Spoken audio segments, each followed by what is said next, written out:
Hey guys, welcome to my channel, and today we're going to take a look at another horrible case with you. No case, no body. There is no body in our story, but there is a case on a November morning in 2011, which was mentioned in English law following the captain's miracle. 3 years after returning home to her leased apartment on Ubarovicha Street in Vladivostok, Galina Kolyadzinskaya vanished.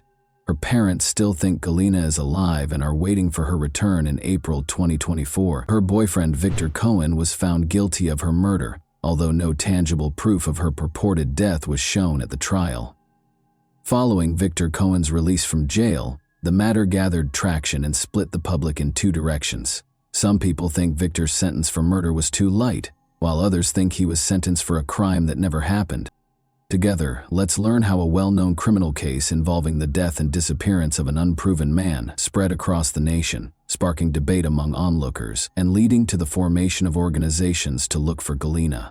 Viktor Polov was born in Vladivostok on July 9, 1988. He adopted Cohen as his last name. When the youngster was very little, his parents split in 2012, leaving his mother and grandma to raise him entirely on their own. He graduated from Far Eastern State University's high school gymnasium in 2005.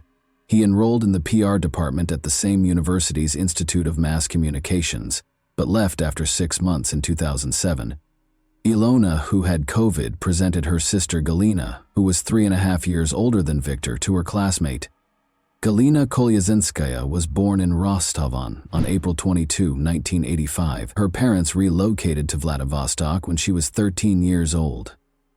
The girl stood out, had a theatricalized way of dress, and was characterized by her brightness. She was slim, intelligent, and highly creative. After completing her education, she attended an art school before enrolling in the Far Eastern Federal University's Faculty of Design. She captured Victor's heart, and he fell deeply in love for the first time. They left their hometown of Vladivostok for Moscow, and Victor abandoned school because they both wanted to enroll at the Theater Institute. Vitya did not fail the entrance examinations, but Galina did. However, he made the decision to go back home in support of his beloved girl, and the two of them moved back to Vladivostok and began living together. Victor found out of his grandfather's passing and the inheritance he had inherited upon his return. The couple decided to use the remaining funds to invest in a successful business after renting an apartment in the heart of the city and purchasing a car each. The young couple was depressed as a result of their unsuccessful attempts to set up a shop for the fabrication of automobile tires, start a chain of donut shops, and even resell church kila. As time went on, the young people's relationship started to fall apart due to conflicts. The furious argument between the couple did not end there. Galina's pals once saw Victor grab his fiancée by the neck during a fight between them, but sometimes Galina did the same. She might break the furniture in their leased apartment or strike her partner. Galina eventually began attending nightclubs more frequently, and Victor developed an interest in other women as a way to escape the issues in his present life. After another trip to the club, Galina was on her way home early on the morning of November 14, 2011. Galina was incensed that Victor was not home, so at 6:43 IEM, she called him and insisted that he come right away. Victor arrived at their leased apartment 15 minutes later. The young folks decided to eventually part ways after a fight broke out between them. Galina sought 300,000 rubles from Victor in exchange for the previously gifted car, after which she would go and stop bothering him. She left the flat, as it turned out, forever after Victor gave her the money. Galina's parents became concerned and began phoning her the following day, but she had turned off her phone. Victor also did not return their calls. He didn't call the girl's mother to inform her of the argument until the second day following Galina's departure. After extorting a substantial amount of money from him, she packed up her belongings and departed. "I'll never be seen by you again. Don't try to find me. Inform my mother that I'm doing well." Victor also told Galina's mother that he repeated what Galina had said in her final words. Galina's parents and friends were not shocked by her abrupt absence, because she was known for her flighty behavior and might go absent for days. He called her after she left, but the girl did not return his calls either, because the phone was initially only switched off.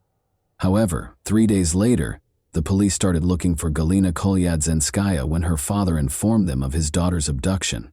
The matter was enthusiastically taken up by specialists, and Victor was initially called to the station for a discussion. Since he saw Galina last, he was able to address a number of questions throughout the interrogation. Victor said that he had another woman and frequently argued with his girlfriend, whom he had become distant from. Victor claimed that he was tired of his scandalous lover, who could throw her hand at him or slather his car with yogurt when she was envious. Galina once declared while intoxicated that if her opponent kept dating her, she would rip his hair out. Galina wasn't killed by me. We did argue with her. After packing her belongings and taking all of our money, 300,000 rubles, she departed. Her whereabouts are unknown to me, Victor demanded. The investigating team also looked at both of the young people's automobiles and the apartment where they shared housing, but they were unable to find any evidence of Galina's murder or blood traces. During the questioning, Victor was even put through a lie detector test. Although the young man's evidence was muddled, it was not shown that he was responsible for Galina's disappearance. After questioning Galina's neighbors and acquaintances, the police declined to file a criminal complaint because they could not find any evidence of corpus delicti. But Galina had never been anywhere but Vladivostok. Her passport was not from another country. Victor moved in with his new girlfriend, Tatiana, and began a new life after gathering Galina's possessions and giving them to her parents. Young people's affections were so intense that they made the decision to get married in 2012. Victor finally shed his father's last name, which had burdened him since he was a young boy. His future wife, who heard the lovely last name in one of the films, suggested the Cohen option, which he found appealing. The vanished Galina Kolyatsinskaya was forgotten. For a number of years, a young married couple has been married for 3 years. Cohen flew with great joy. They had a calm and collected life, visited the mountains, and traveled frequently. However, once Galina vanished for 3 years and the case was reclassified as a murder investigation, everything changed. At first, Elena Kolyadzinskaya, Galina's mother, was not overly concerned.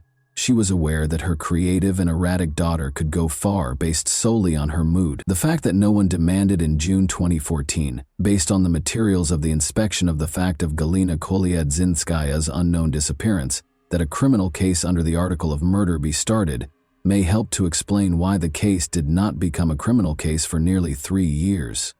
Employees of the Crime Investigation Department started to piece together different explanations for Galina's disappearance after she was placed on the wanted list as missing. These included murder and traveling overseas to work as a model. The police became aware of Kolyadzinskaya's ex-boyfriend as they were figuring out the latter version.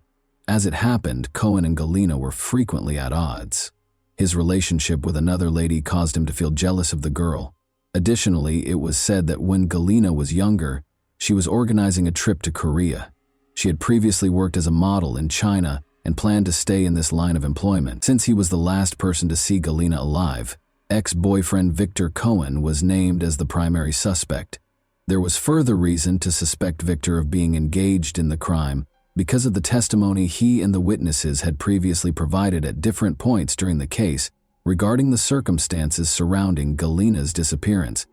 After being called in for interrogation on July 23, 2014, Victor was arrested and brought to the investigation unit. He admitted there that he had strangled Galina following another argument on the morning of November 14, 2011, then dismembered the body in the restroom, placed the remains in 3 plastic buckets, and transported them to a wooded area close to the Variag factory. There, he built a fire with tires, burned the body, and scattered the ashes in various locations. Throughout the interrogation, Victor Cohen acted with assurance. He cursed a lot and didn't use appropriate language when he spoke to the investigator about you. He related the story of his life, from infancy to the present, in an open and friendly manner. When he sat in front of the police officers with his feet on the ground and grinned, he remembered how he had burned and dismembered his ex-lover Galina. Experienced cops were astounded by his cynicism and calm. He felt untouchable. Victor complained to the investigator that his initial plan was to ground the body in a meat grinder, cook it in a steamer, and then flush it down the toilet. However, he soon gave up on this strategy out of concern that he may be identified and the sewer system would get blocked. He said during the same interrogation that Galina was interfering with his new relationship, so he strangled her. Victor remembered his ex-girlfriend as a unique individual who was an attention seeker. Her fierce temper might produce a huge scandal at home, and she frequently vanished in nightclubs. Galina frequently stated in chats that she would want a lovely life as an escort model, but she also refused to accept the claims that such job is impossible without the supply of intimate services.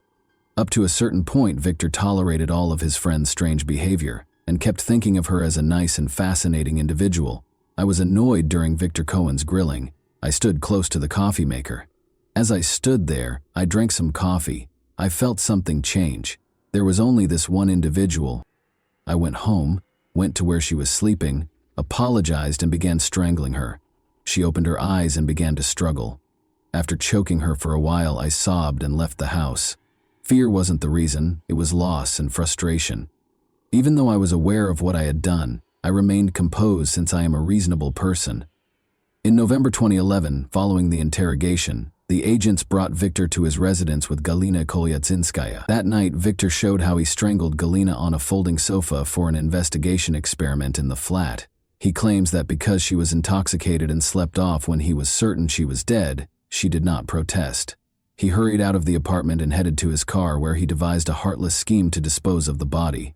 In India, the bodies of the deceased are burned, and vehicle tires are frequently used in this process to achieve the proper burning temperature. Victor learned about this elaborate method of disposing of the body from a documentary on the country.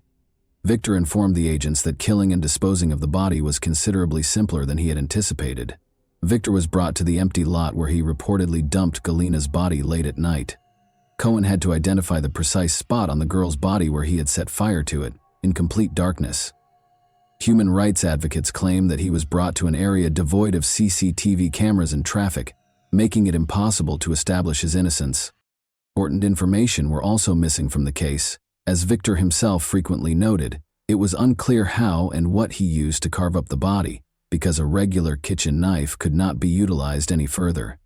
It was unclear how he was able to place Galina's remains in 3 buckets, how he transported them out of the door where everyone could see them, and why no one noticed. The Bygalovs, who rented the apartment to Galina and Victor, were then questioned by the inquiry. When they found out that the cops were in the apartment, they acknowledged that they couldn't get in touch with Victor. They discovered the apartment was empty when they got there to inspect their accommodations. The ceiling was free of occupants and their possessions. They discovered black streaks on the wallpaper, which were probably caused by storing automobile tires, and brown splatters that the couple believed were from coffee or tea. However, Victor Cohen, the captive, was unaware that a video camera was recording his interrogations. He later withdrew his testimony after realizing he had said too much on camera. He claimed that during his interrogation at the Karbasheva Street Operative Investigation Unit, they used illegal interrogation techniques to coerce confessions from him, and that Victor was threatened with harm if his wife Tatiana visited the same station. He went on to say that the operative cops had made up the tale he told during the hour-long interrogation, and that his phone billing from that evening was used to pinpoint the location where the bodies were burned. However, does the CCTV footage from the investigation unit actually show torture? At 6 o'clock in the evening, Tatiana Cohen drove up to the building. She was not permitted inside, so she remained outside. Around 6:30 p.m., Tatiana also entered the facility, and 20 minutes later, Victor was taken in for interrogation. At 6:38 p.m., the questioning began to be recorded. After 8 minutes of torture, he quickly produced a confession and conjured up a vivid, gory tale in great detail. Following the initial court hearing on August 11, 2015, Victor Cohen was found guilty of Galina Kolyatsinskaya's murder. According to the court's August 11, 2015 verdict, he was given a sentence of 9 years and 10 months in prison, which he was to serve in a strict regime penal colony. Tatiana, Victor Cohen's wife, became his most devoted defense attorney after he was accused of murder because she believed he was innocent. Every inhabitant of Vladivostok kept up with the news and even attended Victor Cohen rallies. People separated into accusers and defense.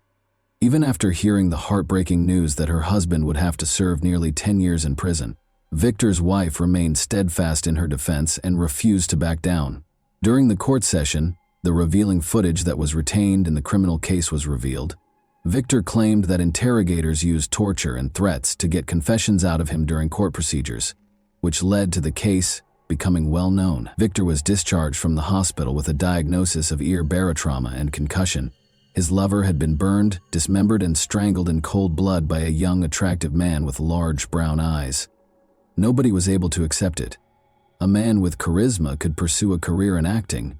In fact, he was admitted to the Theater Institute of Moscow. Victor refused to study, as we already know, and he was characterized favorably by friends, classmates, and even casual acquaintances.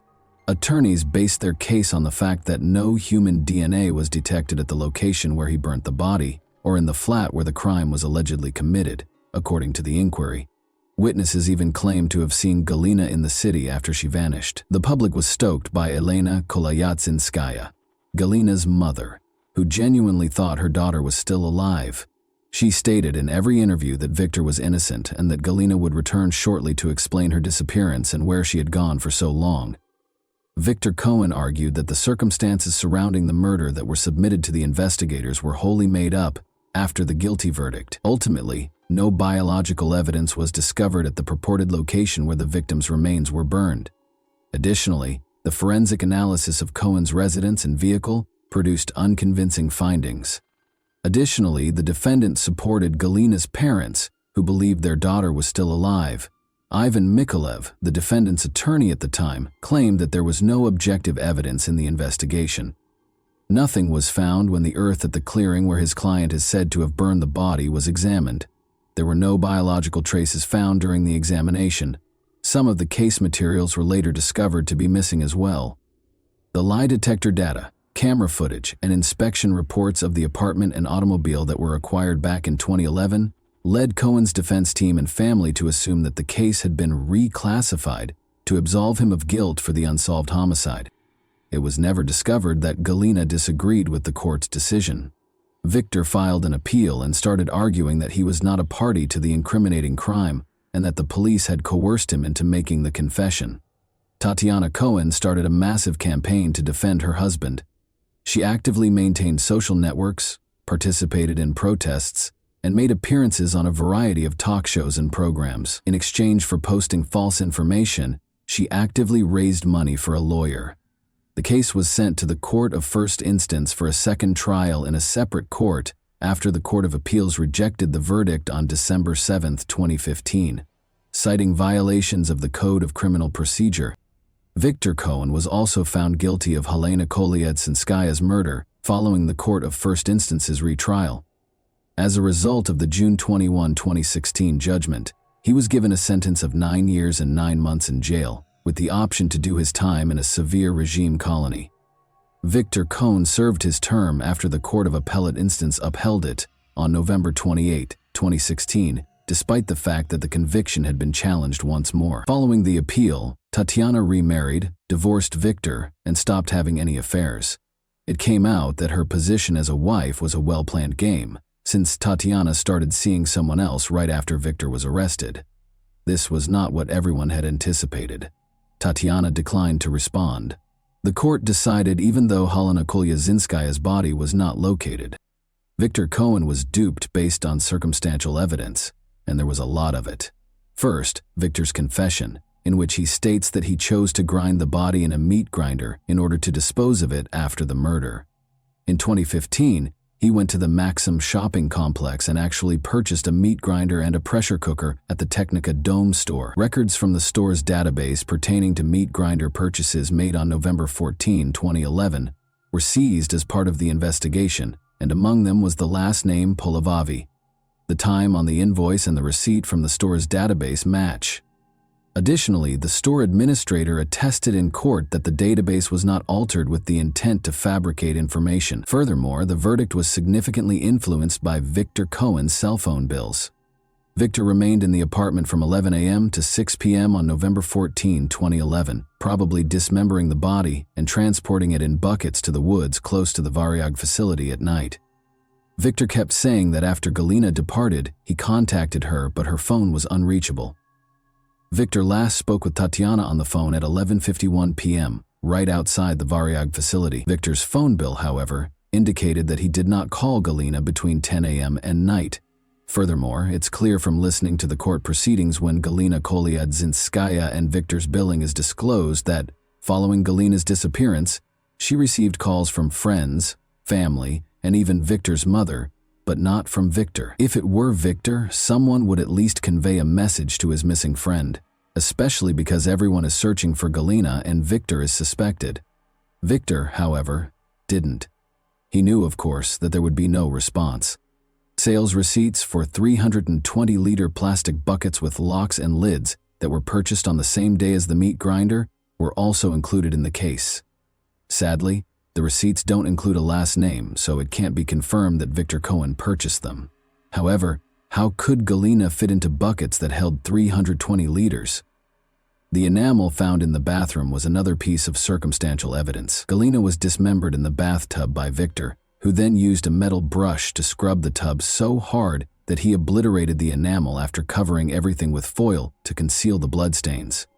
Victor claimed in the confession video that Galina had damaged the bathtub's enamel by frequently using acidic or alkaline cleaning solutions.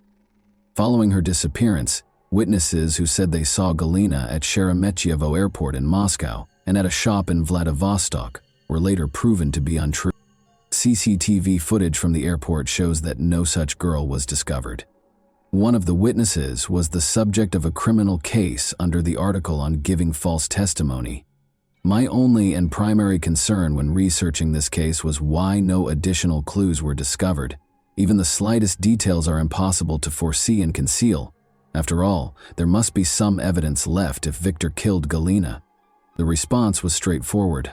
Victor refused to allow the police to enter his apartment over the first few days. He moved in with Tatiana right away, and the apartment's owners were unaware of the situation. It wasn't until December 8th that he finally took his possessions. When the policemen arrived to see how he was doing, nobody opened the door. It took 12 days for the cops to enter the residence. Instead of using luminol, they just made things right. The apartment's owners began remodeling on December 10. Only on December 27th were the two vehicles examined. Remind yourself that on November 14, Galina vanished. Victor thus had a month and a half to clean the car's interior and roughly 3 weeks to clean the flat and hide his tracks. Therefore, why were neither Galina's remains nor DNA traces discovered? Experts have concluded that, under artisanal conditions, it is still conceivable to completely burn the person, which is precisely what occurred in this instance. Wild animals may have scattered the black fragments Victor claimed to have scattered in the forest close to the burning site, depriving the inquiry of the final piece of evidence. Galina was dismembered and placed on tires, where Victor set the fire at the proper temperature to burn the bones. Black pieces of burnt bone were all that remained of her. Citing the length of time that had passed, he did not mention the precise site of the campfire. He had simply forgotten. We would need to use a sieve to sort through a sizable portion of the forest in order to locate the body's remains. However, why? Nothing is known about Helena Kolyatchinskaya if the murderer is not apprehended for almost 13 years. The statements of the man found guilty of her murder recount the final day of her life. Where may Galina have gone if Victor Cohen hadn't killed her in the first place? It is nearly impossible to become lost in today's environment unless you are a professional in the intelligence service, according to seasoned retired investigators who spoke casually with journalists. Galina had to be located in 13 years. She could not avoid leaving traces, even if she lived abroad under a phony identity. She would have been identified as she would have needed to be fingerprinted, even to replace her documents. Victor Cohen claims to have been tortured and married someone else, but he never once says that Galina will return, that he is waiting for her, or that she will prove his innocence. He is fully aware that the primary witness is not present and cannot be. Victor never once claimed that he was innocently imprisoned, that 10 years of his life had been taken from him, or that his cherished wife, Tatiana, had left him because she didn't want to wait for him there. He has no resentment of the system, no desire to defend his honor, and no intention of suing to establish his innocence. He is aware that no one will ever find the body. He destroyed it with fire. No proof exists. He acts as though he has done time for his crime, and this allows him to fabricate all these tales of the disappearance. He's clean now. What are the possible claims? He served time after being found guilty. Everything has been redeemed by him. Even in such detail, an innocent individual would not be so heartless as to implicate himself. Many people nationwide are still in shock at what transpired. Even though the case has now been concluded, they are continuing searching independently for Galina Because Galina's parents are still hoping for daughter to return home, they utilize forums to advertise and occasionally share pictures of girls who look a lot like her. And that wraps up today's chilling story. If you enjoyed this video, don't forget to like and subscribe so you never miss a new upload. Also, let me know in the comments, what part of this story shocked you the most? Thank you for watching, and I'll see you in the next video.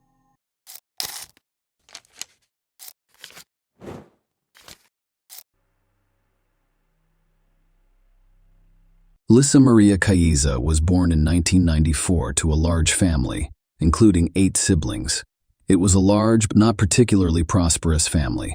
Parents were preoccupied with their own problems and did not express love and care for their children. Furthermore, rumors circulated that abuse and violence were common in the family. The story unfolded in 2020, at a time when the entire world was preoccupied with the fight against COVID-19. In one corner of Ecuador, quietly and unnoticed, truly terrible events were taking place in the small parish of Paifo, on the northeastern outskirts of Quito. The tragic story's protagonist is Lisa Maria Caiza, a woman with an enigmatic gaze whose life became a true Ecuadorian nightmare. On the unfortunate Tuesday, October 27, 2020, Lisa sent several messages to her children's father, David. They were depressing words because their paths with David had already nearly parted. Along these lines, she confessed her love for him as well as her unexpected pregnancy. However, in subsequent messages, Lisa stated that life was losing meaning for her and that the decision to terminate the pregnancy was unavoidable. Throughout the night, Lisa begged David to come to her, but his refusal was firm. His parents also urged him to stay at home, and David followed their advice. In the early morning hours of October 28th, Lisa's neighbors heard a faint cry for help. When they looked out the window, they noticed a woman lying on the floor, clearly vomiting. The neighbors rushed to help her right away, calling emergency services. When doctors and police arrived, they discovered Lisa in critical condition but still alive. She was admitted to the hospital right away after receiving first aid. Her children, a 5-year-old girl and a 9-year-old boy, were discovered unconscious inside the house. The doctors couldn't help them. Their tiny hearts had stopped beating by that point. Authorities discovered the identity of the children's father and contacted David Acosta, who, upon learning of the tragedy, arrived on the scene with his father. He learned that Lisa was in the hospital and that his children had died. After several days of fighting for her life in the hospital, Lisa regained consciousness. By that point, the investigators had presented the prosecutor's office with enough compelling evidence to issue an arrest warrant for this mysterious woman. When she was released from the hospital, she was immediately taken to a social rehabilitation center. The authorities insisted that Lisa undergo a psychological and psychiatric evaluation, as her mental state necessitated additional investigation as part of the upcoming trial. Lisa ended up in a rehabilitation center, where doctors and psychologists resumed their work after speaking with a criminal psychologist. Lisa spoke openly about her difficult childhood, in which her parents fought and abused each other and their children. Her childhood had a significant impact on her mental state and moments of conflict, and her parents' divorce became ingrained in her memory. Such a childhood forced Lisa to work from the age of 11, be able to study. The girl aimed to break free from her dysfunctional family and create a new future for herself. The expert report also stated that Lisa was abused. She described how, after several years of marriage, her husband, David, changed drastically. He began to humiliate his spouse before raising his hand against her. On the day of the children's tragedy, investigators on the scene discovered several glasses with liquid residue on the table. These findings later revealed traces of one of the children's epilepsy pills, as well as other chemicals that needed to be identified. After noticing a strange odor in the kitchen, police officers thoroughly searched the house and discovered a suspicious area beneath the utility room. They broke down the barrier and discovered a lifeless body wrapped in a blanket, with telltale signs of being there for a long time. Later, further investigation revealed that the discovered body belonged to Jaime Aquino, a 28-year-old who had communicated with Lisa. According to Rosa Santiagueno, Jamie's family reported him missing days prior to the gruesome discovery. James' sister. He was last seen on October 18. Rosa told investigators that after her brother disappeared, Lissa called several times to inquire about him. Lissa claimed to have received a text message from James in which he described how some illegal substance traffickers were holding him hostage and demanding a ransom of $8,000. She strongly advised James' family not to contact the police. It became a focal point in a complex investigation that required detectives to not only solve the tragedy, but also determine whether there were any other hidden victims in the story. During her interrogation, Lissa stated that she met Jamie Yanchakwino in 2020 while working at a cookie factory. He'd become nothing more than a friend, she claimed. Lissa wanted to return to her husband, who was allegedly planning to blackmail James for money. David told his wife that if she didn't help him, he would divorce her. Later, David handed Lissa a white powder and instructed her to place it in Jamie's food. Once the task was completed, James fell asleep and never awoke, realizing what had happened. Lissa tried desperately to reclaim her husband, but she was unsuccessful, so she swallowed the same poison and gave it to her children. However, it did not have the expected effect on her, and Lissa turned to her neighbors for assistance, hoping to save herself from the same horror that had struck her children. Following her testimony, investigators launched an investigation, but no evidence of David's involvement in the events was discovered. Nobody close to the couple could have predicted that Lissa, Maria, and David Acosta's fate would lead them through such a harrowing experience. When they met, Lissa was 16 years old and still in high school. She was a dreamy, romantic girl, whereas David was a strong, determined young man. Soon, their friendship turned into strong feelings, resulting in Lissa's unexpected pregnancy. Although the young people's families did not approve of their relationship, David's parents were always supportive of their son and welcomed Lissa into their family during difficult times. David's family became a true supporter of the young couple, inviting Lissa to live with them. They made every effort to ensure she completed high school. When Lissa turned 18, the lovers married. 2 years later, the young family awaited the arrival of their second child, a little daughter. David's parents decided to provide the young couple with their own home. They gave Lissa and David their own apartment, which became a haven for the family, but the couple's relationship deteriorated over time. It was obvious that both spouses had sinned by cheating, resulting in mistrust and disappointment. Boundless love, which appeared unshakable, began to wane. To make matters worse, Lissa complained of psychological abuse from David, prompting her to seek assistance from the police. She eventually obtained a protective order, and David was forced to leave the family home. At this point, Lissa began to use her position to blackmail David, demanding money for the right to see their joint children. The beginning of September 2020 brought Lissa an unexpected challenge that drastically altered her daily routine. The young mother discovered that her oldest son was having seizures and, in desperation, went to Baca Ortiz Hospital's emergency room. After stabilizing the baby's condition, the doctors decided to run a battery of tests, which revealed a focal form of epilepsy, a serious disease that affects a specific part of the brain. The doctors urged Lissa to have more tests, including MRI scans, and to see specialists as soon as possible. However, the mother, seemingly ignoring the gravity of the situation, chose not to follow these recommendations. A month later, the scenario was repeated. Lissa was back in the emergency room, this time with her son, who was experiencing similar symptoms. After reviewing the boy's medical history, the doctors discovered that the mother had failed to follow the prescriptions given to her previously. No tests had been performed, no consultations with specialists had occurred, and it appears that the son did not receive the necessary treatment. The doctors concerned about the child's well-being reminded Lissa of the importance of following medical advice. They warned her that ignoring the doctor's advice could result in legal ramifications, as she could endanger her son's health and well-being. However, this time, Lissa ignored the doctor's warning. A few weeks after learning of her son's illness, she decided to call David. The serious tone in her voice concerned David.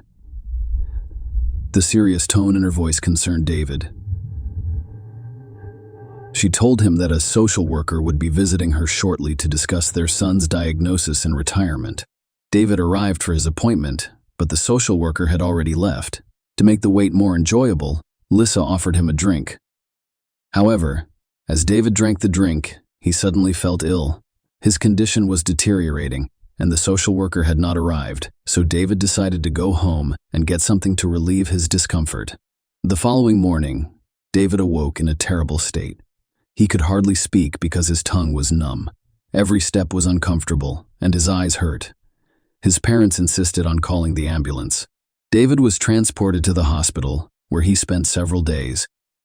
Tests revealed the presence of a psychoactive substance in his system, but since he had not used anything of the sort, David began to wonder how this could have happened. He eventually speculated that someone had deliberately slipped him something in a public place. David was grateful for his life and realized that what had happened could have been far worse. In early October 2020, Lissa decided to hire a nanny for her kids. Her cousin Patricia recommended her friend Bertha, a responsible 48-year-old woman, seeking employment. Bertha visited the young mother's home on Monday, October 5th. Lissa urged her to take a pill that she claimed helped prevent infection with the COVID-19 virus, which was at its peak at the time, claiming that it was a highly effective natural cure. Lissa persuaded Bertha to take the medication and enter the house. They sat down to discuss the babysitter's childcare responsibilities. Bertha started feeling sick a few minutes later. She felt a headache, her stomach became upset, and she eventually vomited. Patricia arrived shortly afterwards. She'd called her cousin several times, but Lissa did not answer. Alerting Patricia, she decided to investigate what had happened and went straight to her house. When she entered, Bertha was already fainting on the couch. Lissa told her cousin about what had happened and expressed concern when she realized she hadn't called an ambulance yet. Patricia immediately did so. After a while, doctors arrived and admitted Bertha to the hospital. The victim's condition has stabilized. Doctors diagnosed poisoning with a toxic substance, which frequently occurs when taking various medications. Doctors determined that Bertha was unable to tolerate a component of the COVID-19 pill composition. Marcus Cantor, Lissa's former friend, died of poisoning in June of the same year, just a few months before this tragedy. At the time, the cause of his death went unnoticed, but now, with all of these strange circumstances, Mark's case required extra attention. Investigators searched the deceased's home and discovered Lissa's fingerprints on the glasses used the night before Mark died. This fact provided additional evidence to the investigation, pointing to Lissa's potential involvement in the incident. However, a new accusation was made against Lissa. Her own family filed a shocking report with the police. It turns out that on September 2nd, the family had a family gathering, and Lissa offered to let everyone taste a drink she had made. The young woman's 7 brothers and sisters, as well as their parents, drank the unknown drink and became ill almost immediately. Fortunately, no one died, but the 56-year-old mother experienced a stroke.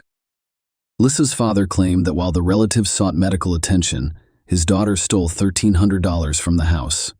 The investigation now includes not only crimes against children and a former boyfriend, but also an incident that endangers the lives and health of her own family. That wasn't the only strange event that investigators encountered. In May of that year, Jose Luis Arazo, Lissa's friend, was discovered dead in his home.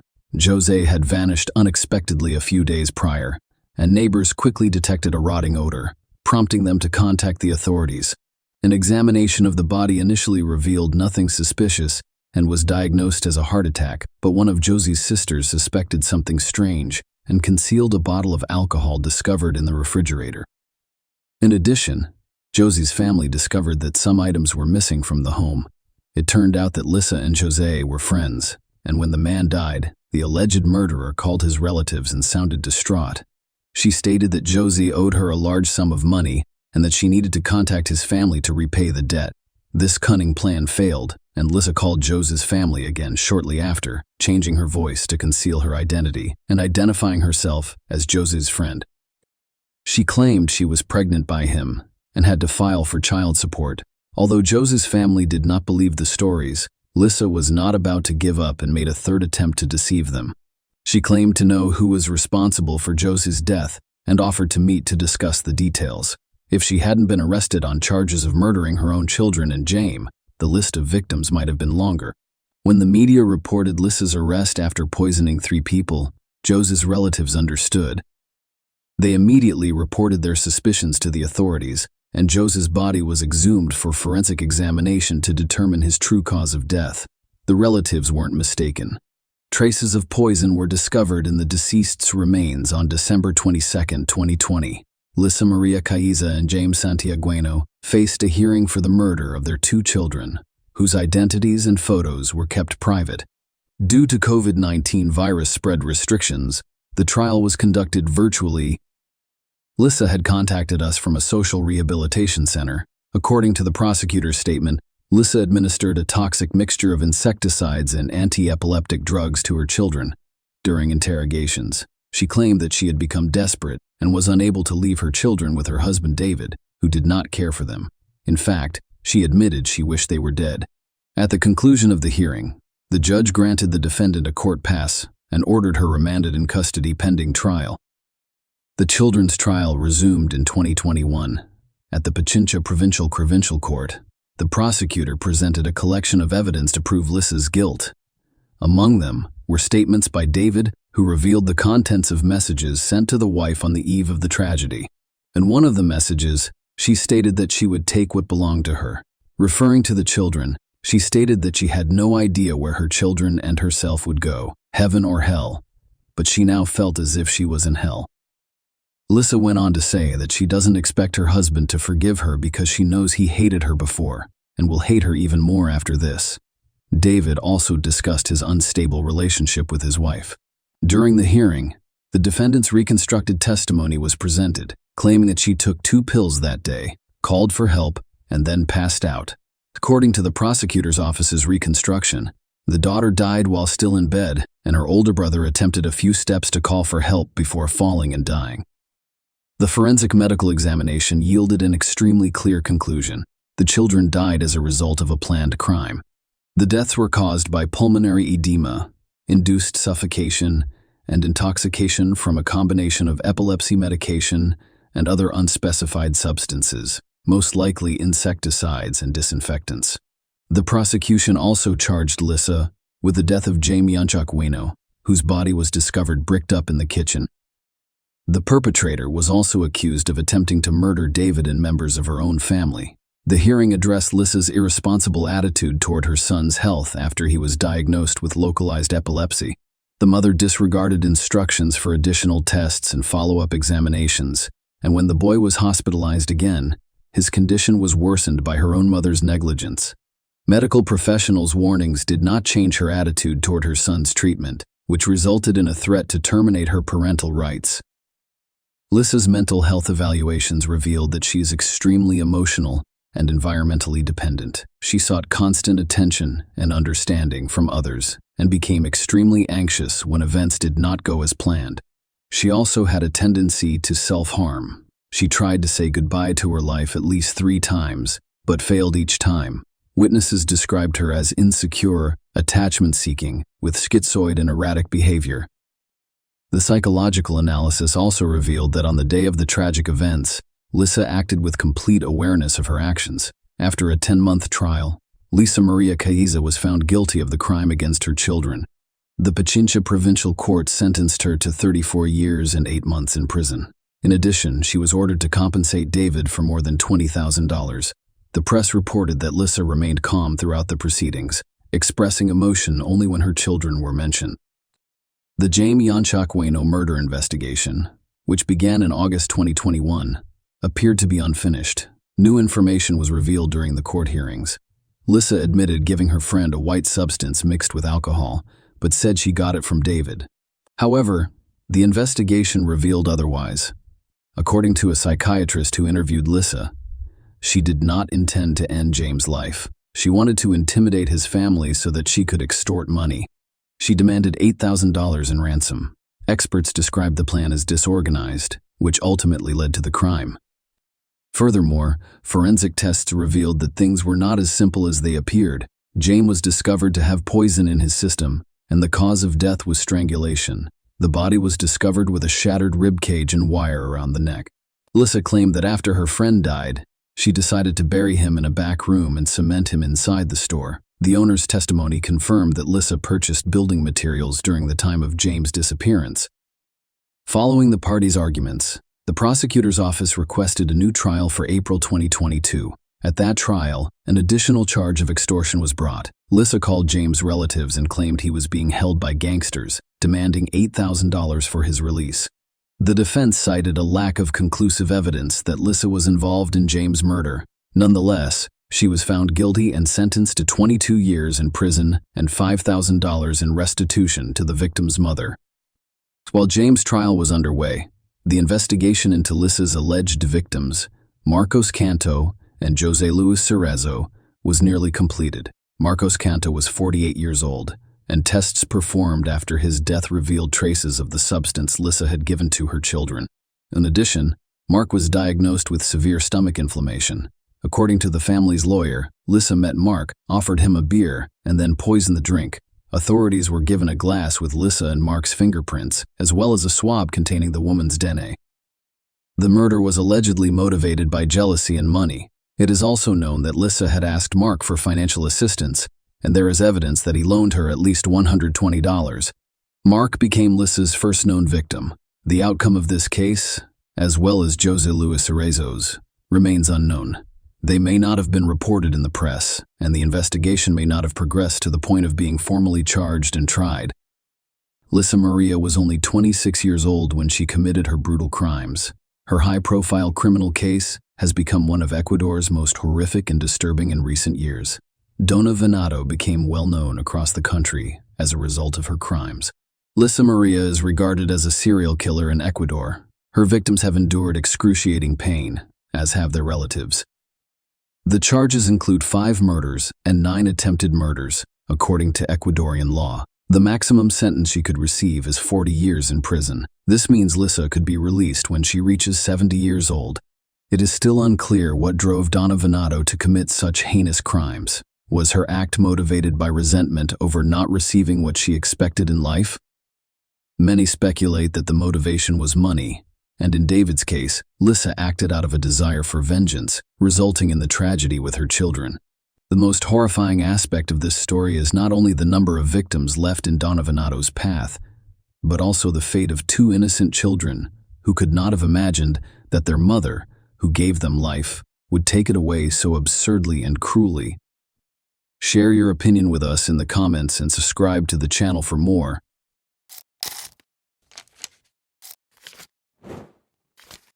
Hey guys, welcome to my channel, and today we're going to take a look at another horrible case with you. A person's life can be completely transformed by the emotion of love. It can be tender and loving, or it can be hurtful and disappointing. Almost everyone has times in their lives when they meet someone who becomes special to them, but occasionally these relationships don't work out as planned. In this tale, a man and a woman fell in love, but their relationship ended because of a well-publicized investigation. What transpired between them? For what reason were their parents against their relationship? This video will teach you the answers to these questions. I want to start by saying that this is one of the most unbelievable stories I have ever posted on my channel. Why do those who are meant to protect and serve act indifferently? And everyone will be shocked by this story's conclusion. We will therefore talk about what happened in Kemerovo, Russia, in 2020. The administrative hub of the Kemerovo Oblast is the sizable Russian city of Kemerovo. It is located in western Siberia's southern region. It is one of the biggest cities in Siberia, with a population of over 500,000. On September 24, 1997, Vera Pekdeleva was born in Kishtym, Kemerovo Oblast. She developed into a happy, imaginative adult. She won first place in several competitions because she loved singing while studying in school. Despite their divorce while she was in school, Vera's parents, Oksana and Yevgeny, remained friendly. Vera got along well with her mother's new husband and her father's new wife. She was characterized as a non-confrontational, upbeat, and kind individual. Vera's mother, Oksana, lived in Kiselyausk, about 110 miles from Kemerovo, and Vera visited her mother whenever she had free time. As I mentioned earlier, Vera was a creative person, so her family was taken aback when she moved to Kemerovo after high school and enrolled in the State Technical University rather than pursuing a creative career. Vera met a man her own age, Vladislav Kanyas, during one of these trips in 2016. Vera was nothing like Vlad, as everyone called him. He was reclusive, irritable, and lacked life goals. Vlad was raised in a dysfunctional household and left school after the 9th grade. He lived with his father after his mother abandoned her family. But the challenges in his life did not stop there. In the end, His father committed suicide as a result of his legal troubles. Vlad was profoundly affected by everything that transpired in front of his eyes. Vera fell in love with Vlad despite the fact that they had little in common. Vera's parents opposed this relationship because they were aware of Vlad's identity. Although we sympathized with the man and understood that his life wasn't easy, we wanted Vera to have an entirely different life. We didn't agree with her decision. According to her mother, Oksana, we waited for her to break up with him. Vera's father requested that they break up after learning about Vlad. But Vlad and his daughter remained together. She simply ceased discussing him with her parents. Vlad never showed up for our family get-togethers. The pictures on Vera's social media accounts did not feature him. She seemed to be concealing him, Vera's mother recalled. It's important to note that in 2019, Vera and Vlad moved to Kemerovo to live together. Vlad, who was unemployed and did not want to change that, loved living with Vera, and her parents helped pay for the apartment. She always had some cash in her wallet and was intelligent and attractive. She gave him financial support. The couple's relationship was strained. It was obvious that Vlad would not stop abusing alcohol. In November 2019, Vlad allegedly beat her, according to her parents. When Vera finally made the decision to end this toxic relationship, her boyfriend was adamantly against it. As previously stated, Vera's parents assisted her in paying for the apartment where she and Vlad resided. Since Vera ended their relationship in November 2019, it stands to reason that Vlad ought to have moved out, but he refused to do so. He enjoyed living at the expense of others. This is a passage from Vlad's testimony. It will help you understand what transpired after Vera made the decision to break up with him. However, keep in mind that this is Vlad's testimony. Whether or not you believe what he says in his testimony is up to you. I got into a fight with Vera on December 15, 2019, he said. I wanted to go to a nightclub, but she said no, so we got into a fight. Vera started traveling frequently to Kislyovsk during our time together. Slowly, she started to distance herself from me. She informed me that she was speaking to someone else. Remember that. Vera had told Vlad she was ending their relationship a month prior, he went on. Our mutual friend also told me that she was seeing someone else. According to her, Vera was seeing Alexander, a man from Kislyovsk. I was not personally acquainted with him. I wanted to speak with Vera after finding out that she was seeing Alexander. During this period, we remained in the same apartment. Following our argument on December 15, 2019, she departed and took a few items with her. At the same time, I kept calling her to stay in contact. I offered to assist Vera in moving her remaining possessions to a different apartment when I called her on January 12, 2020. I offered to meet and move things, and Vera accepted. I would assist her with the move, we decided. We decided to meet in the afternoon on January 13. I was supposed to get her belongings. Vera approached me on January 13, 2020, at approximately 4 or 6 o'clock. I wanted to leave this apartment as well, so when she arrived, we packed our belongings. Without Vera, I didn't want to live there. We consumed beer, liqueur, and vodka while packing. Then I was intoxicated and Vera was intoxicated too. On January 14, 2020, we drank alcohol until 5 in the morning. We had no arguments while we were drinking, but when I brought up our relationship and suggested that we get back together, I revealed that I knew she was seeing another man, which caused a rift between us. It was not to her liking. She then began to curse, insult me, and hit me. Specifically, she kicked me at least 5 times in the groin and struck me in the face with her palm at least 8 times. When she slapped me, I felt no pain. Vera began hitting me first, but I felt physical pain when she kicked me between the legs. It infuriated me. She lied and claimed she wasn't seeing another man at the same time, which infuriated me. Vera kept insulting me, saying that I was intruding on her personal life because I was aware of every detail about her at the time. Vlad told the police that version of events. We'll talk about the opposing viewpoint next, which provides compelling evidence that Vlad was dishonest in his testimony. Take note of this phrase. On January 14, 2020, we drank alcohol until 5 in the morning. We did not argue while doing so. Vera had no intention of sharing the apartment with Vlad, much less partaking in alcohol. She requested a friend's assistance with the move. Vera left a voicemail for her friend at 5:08 p.m., stating that she was already in the apartment packing up her belongings. At around 6 o'clock in the afternoon, She promised to be at her new apartment. Vera requested assistance from a friend to move her belongings from the taxi to the apartment. Vera left another voicemail 3 minutes later. She asked her friend to assist her with the move by coming to the apartment where she and Vlad shared. But before Vera could finish, Vlad interrupted, saying, "No one's coming in here," and he objected to Vera's friend entering the apartment. 4 minutes later, at 5:15 p.m., Vera asked her friend to come in a low voice, suggesting that things had gotten out of hand. This message appears to have been a request for assistance. She purposefully spoke quietly so Vlad wouldn't hear her. Vera leaves another voicemail at 5:25 p.m., and Vlad's commanding voice can be heard once more. He advises Vera's friend to wait for Vera to text her and not to bother them. Vlad himself recorded the voicemail at 7:19 p.m. Vera was unable to use her phone from that point on. The monster and she were left alone, but we must explain what happened next. A witness described the horrific screams coming from apartment 738 as a massacre, and at around 3 in the morning, the neighbors on the same floor began to wake up. 15 people gathered in the hallway outside the apartment because the screams were so loud. Among them was Vlad's brother. Since his brother had previously threatened to kill Vera, he recalled Vlad's words and understood that they would have to smash down the door. Since the apartment's door was iron, the neighbors began searching for instruments to pry it open. People called the emergency service, and these calls eventually became part of a separate investigation, all the while hearing Vera's heartbreaking cries coming from the apartment. The police were still nowhere to be found 30 minutes later.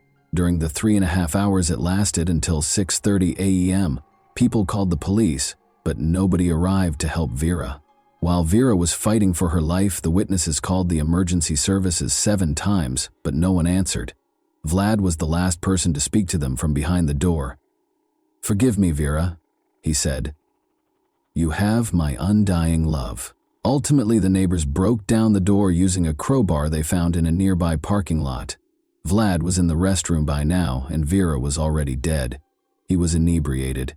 While Vera was suffering a terrible death at the hands of her ex-boyfriend, and the neighbors were futilely attempting to contact the police for assistance. Operators were drinking tea, laughing, and discussing life in 112, and they were quite upset about being bothered.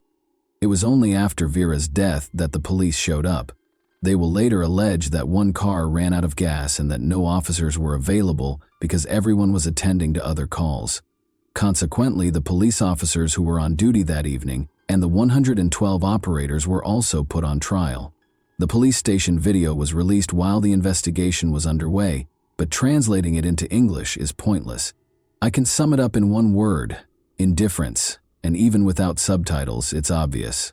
Recall that Vlad stated in his testimony that he and Vera had no disputes until 5 in the morning, but the forensic analysis revealed that he had lied. 6 hours prior to her demise, Vera sustained her initial injuries, at around midnight, that is. It indicated that she had been beaten and injured by Vlad Kanyas for 6 hours prior to her passing. Her nose and ribs were broken, and she had approximately 100 injuries total, including stab wounds. Additionally, there were marks from strangulation on her neck. If you were surprised by the police's lack of action, prepare yourself. You won't believe what happened next. Over 1,000 people showed up for Vera Pexteleba's funeral, and the church was unable to accommodate them all. According to Oksana, Vera's mother, the funeral home tried to restore her daughter's face with makeup for 4 hours, but she was still unable to identify her.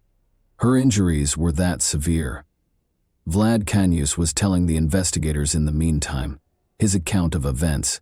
Naturally, he made an effort to minimize his involvement in this crime. He said as much about that evening. "I told her I knew she was seeing another guy and suggested we get back together when I first started talking to her about our relationship. We began to argue. It was not to her liking. She then began hitting me, insulting me, and using profanity. In particular, she struck me in the face with her palm at least 8 times and kicked me at least 5 times in the groin. When she slapped me, I felt no pain. Vera began hitting me first, but I felt physical pain when she kicked me between the legs. It infuriated me. She lied and claimed she wasn't seeing anyone else, which infuriated me. Vera also claimed that since I was well versed in her personal life, I was intruding on her privacy. She persisted in insulting me during this time, so I became enraged and struck her multiple times with my palms, roughly 4 times on the head, though the blows were not very strong. Vera fell to the ground and struck the closet when I struck her. On her stomach she lay. She struck me back too. Specifically, she used her fists and palms to beat my head. It hurt. She didn't stop even after I told her to. She scratched my back, I recall. I then made the decision to grab her by the neck. On the floor I noticed an iron. After grabbing this iron, I wrapped Vera's neck with the iron cord. Then I pulled the cord a little tighter around her neck. For a minute and a half or 2, I squeezed her neck. I didn't want to kill Vera at the time, and I was unaware that my actions could do so. I wanted to frighten Vera, so I was pulling the cord tighter around her neck. My goal was for her to faint. I hoped she would go to sleep. After I took the cord off her neck, she began coughing and wheezing for 15 minutes. When I took Vera's neck cord off, I placed her on her back. After she had been in the prone position, she was unconscious at the time. She wheezed and made noises at the same time. She seemed fine to me. I eventually began rousing Vera, but she was not responding. I then began to hear if her heart was pounding. I listened to her mouth and then her heart. Her heart wasn't beating. She was not breathing. I can't recall what came next. I recall that I eventually found myself in the restroom. I was holding a knife at the same time. I wanted to injure myself, so I brought a knife. I knew Vera was dead, and I didn't want to kill her, so I didn't want to live. After a while, my brother and a policeman entered the apartment through the open door. I was then instructed to put on my clothes. The police station is where I was taken. I apologize for my actions. I don't deny that Vera died as a result of what I did. I had no desire to murder her. I would like to express my regret to Vera's family. Vlad has a selective memory, as you have observed. He recalled strangling Vera, but he couldn't recall how he hurt her roughly 100 times. Vera was lying on her stomach on the floor during the interrogation, and it was unclear how she could have scratched his back and punched him in the face. It also became evident how Vlad's brother got to the crime scene. He lived in a different city, after all. This is what Vlad said to the police. I called my brother and informed him of the situation. My brother advised me to call an ambulance and perform cardiopulmonary resuscitation on Vera. After I informed him that she was not breathing, I attempted to administer first aid to her. I attempted to massage her heart and perform CPR. He called his brother around midnight and threatened to kill Vera, according to information uncovered during the investigation. When questioned again about Vera's injuries during the second interrogation, he said, "It was probably me who caused those injuries to Vera. Although I didn't keep track of how many blows I delivered, the expert discovered some injuries on Vera's body that might have been my fault. I can't recall how many times I struck her, but I believe it was the same amount as the expert suggested. I acknowledge that I caused her every injury listed in the report. I desired quiet. I didn't consider how she was suffering. During our argument, she yelled at me and insulted me. When I struck her, I didn't like it. I didn't enjoy her yelling. I wished she would stop talking. At the time, I didn't consider her suffering. Additionally, Vlad Kanyus claimed that he and Vera were intimate by consent. Since it was impossible to prove the opposite, the charges pertaining to this were ultimately dropped that evening. Emergency service operators and police officers were charged with negligence. It's difficult to accept, but throughout the investigation, they continued to give ludicrous justifications for their actions, and no one suspended them from their jobs. For each of the 5 defendants, the prosecutors sought actual prison sentences, but the judge made a different decision. They were given suspended sentences ranging from 1.5 to 2 years. Additionally, the court mandated that each give the victims roughly $350. The police department also had to pay about $11,000 at the same time. Although the ruble is the currency of Russia, I have converted all amounts to US dollars. The indictment claims that the police officers had gasoline, and even if they didn't, they should have taken the proper action to address the situation. However, they did not view going to the scene as an urgent task, so everyone can understand these numbers. According to them, neither police officer admitted guilt and refused to assist with the investigation. The investigation team was at another address where the man's body had been discovered earlier, when witnesses called to report the woman's screams and cries for assistance. Vera had no intention of staying in the apartment that night, so we'll probably never find out what actually transpired. She even asked a friend to assist her in moving. Thus, there is every reason to believe that Vlad poured alcohol into Vera's mouth while she was unconscious or forced her to drink it. He had time to devise a story that would demonstrate that everything that occurred was accidental. Vlad Kanus was given a 17-year prison sentence by the court in the summer of 2022. He partially acknowledged his guilt. Additionally, he was mandated to make a compensation payment of roughly $45,000. Vera's parents were shocked by what transpired next, since they felt that 17 years was a very light sentence for what Kanus had done to their daughter. They intended to appeal the decision. But Vlad was not even imprisoned for a year. Pictures of Kanus in uniform were broadcast on the network in November 2023, and it was revealed in April 2023 that he had been pardoned by the president following 6 months of involvement in the war. He was also released from the duty to compensate Vera's parents in any way, and you are all aware of the type of conflict Russia is currently embroiled in. In Russia, the case of Vera Pekteleva has generated a lot of interest. Not less poignant was the news of Vlad Kanus's pardon. This is what the Russian president's press secretary had to say about it. Pardoning follows a specific process, which we have discussed on numerous occasions. The convicted individual should first confess his guilt before the documents are sent to the president for review. This decision is made at the level of the Federal Bureau of Prisons, followed by the regional level, the federal district, the Central Commission, and finally the president. This is one method. Another is for prisoners, including those incarcerated for major offenses, to atone for their crimes with blood on the battlefield. Blood under shells and bullets was how they atoned for their sins. When Vera's parents found out that the person who killed their daughter was free and could start over, it's difficult to imagine how they felt. Such a chance will never come to their daughter. She was denied another chance.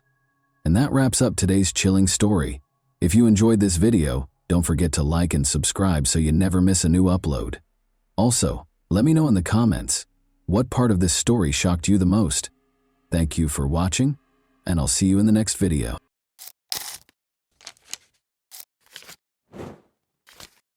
The case of Nobuyuki, who abducted Fusako Sano, a schoolgirl, and kept her as a pet in his house, eventually realizing that the perpetrator was a maniac, is possible due to the nature of his actions. As a rule, maniacs abuse, torture, and then brutally take the lives of their victims. However, sometimes such abuse lasts for years or even decades. If the account of a maniac has more than 2 victims, criminalists call it a series, and the criminal himself is a serial maniac. The history of world criminalistics knows many cases when maniacs did not kill their victims, but held them captive in their own homes, basements, or specially created bunkers. It is enough to remember Natasha Kush, or Elizabeth Fritzl, who was kept by her own father in the basement of their house for 24 years. Alas, there are many such stories, and what is most curious is that in most cases, the hostages were, one might say, in full view of everyone, and the kidnappers had previously come to the attention of the police. Fusako Sano was held captive for nearly 10 years in an unlocked room, allegedly to serve as an inspiration to Natasha Kush's kidnapper. Although by the time this tragedy became publicized, Austrian schoolgirl Natasha had already spent over 1 year living under captivity. But let us explore this complicated case known as the Niigata girl captivity incident thoroughly from its inception. Fusako Sano was born in Nagata Prefecture's small Japanese town of Mitsuke on November 28, 1980, and quickly became one of the favorite children within her household, with average incomes and regular attendance at local schools, as well as cheering for local teams, such as baseball. Unfortunately, however, on December 7, 1986, she fell prey to her attackers while walking home alone from school on that fateful November day in 1980. Fusako was in 4th grade at the time and returning home after staying to watch her school's baseball game on November 13, 1990, 2 weeks before her 10th birthday. Due to this sporting event, her parents weren't too concerned when she took her regular route home that evening. As it got darker quickly, almost no passers-by were around, and passing cars quickly vanished from view.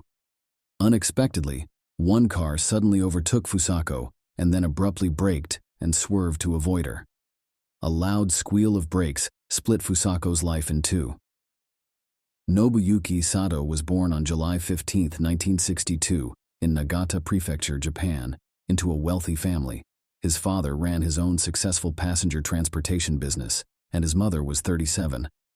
At his birth, his parents were aged 62 and 37 respectively, and no ties between Nobuyuki and any of his 5 siblings from his father's previous marriage existed between them and Nobuyuki himself.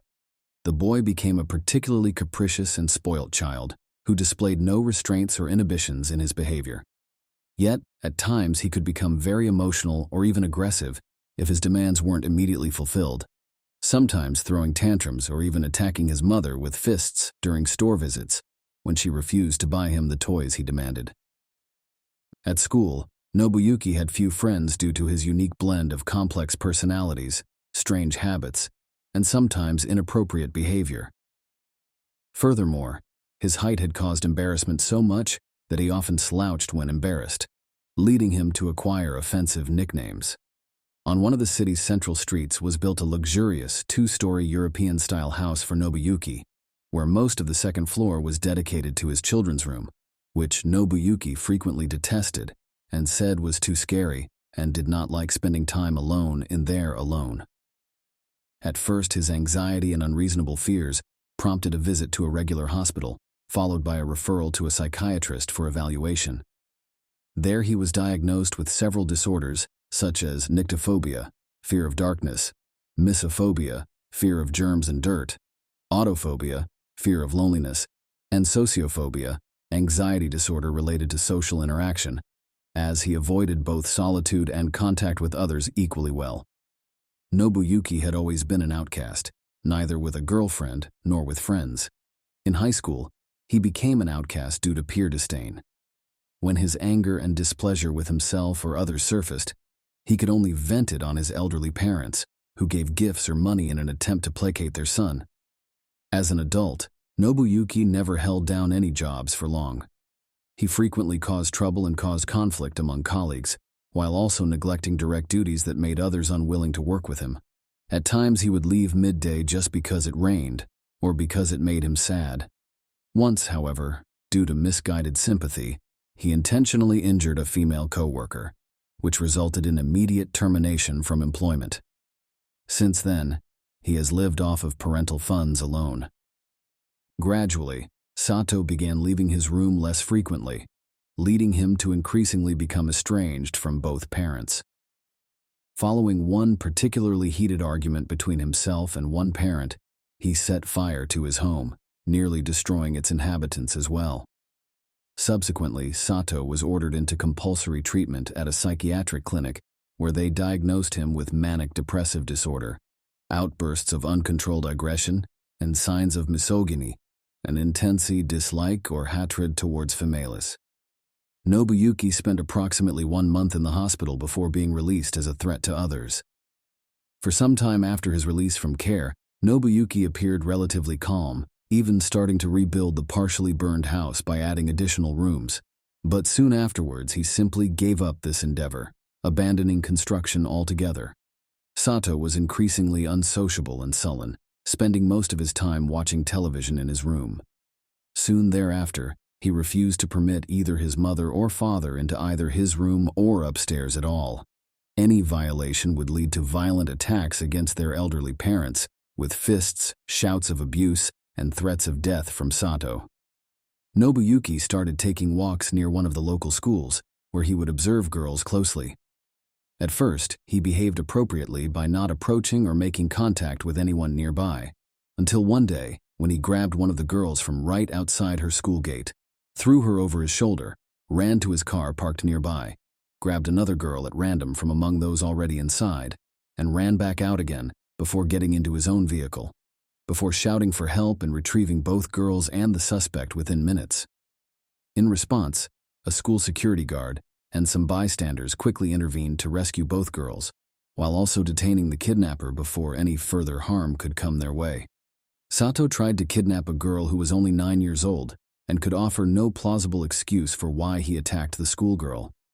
Therefore, police charged Sato with attempted unlawful acts of violence against minors. Nobuyuki faced an intense prison sentence at his trial held in August of that same year, yet was released with only a year's probationary period instead. Some reports state that Nobuyuki's father provided help by using connections and paying substantial sums in order to reduce Nobuyuki's sentence to only 1 year's probationary time. Nobuyuki suddenly disappeared from the database of criminals who were prosecuted, likely under his father's influence. Yet after spending hours cleaning up Nobuyuki's reputation in an effort to restore it, his elderly father suffered a heart attack and died. Sato felt profound shame and guilt over raising such an evil monster. Nobuyuki returned a year and a half later with another attempt, behaving more subtly this time to try to abduct 9-year-old Fusako Sano from school on November 13, 1990, yet again acting with ease and unnoticed by police or media alike. On that evening, as it began getting dark, he drove onto an otherwise deserted road, where soon he saw Fusako Sano from school returning home, unfortunately delayed at a sporting event earlier in the day, due to her being late and getting stuck behind traffic on her journey home. Fusako Sano was directly in front of Sato when he abruptly braked, swerved, and got out.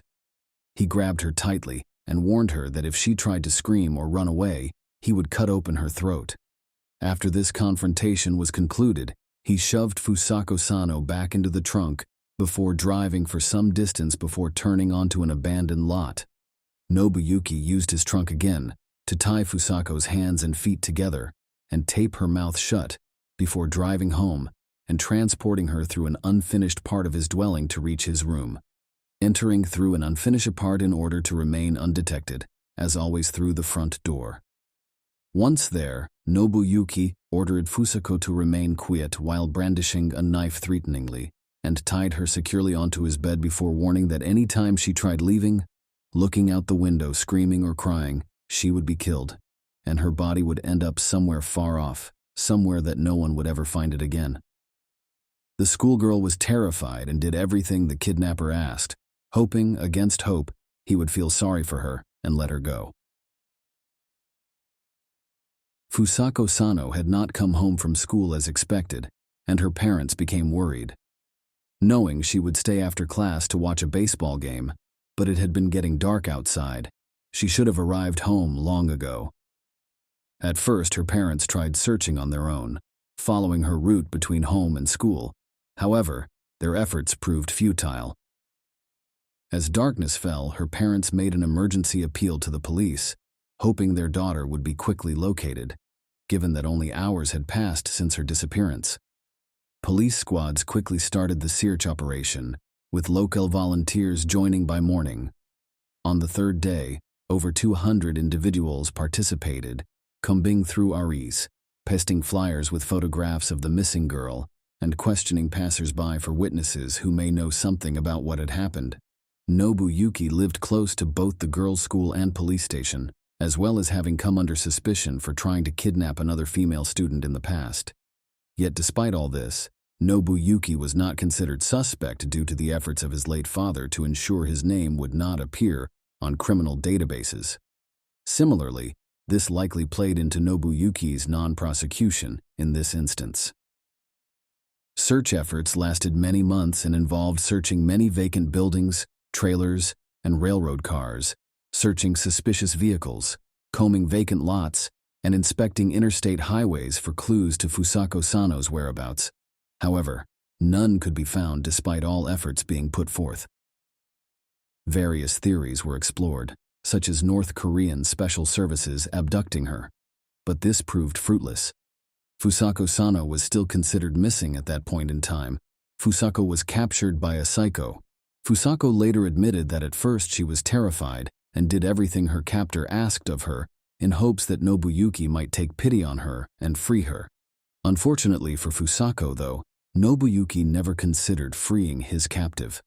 For several months he bound her hands and feet tightly, inhibiting blood flow to her extremities and leading to sensory losses in them. As soon as Fusako disobeyed or violated her silence, Nobuyuki used a stun gun as punishment. Otherwise, he beat her on both head and body with his fists, or threatened her with a knife. Nobuyuki never once exploited Fusako sexually, instead treating her more like something between an innocent toy and a pet while imprisoning her.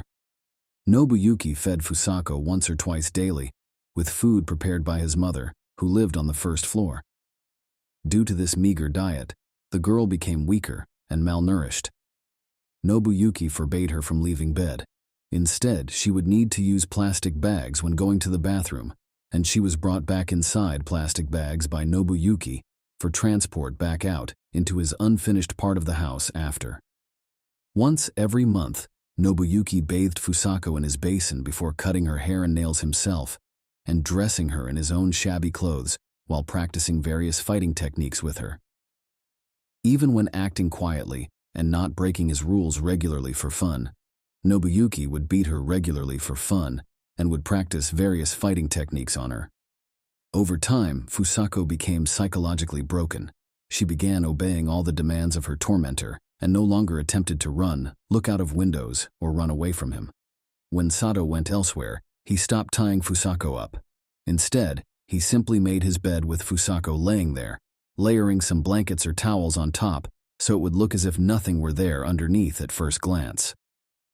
Nobuyuki gradually began turning Fuso's radio on periodically and allowed her to watch television with him. Though their viewing consisted only of scotchy or sports matches that interested Nobuyuki himself, the comic books he brought her were her sole source of reading material during her incarceration. For almost 10 years, Fusako had seen no one other than Nobuyuki alone. No one spoke to her. She never ventured beyond her room's confinement and barely moved. Instead, she remained still while Nobuyuki mistreated her. Eventually, she gave up resisting escape or making herself known, despite abuse by police indifference or her captors. She accepted her fate with grace and did not attempt escape or make herself known or resist despite abuse from Nobuyuki or anyone else.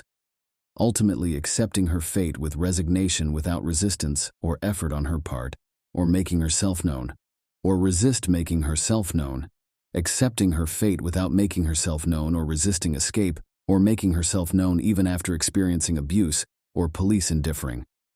Nobuyuki's mother lived on the first floor, and for years she had not entered his room due to threats from Nobuyuki of physical punishment if she intruded upon his personal space. Knowing Nobuyuki well, she followed his rules without question. Once Nobuyuki placed a prisoner in his room, however, even going up the stairs became forbidden, and when she attempted it once, he simply shoved her back down again. Although she tried her hardest not to be at home too much when working, she retired at age 73 when her life became unbearable due to abuse from Nobuyuki, who regularly beat her up while demanding she obey a set of rules made up by him alone. At last, Mrs. Sato could no longer take it. In the spring of 1996, she went to the police to file a statement alleging domestic violence by her son. Unfortunately, however, no action was taken, and Mrs. Sato was persuaded by officers not to withdraw her statement and deal with family problems on her own. Additionally, twice she applied for consultation at a public health center, complaining of her son's inadequate and aggressive behavior while seeking hospitalization at a psychiatric hospital. Both times this request was refused, considering that her plea was not serious enough. Instead, advice was given by staff that persuaded her son himself to seek help at said clinic, rather than trying to persuade his mother to seek treatment themselves. After another beating in January 2000, an exhausted elderly woman called the hospital and requested that a medical team and law enforcement officials visit her house, as her son Nobuyuki had tied her up and tasered her several times. These officials eventually responded to her requests and attended. When the ambulance and police car arrived at Nobuyuki's address, he immediately began acting aggressively toward them before resisting and trying to fight against them. Due to this inappropriate behavior, he had to be handcuffed by medics before receiving large doses of sedatives. The elderly woman admitted she was terrified of her son, whose behavior had grown increasingly aggressive and uncontrolled over the past several months. Additionally, he forbade her from visiting the second floor for years, with threats that he would kill her if she did so. Police officers decided to inspect Nobuyuki's room on the second floor. When they entered, they noticed a pile of blankets laid across Nobuyuki's bed, which suddenly moved slightly when touched. Police officers were stunned to see an extremely thin, pale, and exhausted girl lying underneath them. She reluctantly gave her name when they questioned her about who she was and how she ended up there, and said she had been a hostage for a long time on her way home from school. After discovering Nayuki had been captured, her mother was brought into the room. But the woman seemed very surprised and said that no other people lived in their house other than herself and her son. Also, Nayuki confirmed she had never seen this woman before. Nuki was brought into the station the same day for questioning, and his responses shocked the police officers. He vividly recounted a day when he saw Fusako driving along the road and remembered everything about that day, as well as their conversation that day. Sato claimed he found the girl extremely cute and wanted to bring her home with him. Sato claimed he took excellent care in feeding, washing, and dressing her while reading comic books aloud to her, punishing her only for disobedience. He admitted he loved his captive as a friend, and she seemed to care about him too. He had no plans of ever parting ways and hoped she would remain his lifelong companion. He enjoyed spending time with Fusako and could talk for hours about soccer, music, and his favorite comic book characters, while she silently listened in. Additionally, he never locked his bedroom door, yet she never tried escaping, which led him to believe she liked living with him. Consequences, trial, and sentence. Following an exhaustive medical examination, doctors determined that Sato was capable of understanding his actions despite his mental disorder and could stand trial. His mother may be considered an accomplice since she regularly purchased feminine hygienic products from supermarkets at her son's request, yet her attempts at reaching police or medical institutions went ignored, as did her request to visit family home. Before trial commenced, this case received widespread coverage in media and public forums, and the city police came under heavy criticism due to Nobuki having previously been prosecuted for attempted kidnapping of a schoolgirl and then failing to follow through with his plan as planned. Upon the conclusion of his plan, however, he remained free of suspicion, thus leading them to remove both the local police chief and the head of the regional police department, who both made numerous mistakes along the way from their positions. Nobuyuki Sato was brought before trial for kidnapping in May 2000, and all his actions and offenses were studied carefully as the prosecution attempted to secure maximum punishment for him. Sato was found guilty and given 14 years imprisonment as punishment, this term being considered maximum at that time. Upon being released, he found his mother had long since passed away, leaving no living relatives for Nobuyuki. Eventually, Nobuyuki himself was found dead 1.5 years later in an undisclosed rented room with no apparent cause of his demise. How did Fusako fare? At the time of her discovery, Fusako was so weak that she could barely stand on her own. Doctors diagnosed her with exhaustion and dehydration. Her muscles had nearly atrophied. Additionally to stuttering, Fusako was afraid of sunlight and lost communication abilities completely. When her parents saw their daughter after 9 years apart for the first time, they didn't recognize her at first glance.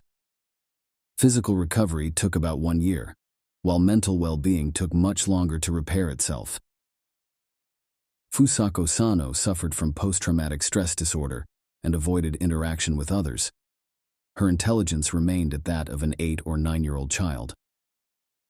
Fusako's parents took their daughter away from town. Sachiko Yamada changed her name and flatly refused any contact from journalists. Over time, however, she made friends, took up photography, and eventually passed her GED exams. She eventually passed her driver's license test, but tragically, in 2007, her life was forever altered when her father drowned while on a family outing to a pond. Share your opinion with us in the comments, and subscribe to the channel for more.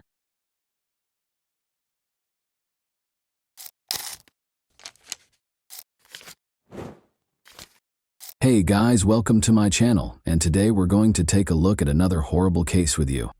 Have you ever pondered how a fatal occurrence could result from a single poor choice or harmless action? On one of the riskiest days of the year, Picture a couple kayaking. It was meant to be simply another adventure, but the way it ended was so unexpected that I'm still having trouble understanding it. Where do you think the distinction between mistake and truth lies, people? How can a single word or deed alter everything? Will this story leave you wondering about every detail, or will you be able to form your own opinion? The most exciting portions are still to come, when everything comes crashing down in a flash. Stay tuned. Everything you do has the potential to backfire. In the hands of justice, a single remark uttered in a state of shock might turn into a weapon. An unforeseen series of events can permanently alter a person's life, as seen by Angelica's narrative. For outdoor pursuits, the Hudson Valley is a perfect location. Those seeking excitement are drawn to the breathtaking scenery and fast river. Although kayaking is a popular sport among adventurous people, the river may be cruel. Even seasoned athletes make blunders from time to time, but they are aware of this. For Vince Viafore and Angelica Graswald, the sea represented intimacy and freedom. Excited, they ventured out on the Hudson once more on that fatal evening of April 19, 2015. Both had years of experience and were accustomed to obstacles, but the Hudson was not on their side that day. Strong waves were created by the rising gusts, and they chose to continue forward even though their gut told them to turn around.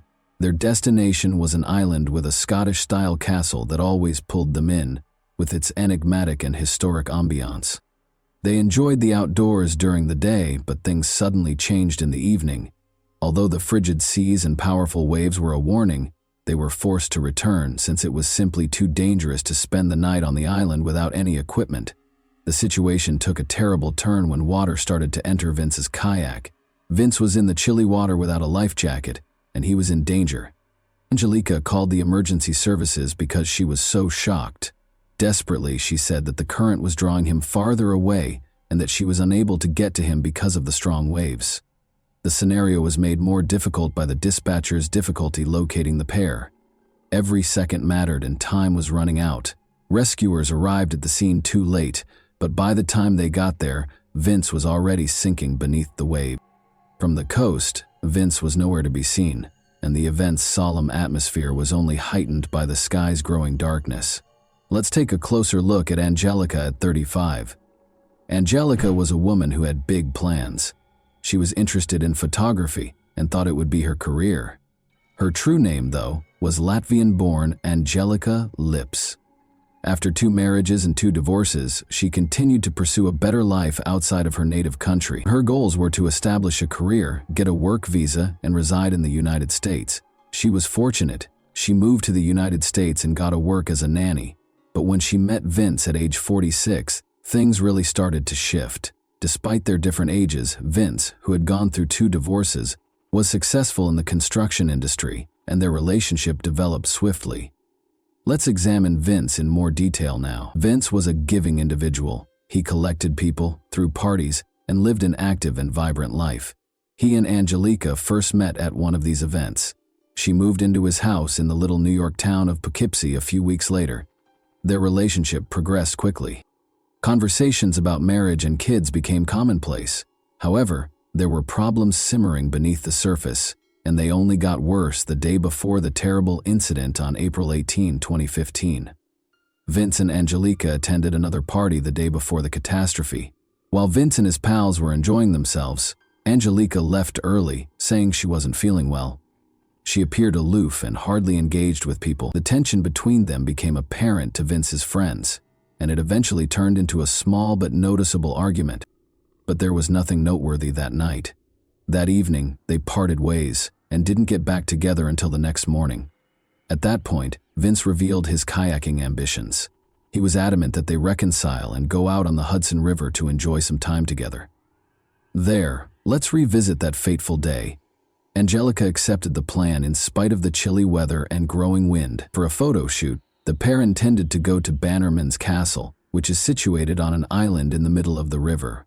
In the hopes of getting some amazing pictures, Angelica packed stylish attire for a variety of photographs. The wind was getting stronger, and it seemed to portend problems, but by noon they were at the water's edge, ready for another adventure.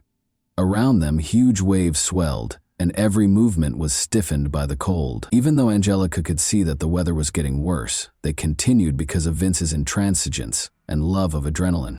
Angelica would never forget what Vince said before they left. "This will be your life's journey." The meaning of those phrases would become hauntingly new. The trip to the castle proceeded without incident a few hours later. To set the tone, Angelica informed the cops that they had had a few beers together before leaving. Since they had to return, they both understood they had to maintain their sobriety. On the way back, however, everything changed. As the waves rose higher, Vince began to lag behind. He yelled that his kayak was absorbing water, and Angelica turned to see his boat sinking. The tidal tide pulled her toward the coast as she attempted to turn around. She contacted emergency services as soon as she landed, but Vince had already vanished into the chilly Hudson River. The night of April 19, 2015, marked the start of a search that continued into the following day and into the night. While a sonar-equipped boat fought fog and choppy waves, divers dove into the murky Hudson to find Vince's body. They searched the region with rescue helicopters, but to no avail. As they struggled to deal with the catastrophe, Vince's family was in a state of shock and panic. Even though they realized the chances were poor, his friends and family clung to the hope that he had somehow survived the icy water and powerful current. Ironically, Angelica seemed the most composed of all the worried individuals. As if nothing had happened, she kept updating her social media accounts with pictures and videos. Vince's family was really offended by this behavior because they thought it was improper and even suspicious. Her statements did not strike a chord with the distraught family members, despite her assertion that she was clinging to hope and waiting for her fiancé to arrive. Angelica had to return to the police station for additional interrogation, 10 days after Vince vanished. It was all because of a remark she had made in her first exchange with detectives that seemed casual. On the way back, she may have unintentionally taken the drain plug out of Vince's kayak, she said. The investigation's trajectory was significantly altered by this minor detail. The idea that Vince's death was just an accident began to lose credibility, as there were suddenly more questions than answers. Angelica also informed the cops that Vince's paddle was broken. It was challenging to row correctly since it had missing a locking ring. The detectives' suspicions were only heightened by this, and they began to think about the possibilities of foul play, a broken paddle, and a missing plug. Investigators were worried by these details.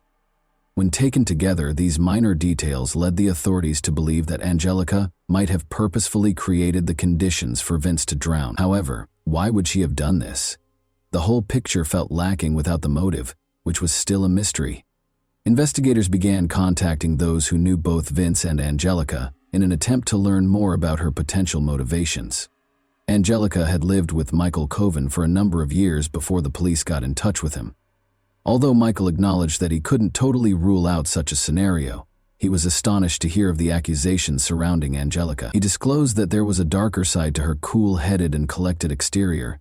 At times, especially after drinking, Angelica would become combative and initiate disputes, which Vince, Michael claimed, quietly put up with. But only a few weeks prior to the catastrophe, Vince told a buddy that he was seriously considering getting married to her. He characterized her as aggressive and manipulative, particularly when she became unruly when being questioned. Although Angelica acknowledged that there were disagreements in the partnership, she insisted that they were only about their personal lives. The detectives were put on hold by her evasive remarks and imprecise wording. An increasing amount of evidence suggested that Vince's death might have been a premeditated tragedy rather than an accident. The motivation proved to be more important than first thought. In addition to interpersonal problems and resentment, Angelica had a particular financial incentive. She was the principal beneficiary of Vince's roughly $500,000 life insurance policy. It was a substantial amount that could provide her with a new beginning and resolve her financial issues. Since Angelica didn't have a job at the moment, this money may have a significant impact on her future. Due to these fresh disclosures, Angelica was no longer the heartbroken fiancé but rather the main suspect. She insisted on her innocence in spite of this. Nevertheless, she was arrested on charges of second-degree criminal wrongdoing and released on bail of $9 million, 0 cents, which, considering her foreign nationality, she could scarcely afford. Angelica was kept in detention pending trial because investigators were concerned that she could try to escape. According to Angelica's defense, her remarks during the 11-hour interrogation were not legally enforceable. Since Vince's body had not yet been found, her lawyer maintained that it was impossible to verify any foul play or deliberate crime in the absence of forensic proof. He maintained that Vince died in a terrible accident. He said that a wave caused the kayak to capsize and that the drain plug may have fallen off later when the boat began to sink. The defense set up an experiment on the Hudson River to bolster their version of events. There was a person sitting in a kayak of the same model who looked like Vince. Even on a calm day, the tests showed that the ship was resting very low in the water, only a few inches over the surface. This proved that even if the plug hadn't been loosened, big waves could readily fill the kayak with water.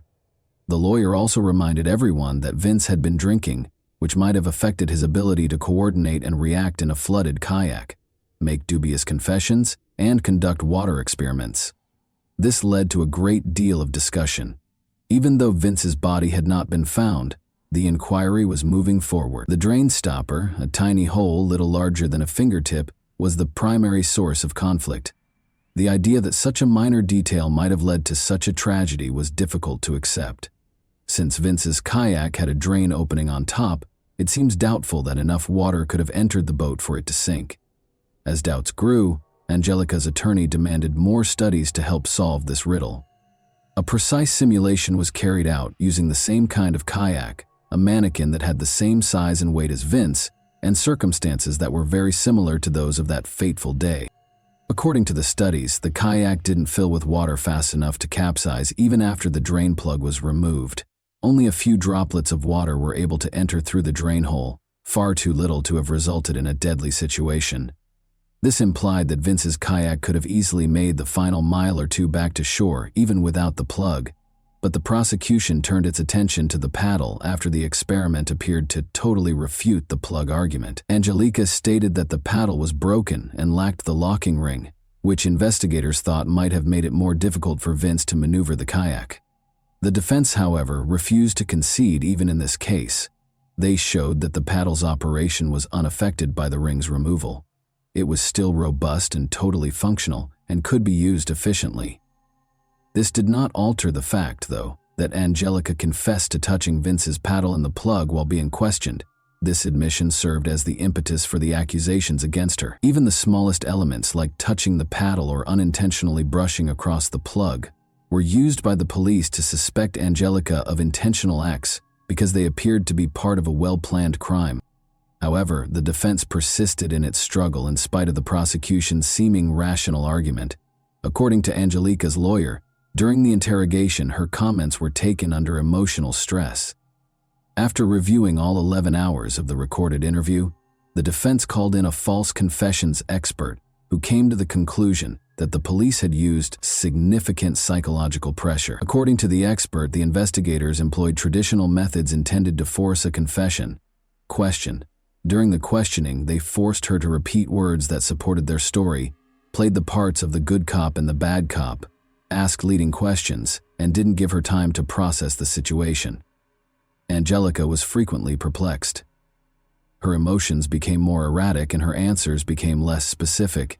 The expert contended that her statements should have been interpreted cautiously because she was in a condition of shock. Her brief statement that she had previously considered ending the relationship was one that the investigators took note of because it was taken to be an admission of intent to hurt Vince. The defense actually argued that this statement had nothing to do with what happened that day. It simply alluded to their long-standing marital problems. Although Angelica discussed freedom in a more general context, the police decided to take a different tack.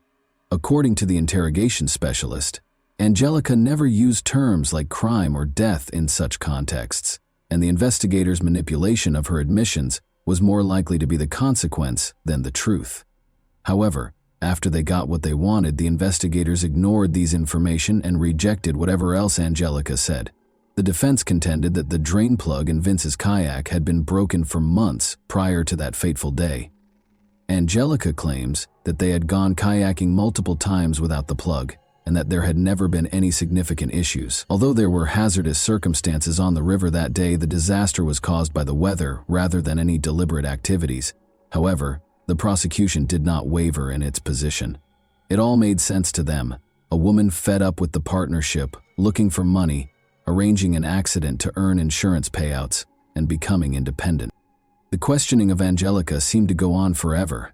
She felt trapped and had lost all sense of time. She initially made an effort to resist, but her determination waned as the officers kept bringing up the drain plug problem. Her account of the plug, whether it was present or not, got confused, which the investigators decided to take advantage of.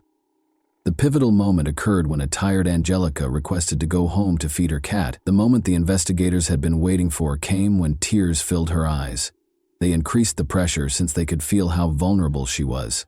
Despite the fact that she never explicitly admitted to a crime, the police persisted in asking her a series of leading questions. According to an expert who later watched the interrogation video, Angelica looked worn out, overburdened, and obviously unable to think straight. Her erratic answers were the usual outcome of emotional exhaustion rather than a deliberate admission of guilt. The expert claims that she only wanted to get away from the constant interrogation, which caused her to provide a number of evasive responses that served as the foundation for the case against her. Vince's body, meanwhile, was still unaccounted for. His friends and family were left in limbo, their suffering getting worse every day. His body was not found in the Hudson River, close to the same Bannerman's Island the couple had visited on the day of the tragedy, until the morning of May 23, 2015, over a month after he vanished. Drowning was verified as the cause of death by the autopsy. There were no indications of struggle or foul play. There were traces of alcohol in Vince's blood, but not much, indicating that the severe weather and the cold water temperature had the biggest effect on him. A few days after the body was discovered, Vince's kayak was found. As expected, the paddle had no locking ring, and the drain plug was gone. However, its functionality remained unaffected by the ring's absence. None of these circumstances by themselves could have caused drowning, the defense argued. It was a confluence of factors, including the chilly water, high winds, absence of a life jacket, and drinking. The catastrophe was brought on by this combination rather than anything Angelica did. But the prosecution wasn't going to back down. They concentrated on the contradictions in Angelica's claims, interpreting them as proof that she was responsible for Vince's demise. They had a simple theory. She purposefully damaged the kayak in order to put Vince at danger of dying. But Angelica's attorney maintained that Vince's own carelessness was to blame for the regrettable mishap.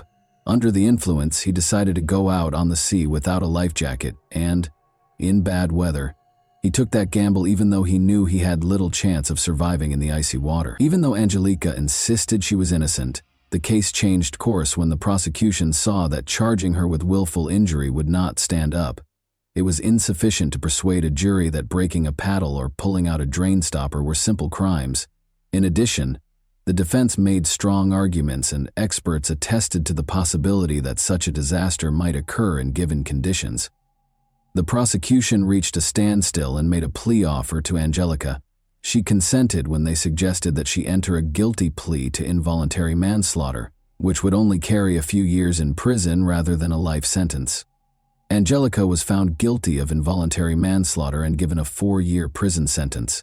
She only had a few months left to serve, though, given the time she had previously spent awaiting trial and throughout the legal proceedings. As part of the plea agreement, Angelica spent less than 4 years in jail, 32 months, before being released on parole in December 2017. Although she was given a 4-year sentence, she actually served less than half of that amount because of time served and early release. Therefore, the parole system permitted her to become released earlier in late 2017, even though her term was legally 4 years. Tensions persisted, even after she was freed. The result was too difficult for Vince's family to accept. They were outspoken in their displeasure with the light sentence, believing that Angelica was the cause of their son's death. However, Angelica insisted that the truth was known only to her and to God. She insisted that Vince's death had been a terrible accident and that she was not to blame. She encountered fresh difficulties after being freed. She had trouble finding work and faced deportation. Angelica's guilty plea prevented her from claiming Vince's insurance benefits. She was compelled to return to her own country 16 months later, where she started to reconstruct her life and put the trauma of those incidents behind her. She claimed to be completely recovered from the experience, enrolled in a university, obtained employment, and carried on with her life. People, this is a story with many unanswered questions that may never be resolved. A complicated and intense picture is painted by Vince's passing, Angelica's actions, and the contradictory testimony. In these circumstances, it's simple to be influenced by the narrative of the prosecution or by public opinion, but it's crucial to keep in mind that the truth isn't always clear.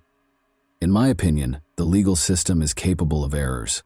Particularly in situations such as these, false confessions can result from coercion, psychological weariness, and interrogation techniques.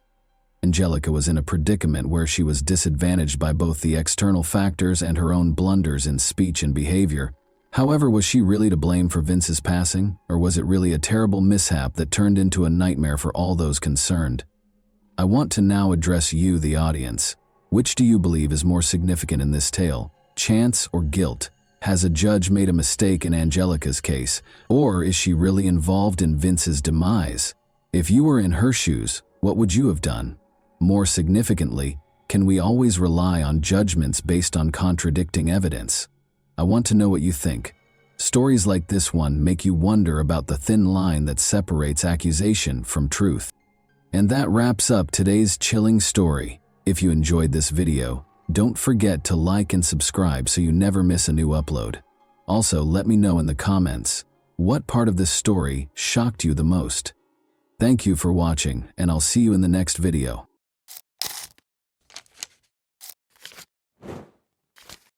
Hey guys, welcome to my channel, and today we're going to take a look at another horrible case with you. Even if the opposite of goodness might occasionally have irreversible effects, people nonetheless carry out nice deeds without waiting for gratitude in return. In our tale, a selfless deed committed years before led to death as well as a radical transformation in the lives of all the heroes.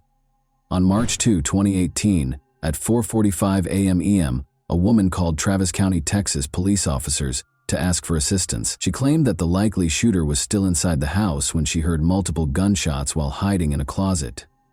The dispatcher instructed the woman to wait for police officers who were en route to the house and not to come out of hiding during the phone call. Police had already roped off the residents a few minutes later, and the woman in the closet was identified as Corey Shaughnessy, a local. The woman was in a really depressing state. In the kitchen, Corey was terrified and unable to comprehend what had occurred. Her husband, Theodore Shaughnessy, was lying close to the table in a pool of his own blood. Take a seat back because we are working together to investigate another unfortunate case today. Born on February 7, 1963, Theodore Shaughnessy was the youngest member of a large family. Shaughnessy, who grew up in Arizona, close to Phoenix, has a deep passion for fast vehicles and all things related to them. He literally fantasized of sports cars as a teenager. Growing up, Theodore was a fearless man who believed that the greatest way to be happy and enjoy life was to get some adrenaline. Still, he was a good son, a good friend, and a nice upbeat man. Ted met Corey Garman in a nearby arcade when he was 20 years old. The young men clicked right away because they had many interests, such as a passion for books and jewelry. They were married in 1989 when their sympathy swiftly evolved into deep love. Following their marriage, the Shaughnesseys relocated to Austin, Texas, where they established Gallery Jewelers, the family business, and soon settled in. Together, the Shaughnessy family created a high-level business. Corey, who worked as an appraiser for Ted, the family business, was passionate about diamonds and fine art. However, he was the store's public face. People were drawn to him and energized by his energy because he had a gift for connecting with them. He was highly gregarious and active since he became the company's lifeblood wherever he went. This trait was very beneficial to his business since it allowed him to communicate with clients and partners in a common language and work out the best terms for everyone. The family fortune was eventually believed to exceed $8 million, 0 cents, due to the business's considerable success. Yet Theodore never wavered in his generosity or consideration for others. He frequently donated to charitable foundations and purchased food for the less fortunate. The couple bought a lovely new house close to their store as the family business grew. The pair seemed to be the ideal match and complemented one another. In fact, everything appeared to be nearly ideal, except for the fact that the couple was childless. Ted and Corey made the decision to grow their family in tandem with the jewelry business. They took a 16-month-old boy from a Ukrainian orphanage in 2000, making a decision that would change their lives. It was simply love, unconditional and immediate. Nicholas was the name of the young boy with the gray eyes. The Shaughnessy family's lives was finally completed by this long-awaited event, as they now had all they needed for complete happiness. Nicholas was an energetic and well-behaved child growing up. Like his father Ted, who frequently took the youngster to the racetrack, he had a deep affinity for both vehicles and animals. Around addition to riding sports cars and going karting together, the father and son frequently just walked around the park together. Nicholas developed an interest in car disassembly throughout his high school years and even started a small business. The young man recruited pals and used his parents' money to purchase the required equipment. Nicholas met Jackie Edison at the same time. They were attracted to each other right away when they first met the young people, but they disliked the young woman after meeting Nicholas's parents. She didn't seem like the right fit for Corey. However, nobody stopped youngsters from dating in order to stay in touch with Nicholas. Jackie eventually gained their approval and began spending so much time at the Shaughnessy home that they allowed her to move in. Jackie left his parents in August 2017 to begin a new life in College Station. His parents provided financial assistance for him as a day trader while she was in school. Every weekend, the young guy traveled the 2 hours to Austin to see his parents, whom he was quite connected to and tried not to distance himself from. Nothing in his life appeared to be a sign of trouble, and everything seemed to be going smoothly. Ted and Corey were awakened by their dog's persistent barking at 4:30 a.m. on March 2, 2018. Since the animals frequently responded aggressively to tiny creatures that would inadvertently come onto the family home's yard, this was typically a common occurrence. Ted made the decision to investigate, but Corey believed there was nothing to be concerned about and that the dogs will stop barking in a short while. He proceeded to inspect the house after arming himself with his .40 caliber handgun. Corey quickly fell back asleep after resting her head on the pillow. However, she heard a gunshot in the kitchen a few seconds later, followed by several more rounds. Fearful, Corey reached for her revolver, which was normally by the bed, and left the bedroom to assist her husband. However, as she was leaving, she noticed that her favorite dog Bart had been shot at the doorway. A dark, ominous figure suddenly materialized in it. Fearing that he would be discovered and killed, Corey shot randomly, directing all 6 bullets toward the door, unloading the revolver and hiding in a closet.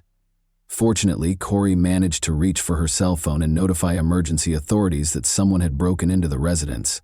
She claimed to have heard groans coming from the room and to have shot one of the assailants. The terrified woman repeated to the operator that she heard someone groaning, but she wanted to make sure because she didn't know who was making the noises. She was calmed down by the dispatcher, who advised her to wait for the police and not leave the shelter. She was notified that the cops had reached the residence 15 minutes later. Eventually, the groans subsided and the house fell into a funeral silence. After exiting the closet, Corey made his way to the front door. She noticed her spouse in a pool of blood as she passed the kitchen. Shells littered the area around him, and he appeared to be lifeless. She was so terrified that she went to the door and opened it, but nobody was there. It just so happened that the officers were in the incorrect house. The officers on her neighbor's doorway were attempting to determine which side of the street the gunfire were coming from because of the peculiar precinct arrangement of this neighborhood. After settling down, they hurried to the Shaughnessy residence. A trembling Corey, her life utterly destroyed, was waiting for them on the doorstep. She had no idea what had transpired. After entering, the police officers made every effort to soothe the woman. Corey reported the attack to her son over the phone. She went for Austin right away with Jackie, and they got to her parents' house at about 8 in the morning. Theodore Shaughnessy, 55, was shot many times in the head, back, and thigh, and died as a result. Friends, family, and acquaintances were appalled by what had occurred. Nobody had any idea that they could have homicidal adversaries who could be shot at close range in such a heartless manner in the middle of the night in their own house. In order to assist Corey and help with the inquiry, Nick and Jackie remained in the house with her after the tragedy. The crime scene was inspected by law enforcement. The discovery of 2 distinct kinds of shell casings in the .40 and .38 caliber indicates that 2 distinct firearms were used in the shooting. Although there were no indications of forced entry, the offenders must have entered through the far bedroom's open window, which caught attention when the safety netting was taken down. The first fingerprint was discovered here by the forensic team as well, and it was submitted right away to the lab for analysis. A number of neighbors were questioned by police on the Shaughnessy family and whether they saw anything unusual. Police were informed by a neighbor that the Shaughnessy's residence had previously been the target of a burglary, because they are the owners of a jewelry chain. In addition to swabbing Corey's hands for gunshot residue, the police also removed her pajamas for inspection. From the start, Corey was forthright about the fact that she had discharged her weapon. After starting their investigation, the police swiftly ruled out burglary because there had been no forced entry or stolen property. They turned their focus to the murder inquiry and discovered that, with the exception of the door leading to Nicholas Shaughnessy's room, every door in the home was still in place. The door had been opened, and a search of the room showed that a .40 caliber pistol drawer on a dresser was missing a firearm. Detectives concluded it was the gun used to kill since it was the only missing item from the residence, and its caliber matched one of the guns used in the massacre. Corey, Jackie, and head Nick all agreed to lend their support to the investigation in any way they could. Nick claimed he hadn't been in Austin for around a month, but he and Jackie also consented to the police searching Corey's cell phone. Additionally, all three consented to respond to inquiries at the station. Simply put, the police wanted to learn as much as they could about the family and the day's events in order to pursue the criminals. It was still unclear to investigators whether the murder was a targeted crime, a random attack, or a poorly executed heist. Since there was no unidentified prints at the site, they had to consider whether Corey Shaughnessy, the only victim still alive, could have been a suspect. She was the only one in the house, after all. The fact that Corey was left alive by the gunman was the only thing the authorities could focus on. They also thought it strange that nothing was taken from the house, and that the gunman had been there for 17 minutes prior to the shooting. Amy Meredith, an assistant prosecutor who investigated the scene of the incident, was positive Ted Shaughnessy was acquainted with the assailant. Additionally, she was positive that the house was too large and too dim for a few lone robbers or jewelry thieves to rapidly navigate. Because detectives thought she had a motive, Corey Shaughnessy was being questioned more and more. Officers discovered that Ted's $1 million 0-cents policy had Corey as its beneficiary. There was no proof against Corey, but their house and business were also quite valuable. However, Corey wasn't the only member of the family that raised questions.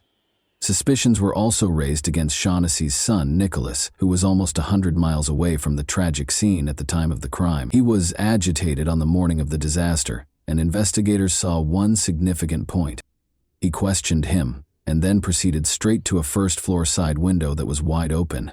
It was his room's window. In order to examine that window in detail, which was not visible from the front of the home alone, he proceeded to that side of the house. The crooks entered through that identical window. However, Nick had not heard anything from the investigators regarding the thieves using that window at that time. Ultimately, if he was not involved in its creation, how would he know the point of entry? When investigators looked more closely into Nicholas's financial background, they found that he had been having financial difficulties for a while before the crime. One significant discovery was that Nicholas had borrowed $30,000, 0 cents for the firm, from his mother, who had just sent him a note asking him to pay back the debt. He also owed $20,600, 0 cents to a neighbor.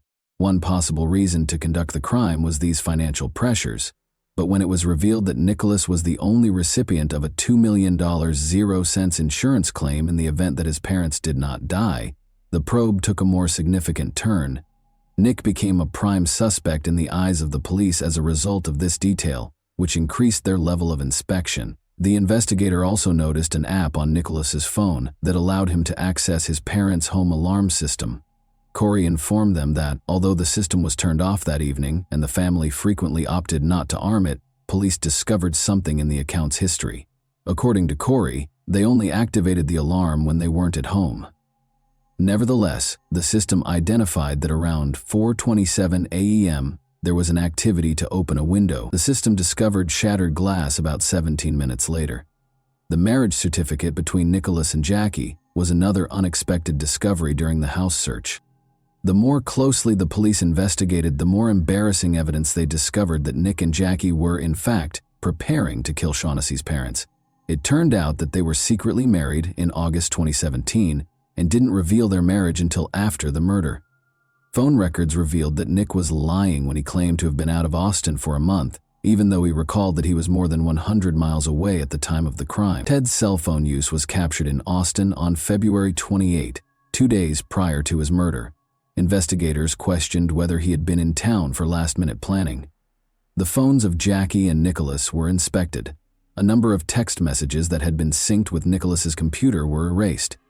When Nick texted Jackie on February 24 to let her know he was working on it, Jackie replied, "Do they want $50K or not? Paying half that early is beyond our means." Nicholas and Jackie's flat was searched by the police. The number of cameras placed throughout the apartment astounded everyone. The cameras demonstrated this. On the morning of the crime, they were at home. The safe included firearms, ammo, and valuables. The make and caliber of one of the murder weapons and one of the ammunition boxes were identical. It was a .38 caliber handgun with 6 bullets missing. Nick requested that Jackie take money out of the account. In other letters, Jackie had taken out $1,000 from the bank a few days prior to the crime, so if this occurs, she will have cash on hand. Officials believed it was no accident. Investigators got in touch with Nick's high school friend Spencer Patterson, who officiated Nick and Jackie's wedding during the course of the inquiry. Even though it was quite challenging to get in touch with him, the information that was gathered was crucial in establishing Nicholas' guilt. It turned out that the fingerprint from Nicholas's bedroom window was a dead end.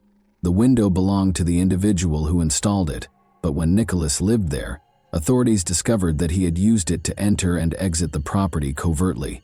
Spencer, his best friend, was also aware of it. Police interviewed Spencer. Additionally, he was aware of Ted and Corey's home safe location. Spencer's house, vehicle, and cell phone were searched by police. Police discovered a .38 caliber handgun in the vehicle. Although it wasn't one of the murder weapons, it was sent for forensic analysis. Additionally, Spencer was at home on the morning of the incident, according to his cell phone. Although Spencer was not considered a suspect, he did contribute to the suspicions against Nicholas that was disclosed by Spencer just prior to the crime. After Ted and Corey left, Nick mentioned obtaining $8 million, 0 cents. Spencer attempted to hire Nicholas Shaughnessy to murder the family and take all of their belongings. The disguise was unnecessary because they would all perish, according to their communication. Nicholas Shaughnessy and Jackie Edison were arrested by police on May 29, 2018, for criminal solicitation, Nick wrote. Corey was incredulous.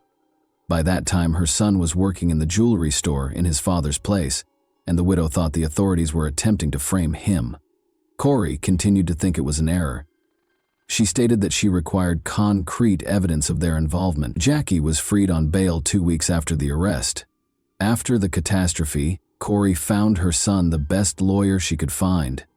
"You could have told me that aliens landed in the front yard, and I would have believed that instead of believing that Nicholas and Jackie were planning to kill us," Corey Shaughnessy stated in an interview. Corey has been Nick's companion for months. She genuinely thought that either there was something odd with illegal substances, or perhaps the children were involved in something in College Station where Nicholas owed someone money.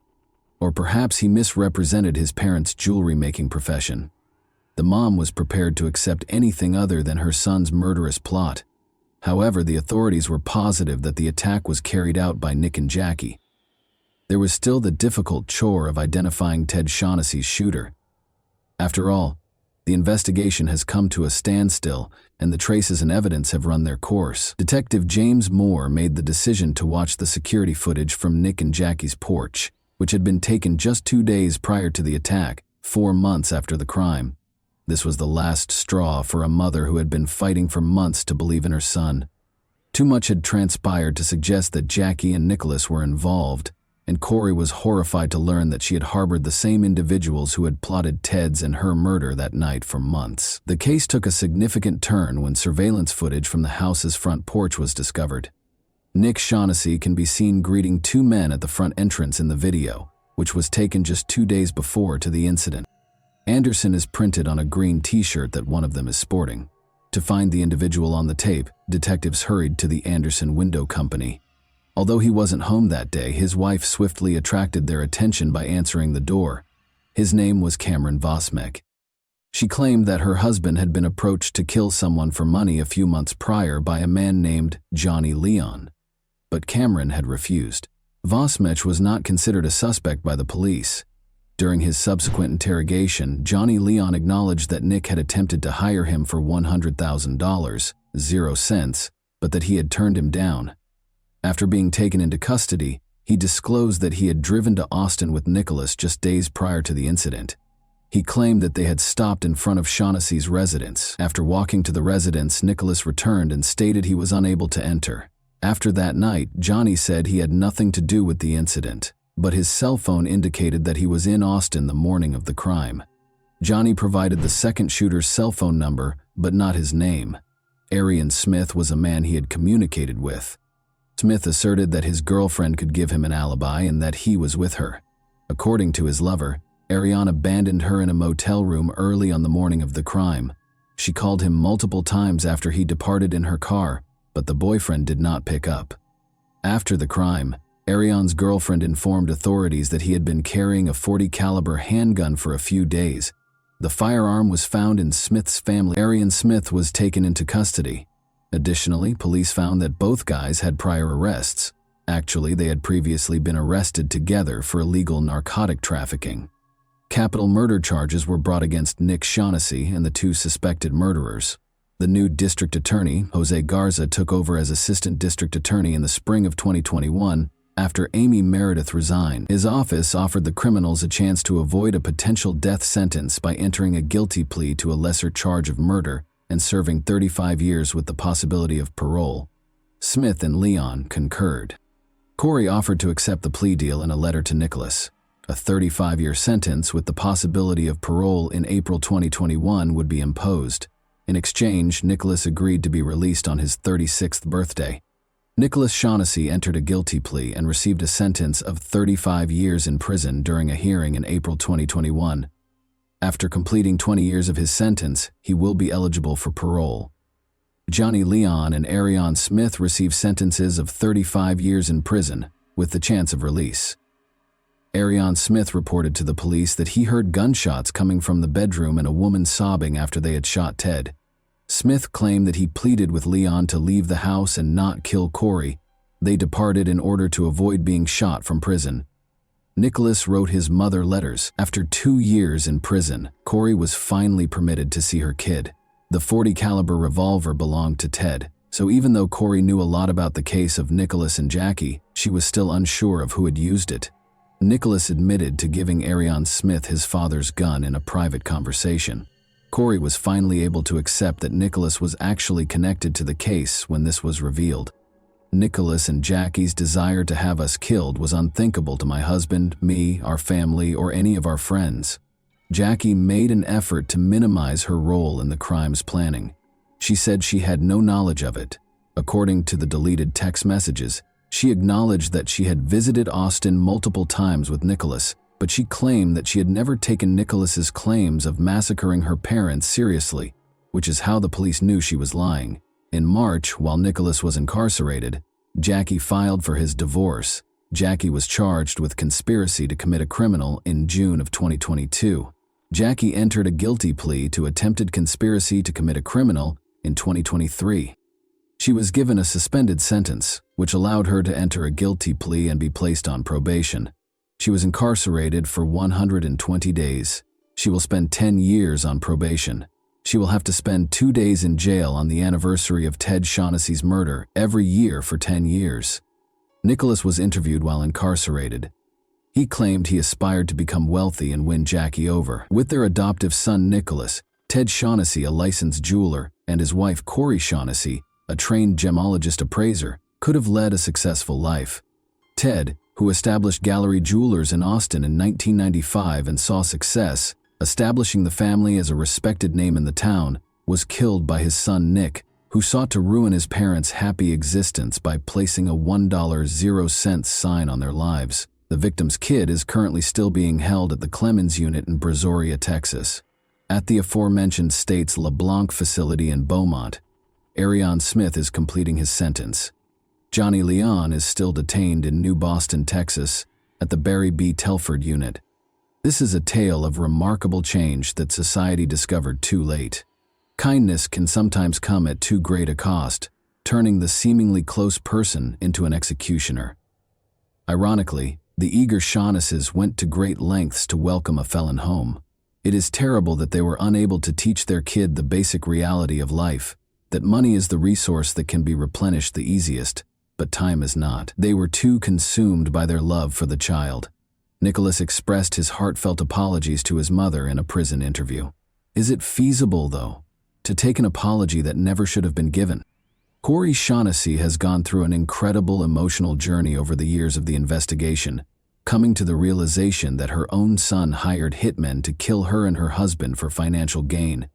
She still loves her son, the same 8-year-old boy who hugs her affectionately in pictures and races cars with his father, but the life that Corey and Ted attempted to build around him is gone forever. Presently residing in a different location under a false identity, Corey Shaughnessy makes an effort to regain faith in those around her every day. Indeed, a terrifying concept haunts us throughout our story. Many people are far from what they seem at first glance. You lived in your own house with the 2 individuals who attempted to murder you? And that wraps up today's chilling story. If you enjoyed this video, don't forget to like and subscribe so you never miss a new upload. Also, let me know in the comments, what part of this story shocked you the most? Thank you for watching, and I'll see you in the next video.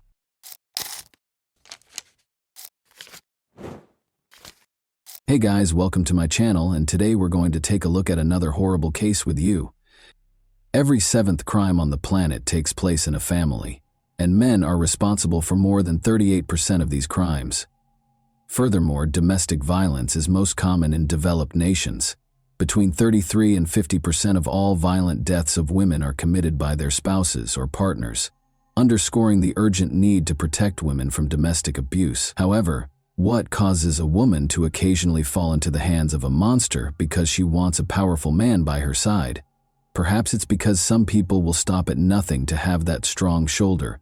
After all, we learn from our families and society that a woman requires a guy to be at her side.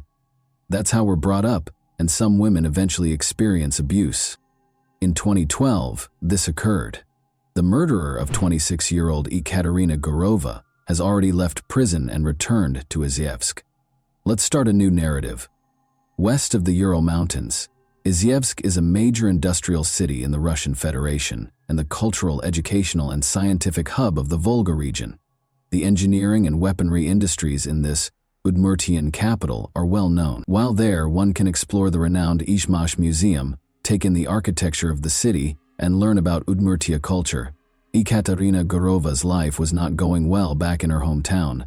She was raising a small child by herself, had no prospects, and had gone through a difficult divorce. She made the decision to start again because she felt exhausted and disheartened. She relocated to Izhevsk, a new city, new experiences, and new people, with her daughter from Naberezhny Chelny. Color returned to her life as a result of the transformation. After landing a job she loved, Ekaterina made a name for herself in the beauty business and even planned to launch her own salon.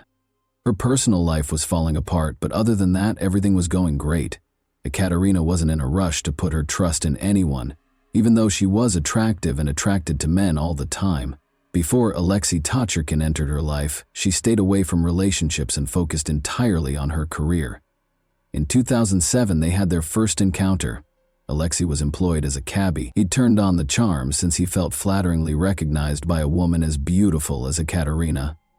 With 2 degrees in system administration and economics, he informed Ekaterina that he worked as a system administrator for numerous large corporations during the day, and that driving a taxi was only a side activity.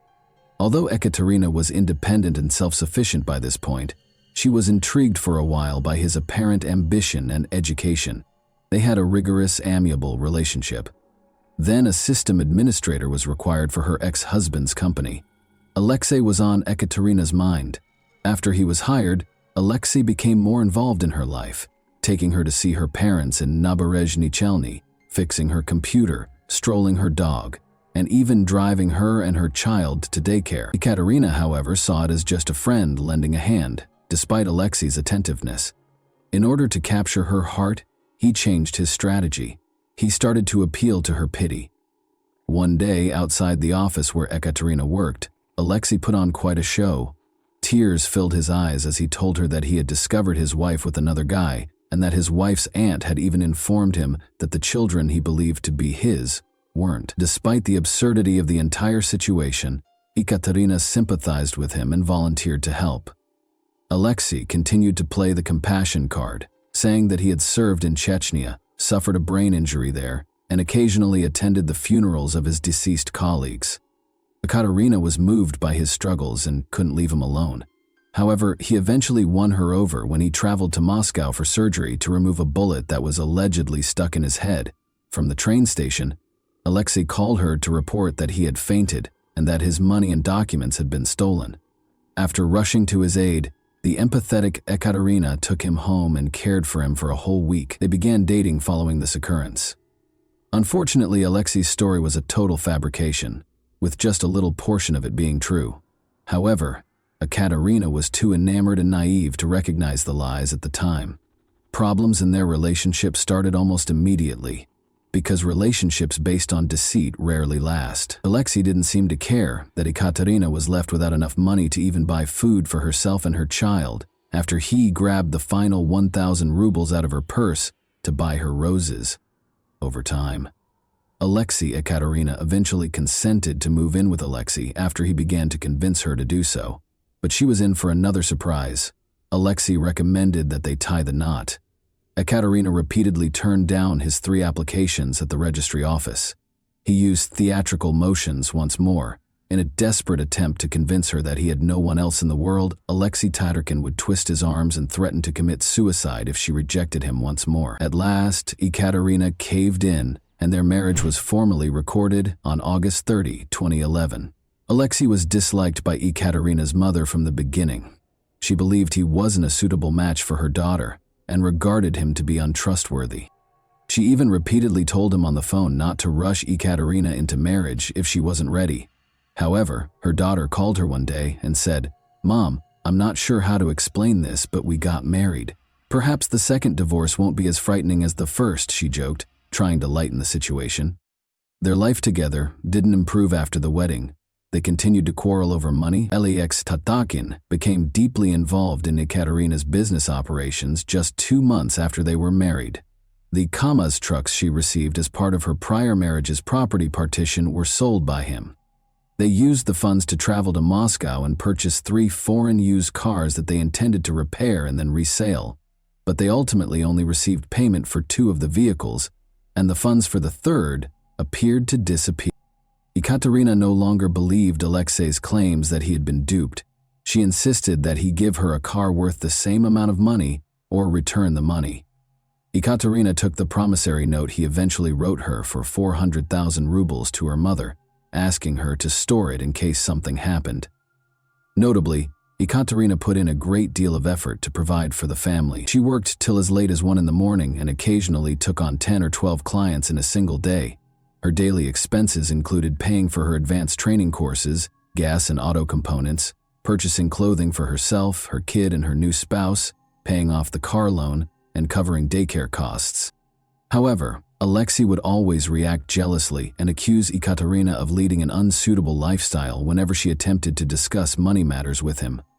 She frequently announced to her mother and friends that she was divorcing and that the marriage had been a mistake, but it was almost impossible to induce Alexei Tatarkin to vacate her residence.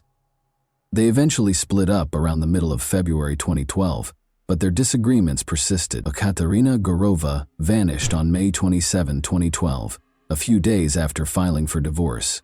A prominent Izhevsk beauty expert, Ekaterina Gurova, was reported missing on May 28. Alexei was called by Ekaterina's mother. Although she didn't want to contact him and didn't like him, Ekaterina hadn't returned her call and hadn't answered her phone since the previous evening, which had never occurred before. Though her mother realized Alexei Tatarkin wasn't being completely honest, Alexei calmly said he didn't know where Ekaterina was and even promised to check her apartment. She was able to locate her daughter's friend's phone number that same day and contacted her from Naberezhny. She reported a missing individual to the police and made calls to nearby hospitals and morgues. Ekaterina's mother hurried to Izhevsk as soon as she received the news. Her daughter's car was still parked in the courtyard, and the apartment she had been renting was locked. One of the biggest search operations in the history of the city started at that point. At an attempt to piece together what might have happened on the day she disappeared, Ekaterina's acquaintances said that she was spotted sitting at a cafe with a man at around 2:00 p.m. One of the waitresses is said to have provided this information. Ekaterina then took her car and drove home. Around 3:40 p.m., she parked in the courtyard and entered her building, according to security cameras nearby. What followed is still unknown. Ekaterina vanished without a trace, but her automobile remained in the parking lot. According to Ekaterina's mother, she attempted to phone her. The phone rang at about 6 p.m., but Ekaterina didn't pick it up. Her phone was off by 11 p.m. and nobody could get through to her. Even if it was only for a brief excursion, Ekaterina's loved ones insisted that she would never simply leave town without notifying anyone. Under Part 1 of Article 105 of the Russian Criminal Code, the investigative department of the Pervomiaysky district in Izhevsk, under the investigative committee of the Russian Federation for the Udmurtia Republic, opened a criminal case on May 30, 2012, in relation to the unexplained disappearance of Ekaterina Gurova. The investigation was given special supervision by the investigative committee of the Russian Federation for the Udmurtia Republic. Even a month later, Ekaterina was still missing while the search went on to be located. Izhevsk as a whole was looking for Ekaterina. There were flyers everywhere with her picture on them. Her pals even sought assistance from psychics. The police searched for her with the help of dozens of volunteers, including her friends, acquaintances, and clients. On the basis of witness suggestions, they searched the suburbs and various locations throughout the city, but they were unable to find any clues. No progress was achieved in spite of the police and volunteers' ceaseless efforts. Olga Gurova, Ekaterina's mother, therefore lodged complaints with the prosecutor of the Republic, every agency in Udmurtia, and even Russian President Vladimir Putin. All of the offices responded to her letters, informing her that they had been registered. The detectives didn't begin to exhibit renewed interest in the case until after this. One of the main suspects was Ekaterina's spouse. Ekaterina thought he was responsible for the disappearance of her paperwork just before their divorce because he had been so jealous. But Alexei insisted he knew nothing and that he had nothing to do with Ekaterina's disappearance. He was arrested, interrogated, and then released shortly after she vanished. Then Alexei shut off his phone, stopped talking to anyone, and retreated from the outside world. As the hunt went on, it became clear that Alexei Tatyarkin's role in Katia's disappearance was complicated. A waitress who had taken money out of Ekaterina's card at Alexis's request was responsible for the break. A few days later, she called Ekaterina's mother after seeing the posters for missing persons. A neighbor's testimony further bolstered the case. From Ekaterina's apartment, the neighbor had heard a scream. On the day of Ekaterina's disappearance, other witnesses claimed to have seen Alexei operating her vehicle. Ekaterina's blood was discovered in the car when the authorities confiscated it and conducted an investigation. Early in July, the forensic results were returned. Alexei Tatarkin was taken into custody by July 10. He would put on a show while being questioned, saying he felt ill and that we needed to call an ambulance, all the while maintaining that he had nothing to do with his wife's abduction. The doctors were unable to identify any problems with Yevgeny Fedorov, the lead investigator for high-priority cases with the investigative committee of the Russian Federation for Udmurtia, and there was no evidence to support his claim that he had suffered a mild stroke. During another interrogation on July 12, he abruptly admitted to killing his wife Alexei. He claimed that his fear was the reason he confessed. He claimed that Ekaterina had been talking to him and driving him crazy in his dreams every night. On July 13, the eve of her birthday, he tragically gave her his confession as a gift. Even after confessing, the murderer of Ekaterina Gurova continued to mislead the investigators on the day of her 27th birthday. He claimed to have committed the crime on the banks of the Kama River 1 minute, and then he was unable to recall where he had hidden the remains. The case of the young woman's disappearance had a lot of strange details, but investigators' diligent work helped piece together the events leading up to the crime against Ekaterina Gurova. Alina, one of Ekaterina's students, was the last person to see her alive. On May 27, they met at a cafe at 2:00 or 3:30 p.m. Her goal was to start a beauty parlor. I remembered that Alina wanted to recruit me. Our conversation had scarcely begun when Ekaterina's phone rang. According to what I understood, the caller informed her that her private chats had been uploaded to the internet. Ekaterina attempted to use her phone to check the internet, but was unable to access anything. She stated that she was leaving for home and would return in around half an hour. I should wait for her, she asked. According to the witness, Ekaterina called her husband while she was on her way home. She felt he was the one who had posted her texts, and they were already going through a divorce. She set up a meeting with him in the building on Udmurtskaya Street, 161, where she had been renting an apartment for the last 2 months because he was very tech-savvy. Alexei Techkin claims that after they had split up, they reconnected in the building's foyer, and a dispute started practically right away. He was accused by Ekaterina of disclosing her private messages to another man. Alexei responded by making his own charges. My wife essentially said that I would be a fool if I hadn't figured it out by now when I asked her whether the reports I had heard about her seeing other guys were true. Without thinking, I reached for a knife and stabbed Ekaterina in the chest, Alexei told police. Ekaterina fell to the ground after the stab. I managed to capture her. Ekaterina was on my knees while I sat on the floor. She stopped exhibiting any signs of life after I remained that way for almost 10 minutes. I understood I had killed her when I regained consciousness. To hide my traces, I grabbed the knife and started chopping up the body. Ekaterina's neighbor claimed to have heard a woman cry for almost 5 minutes. Sometimes it sounded muffled, like someone had covered her lips afterwards. For several hours, the bathroom was filled with the sound of running water. Alexei Tarkin's subsequent actions were anything from indicative of someone in a blind fit of wrath. Everything he did appeared to have been planned out to provide the ideal alibi. He didn't try to save his wife or call for help. Rather, he ruthlessly cut her body into 9 parts and placed them in trash bags. He then texted Ekaterina from her phone to his own, stating that she had gone for a drive and that she would give him a call the following day. The probe was further derailed that same evening when he sent texts posing as her, using her laptop. He loaded the luggage into a car he had gotten from a client for repairs the previous day at around 9 o'clock in the evening. He left the remainder to a landfill close to the village of Vohoy in the Zavolovsky district, and he buried part of the remains close to the village of Chiltam. Then he went home quietly and kept watching while the whole city looked for the woman he had already buried.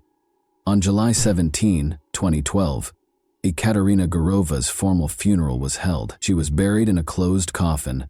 The hearse took her casket to Naberezhnya Chelny after a memorial service was performed for her in Izhevsk. The decision to bury Ekaterina adjacent to her father's grave was made by her family. Many of her father's old co-workers came to bid Ekaterina farewell and told her how much he had loved her. Valery Gurova has been employed at the prenatal facility for many years as an anesthesiologist, but in October 2008, he unexpectedly died of cancer at the age of 45. Nastya, Ekaterina's 6-year-old daughter, was left behind. Why then did her spouse choose to admit to the crime? Olga Gurova, Ekaterina's mother, thought that even his confession was part of a premeditated scheme a month and a half later.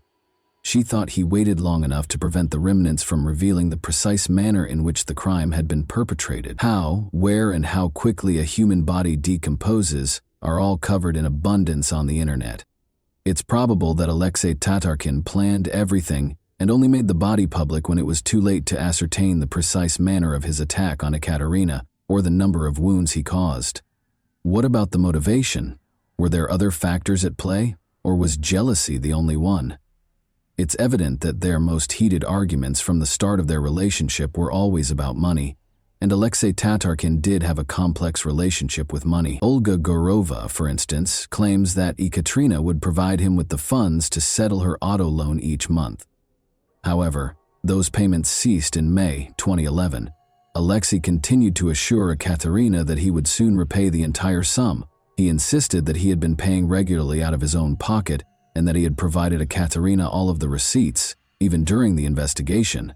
However, a collection agency that had bought the debt from the bank called a number in their database in November 2011, and it was Alexis. He assured them that they would begin loan repayment shortly, but explained that his wife had been in a car accident, was in the hospital, and was unable to communicate.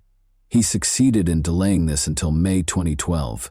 He informed them that he was now the one in the hospital following Ekaterina's passing. The most of the significant disagreements in their relationship stemmed from financial concerns. Alexei's lack of a reliable source of income and seemingly limitless expenses for what he said were business endeavors infuriated Ekaterina. Tatarkin and Gurova were diametrically opposed. He was crafty and avaricious, and to top it all off, he was incredibly envious, whereas she was straightforward and honest. Tatarkin Ken's envy had some merit, to be fair. Alexei's buddies testified throughout the trial that he had asked them to spy on his wife on multiple occasions. They discovered Ekaterina flirting with another man during one of these stakeouts. Alexei's experience as a computer specialist and system administrator also allowed him to surreptitiously monitor her social media posts, which only served to heighten his jealousy. It would be accurate to characterize Alexei Tatarkin as emotionally unstable, and any concern he had for Ekaterina was a facade. Additionally, the research found that Alexei had no college degree. He had never been in the military, much less in Chechnya, as he had claimed, and he hadn't even completed one semester of study. 7 large volumes that included explanations of the investigative procedures, the findings of numerous forensic reports, and the testimony of dozens of witnesses chronicled the full criminal case. For a month and a half, Ekaterina Gurova vanished on the evening of May 27 of last year, leaving behind not only her family and law enforcement, but also groups of volunteers. Years were spent looking for her, examining abandoned buildings, checking basements, and combing through neighboring woodlands. According to the court's ruling, as a result of Gurova's decision to revoke her marriage application and Tatarkin's habit of picking disputes and arguing with her prior to their marriage, Tatarkin made an attempt at suicide in February 2012. Gurova moved out of Tatarkin and began living on his own. Tatarkin staged an imaginary stroke in the beginning of May. The date of their divorce hearing was set for June 6. Based on Tatarkin Ken's own evidence, Gurova trusted them to manage her loan payments in 2012. After putting the body parts in garbage bags, I carried them to my Vaz 2153 and drove to Kozakino village. I attempted to submerge the bags containing Gurova's body pieces in the river, but they refused to sink. Brick bags came away from the rope I used to secure them to the torso. I then drove back toward Izhevsk from Neshkino. Upon his return to the flat, Tatkin wiped the blood off the flooring. He collected the blood-stained objects in a bag and put them back in the car with the other body pieces in other bags. Just then he saw that one of Gurova's friends, posing as Ekaterina, had left a note on her laptop. In order to provide an alibi for himself, he responded that she had allegedly gone out of town for a drive. Additionally, the murderer texted his own phone twice from hers, stating that Ekaterina was urging him to not worry and that she would undoubtedly give him a call back the following day. I left the torso in a forested area on the left side of the road after the accused's testimony to Tatarkin. I did not bury the bags. Instead, I covered them with leaves. The distance between the bags was around 30 yards. I also left the sweater I was wearing when the incident was committed there. I buried the garments and the rest of the body. Olga, Ekaterina's mother, broke down in tears as the witness statements were read in court and had to leave the room, calling paramedics to help her. The judge read the verdict for about an hour and a half. Alexei Tatarkin received a sentence of 9 years and 6 months in a prison colony with highest security. A 10-year sentence was what the prosecutor had asked for. No appeal was filed. At the sentencing, Ekaterina Gurova's mother and her family attorney were not present. A demand for damages, in which Ekaterina's mother sought 5 million rubles for mental suffering, was attached to the criminal case. She also filed paperwork to be reimbursed for 30,000 rubles in burial costs. Funeral costs were reimbursed by the court. Nonetheless, the court recommended that Ekaterina's mother bring a different civil claim in relation to the 5 million rubles in emotional compensation. Alexei Tatarkin's face was expressionless as the decision was read. His only apparent relief was that Ekaterina was no longer a part of his dreams. The thought of this amazing woman who was never able to get away from the monster she married is devastating. Ekaterina's optimistic and compassionate disposition allowed her to find the good in Alexei when there was only darkness. Perhaps the issue is that women are taught from an early age that they are incomplete without a male in their lives, and that they must have one by their sides. This kind of thinking creates a sense of self-worth that makes getting married to anyone happens to come along simple. How little did she regard herself to let a man who had to steal from her pocketbook and couldn't even afford to buy her flowers to remain in her life? Why are women so oblivious? Early on, Ekaterina saw that he was not a real man, but a fake. In order to see his girlfriend smile, a loving man would shield her and give her even the simplest presents. However, Ekaterina had already fallen into his trap by that point. She couldn't get away alive. To start, after being freed, Alexei Tarkin went back to Izhevsk in 2022. We don't write the laws or make the judgments, so what good is justice? What we can do is take lessons from tales such as this. This example ought to serve as a caution to attractive, successful women, those who are so sure of themselves and the world's goodness that they wind up picking someone who appears to be a faithful servant, a trustworthy companion, or a straightforward guy who finds a way into your life. He will eventually stab you in the back because deep down he knows he can never achieve or experience the success you have, and that knowledge will slowly and cruelly eat away at his ego. You trust him with everything, even your children and property, believing him to be highly loyal. This criminal will eventually face justice, which comes from above. And that wraps up today's chilling story. If you enjoyed this video, don't forget to like and subscribe so you never miss a new upload. Also, let me know in the comments what part of this story shocked you the most. Thank you for watching, and I'll see you in the next video.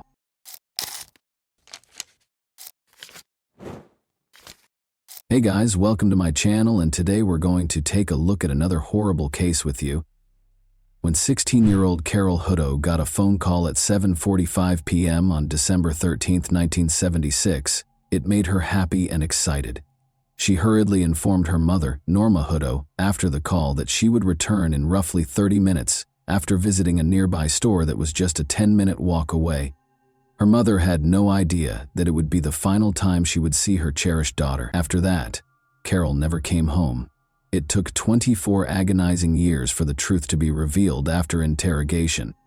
Who might have made the enigmatic call? What caused Carol to vanish without a trace?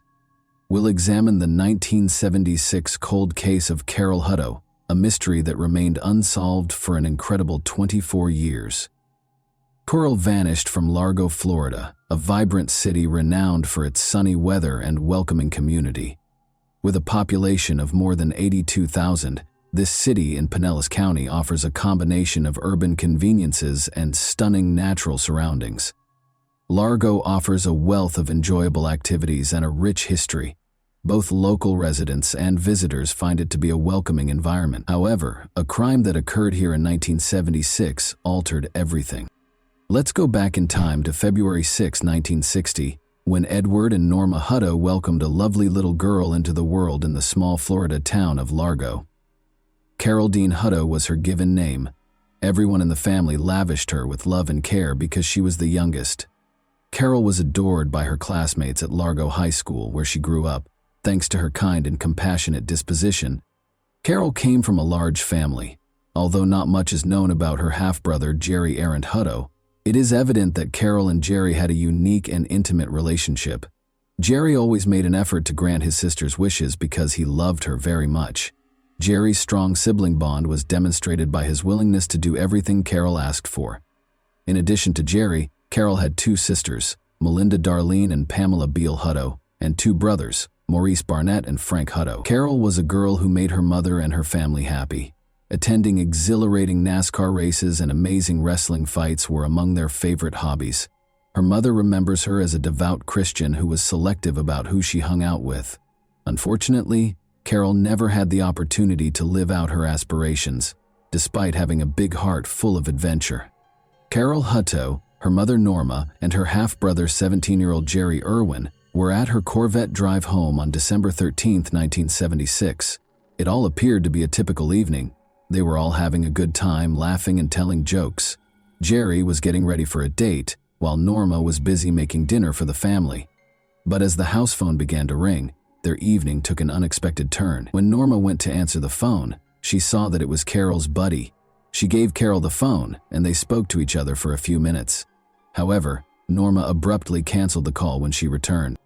Curiously, Carol's mood abruptly changed after the call. Norma noticed that she was getting really enthusiastic and pleased.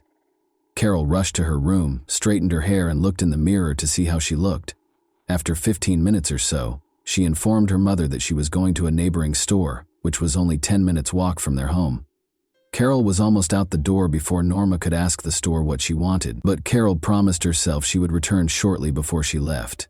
Jerry, Carol's half-brother, likewise said goodbye to Norma and left the house for his date. Carol could generally walk there and return in 20 minutes or less because the store wasn't that far away. Norma therefore anticipated that Carol would return home in 30 minutes, but an hour had gone by and Carol had not returned. Carol was taking longer than expected, and Norma began to worry whether she had run into her friends on the way and was conversing with them. However, when Carol hadn't returned after 2 hours, Norma's anxiety increased. Carol had never missed her curfew before, so her disappearance was worrisome as it was growing dark outside. When Jerry got home at around 10 o'clock at night, Norma, who was rather worried, asked if she had seen Carol. But Jerry had no idea where she was, and neither did Norma. Jerry was even more concerned when he found out that Carol had not come home since she left. He should go out and find her, Norma insisted. He began searching the streets and yelling her name, but got no answers.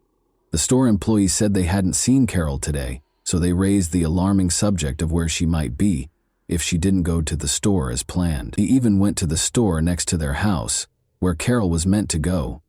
Unfortunately, Jerry came home and told Norma that he had been unable to locate Carol. They chose to wait until morning in the hopes that Carol would return home by herself, despite their worries. But when the morning sun came out, Norma's anxiety increased because Carol was nowhere to be seen. Norma made the decision to report Carol missing to the police without further delay, but the police told her that they couldn't declare Carol missing because it had been less than 24 hours since she vanished. At this point, they also thought about the likelihood that Carol had fled her house. However, Norma was not prepared to believe that Carol would ever run away from her family or leave her house by herself. She was convinced that her daughter had suffered a terrible fate. Norma and Jerry didn't want to wait for the police to take action because of this. They made the decision to act independently and actively look for Carol on their own. In order to find out if anyone had seen Carol the night before, they went around their area and spoke with neighbors. No one had seen Carol returning home that evening, although most of the neighbors recalled seeing her when she left at around 8 p.m. To see if Carol had spoken to anyone or visited any of her friends' homes, Norma and Jerry also went to each one, but they were unable to locate her. Norma was profoundly impacted by Carol's abrupt departure, and the community as a whole rallied to lend a hand in any way they could after learning that their little Carol was missing. Meanwhile, Carol was being vigorously sought for by the police. To find out if Carol had gone to any of the doors that night, they looked both close to and farther away from her home. Regretfully, nobody was able to verify that they saw her at any of those places. The store Carol was intended to visit had a security camera outside, which the police observed. But after watching the video, they were unable to discover any proof that Carol had been at the store the night she vanished. It was difficult to follow Carol's travels since security cameras were not as widely used as they are now, and only a small number of stores had them installed. However, a fatal discovery was made very quickly. Under strange circumstances, Carol's half-brother Jerry discovered her dead body on the evening of December 14, 1976. Desperate to find Carol, he had been scouting the area alone. He followed his search till he came to a building that was still under construction at the end of the block. This structure was beside a lake at 418 Imperial Drive. The body of Carol was found there, according to Jerry. How exactly he had found her in this particular location was still unknown. Carol's partially undressed body was discovered floating in the ocean. For Jerry, this was a startling and extremely unsettling sight. After reporting the discovery to the Largo police right after, he had the challenging duty of going home and telling Norma the devastating news. It was immediately clear that Carol's death was not an accident when the police arrived to carefully remove her body from the lake in order to preserve any possible evidence. Her injuries and the concrete block that was used to drown her suggested foul play, meaning that she was killed on purpose and that someone tried to conceal her body. Her body was dumped in the lake after the authorities concluded that the attack had most likely taken place in the abandoned construction house. Carol's watch was a key piece of evidence. It was stopped at 10:36 p.m., suggesting that the murder occurred sometime between 10:30 and 10:45 p.m. Some disturbing details emerged when Carol's lifeless body was sent for a comprehensive autopsy. Carol was strangled, which probably caused her to lose consciousness but did not immediately cause her death, according to the coroner's findings. She had also had a serious injury after being struck in the head by a hefty item. In addition to the upsetting discovery, Carol's thigh was severely burned. An even more horrible detail was revealed in the medical examiner's report. Carol was still alive when she was tossed into the water and smothered with a huge slab of concrete. She stayed aware despite the terrifying situation and eventually passed away from drowning. 3 long hairs that belonged to the same individual but appeared to belong to someone else were also found by the coroner during the examination of Carol's body. A 4th hair was discovered on Carol's blue jeans. It was unidentifiable and might have belonged to the murderer. This finding could have been a significant development in the case. However, the hairs were carefully stored away, awaiting the development of more sophisticated techniques that could assist identify the person guilty for Carol's unfortunate death, because there was nothing that could be done with them at the time due to the limitations of medical science in the 1977. Because Jerry Irwin, Carol's half-brother, was also outside on the night Carol was killed, the Largo police briefly focused on him. The police found that Jerry was finished 30 minutes earlier than he said, notwithstanding his claim that he was on a date. They began to question what he was doing during that interval. Why didn't he come home sooner? The restaurant he visited was only approximately 8 minutes away. Since Jerry was unable to offer an alibi for that period of time, the police began to suspect that he was involved in Carol's death. He was the focus of their investigation, but no conclusive proof was found. There was no evidence that Jerry could have harmed Carol. Carol's mother, Norma, was certain that Jerry loved his sister dearly and would never harm her. Even though they were suspicious at first, concentrating on Jerry didn't help them discover the truth. Jerry was eventually exonerated by the police, since they were unable to locate any additional evidence against him. The police worked hard over the next 18 months to follow up on every lead, but they were unable to uncover any information that would help them solve the case. Thus, the inquiry continued in circles. The case became chilly as time passed and the investigation lost steam. The Hutto family was left with burning questions as a result of this. What actually happened to Carol on that pit bull night? Who was to blame for her passing? Along with losing their cherished daughter, they were also frustrated that justice had not been served for her. The murder of Carol remained unsolved for over 2 decades until a chance event in March 1994 gave the investigation a new perspective. Due to a work injury, Officer Brad Hoyes was forced to spend his desk duty looking through cold case files. He discovered the disturbing circumstances of Carol Hutto's murder case while going over the lost files, which rekindled an old inquiry. Officer Brad felt that there were undiscovered aspects of the case that hadn't been fully examined in the first 1976 investigation. His instincts led him to take the risky step of reopening the investigation and retrieving the evidence box that had been stored for years. He found Carol's personal diary among the materials. In the hopes that the diary would have the missing parts required to solve the riddle of Carol's terrible demise, Officer Brad found promise in those pages, and it starts around a month before she passes away. Carol wrote about her covert relationship with her classmate a few pages into the diary. Carol was 16 years old at the time, which was in 1976. The 17-year-old James Brian Kuhn, also known as Jimmy Kuhn, who was born on July 20, 1959, was the object of her intense crush. At Largo High School, where they were both juniors, they would frequently converse with one another. Although there were rumors of their intimacy circulating around the school hallways, they decided to keep their distance and never publicly recognized it. Kuhn requested that Carol keep the connection a secret, because his family was very strict and they wanted to keep it a secret from everyone. Carol also said that she was deeply in love with Kuhn at one point. When she finally reached the line, "I met Jimmy at the lake," it was just too personal, you know. I mean, her body was discovered there, and we think the murder was committed directly next to the house. Kuhn was also one of the people that showed up at Carol's burial looking truly sad, and not at all like a suspect in 1976 when the case was first being investigated. As a friend of Carol, Kuhn was also questioned. He stated that he was at home the entire time and that he had not seen or spoken to her on the night of the murder. When cold case investigators re-examined the case in 1994, they discovered a contradiction between Kuhn's claims and what the Hutto family had initially informed the police. They disclosed that Carol had gotten a call from none other than Jimmy Quinn on the fatal evening of December 13, 1976. Kuhn had a daughter by this point, and he was 34 years of age. After graduating, he went on to serve in the United States Navy, where he was highly successful. His service as a submariner assigned to the U.S. Naval Submarine Base in Connecticut shaped his military career. Detective Sergeant Mike Short, 43, of Largo, was personally involved in the case. He assumed the lead in looking into Carol's murder after learning about the case because he and Kuhn had gone to the same Largo high school. He was accompanied by Lieutenant John Carroll, now Deputy Chief of Largo. They took a risk by unexpectedly traveling to Connecticut, where Kuhn, an 11-year veteran of the military, was stationed. Kuhn's story took a significant turn during this encounter. In a reversal of his previous claims, he acknowledged that he had seen Carol the night before she vanished. He acknowledged that on the night Carol vanished, he had been with her.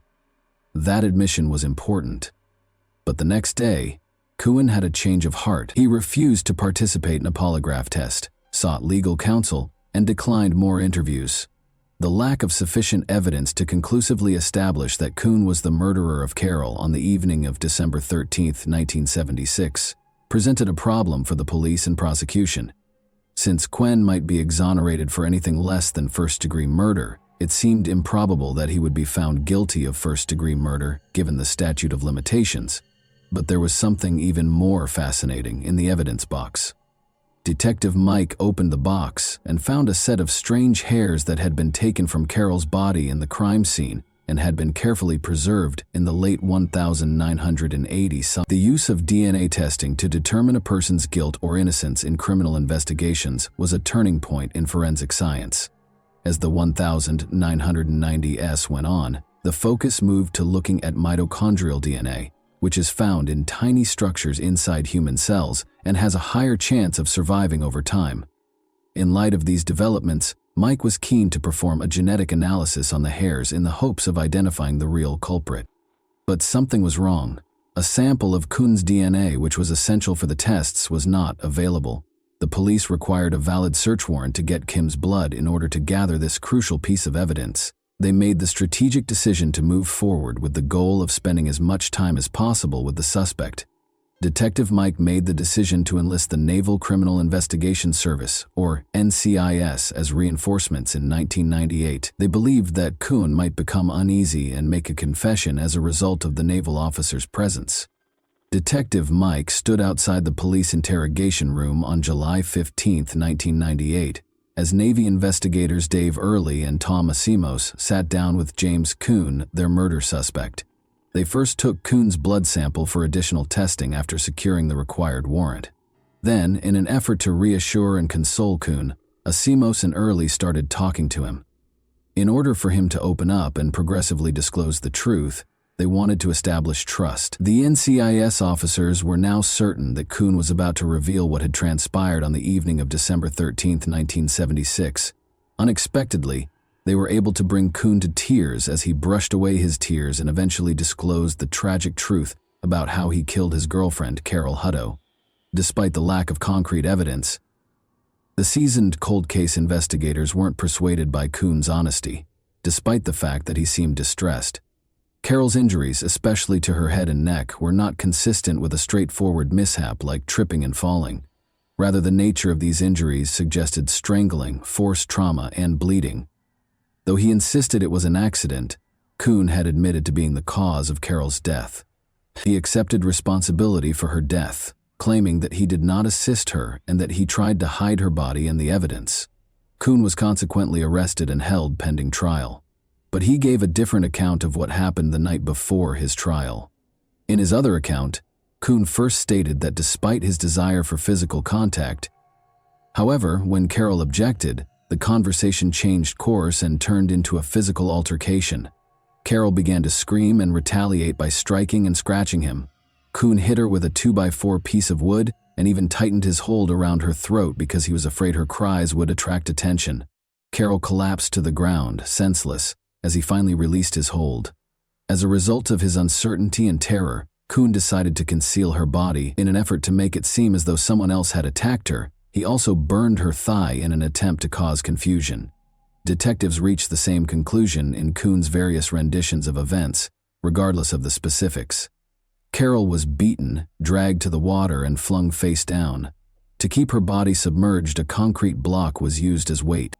It's interesting to note that Kuhn's second story seemed more credible and fit the evidence better. The circumstances surrounding Carol's unfortunate fate and the physical evidence seemed to support this version of events. On February 9, 2000, the day of the trial, the prosecution sought to convict Kuhn of first-degree murder. Although his attorneys admitted that he was partially responsible for the act, they maintained that manslaughter or perhaps third-degree murder would be a more appropriate punishment.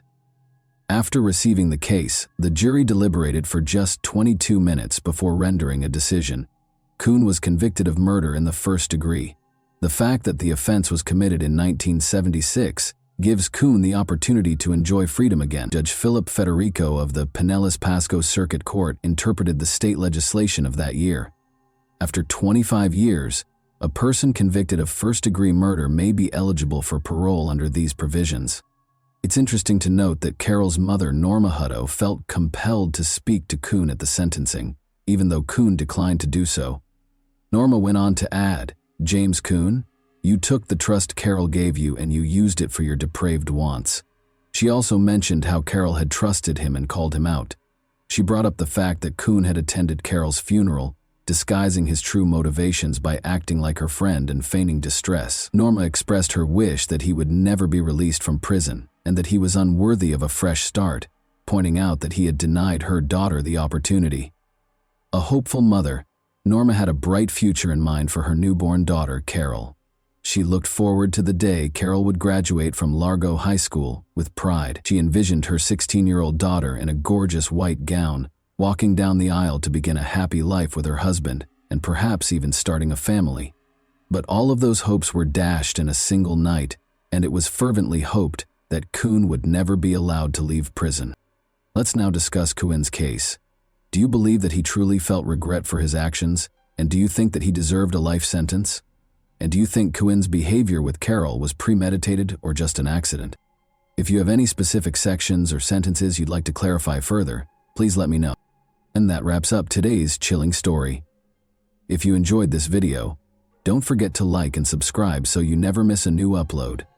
Also, let me know in the comments what part of this story shocked you the most. Thank you for watching, and I'll see you in the next video.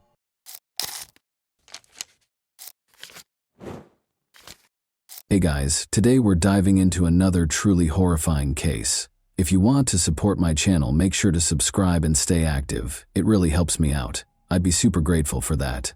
Let's get started. One of the most important people in the tech sector, Forrest Hayes, was discovered dead in Santa Cruz Harbor, California, on November 23, 2013. His death was found on board the Escape, a lavish yacht that he owned himself. When Forrest was discovered unconscious in one of the cabins, attempts to resuscitate him failed. The captain of the yacht called local police informant as the initial responders. A number of perplexing circumstances surrounded the body's finding. Without any indication of struggle, Forrest was discovered laying on his back.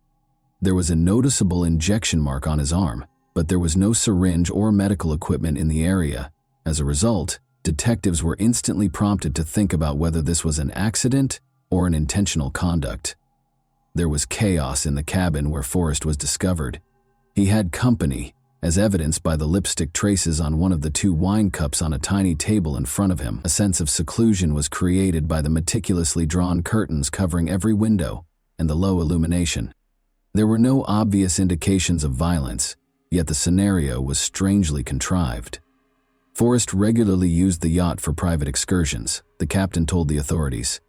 He said that although Forrest liked to be alone himself on the yacht, he would entertain people from time to time. However, once Forrest set out on this specific voyage, the captain did not witness anyone boarding or departing the boat, and the coroner's preliminary investigation indicated that a drug overdose might have been the cause of death. It was unclear at the beginning of the investigation, nevertheless, if this overdose was an accident or deliberate. More doubts were generated by the fact that there was no syringe found next to the body. Was it removed on purpose, or was it never there in the first place?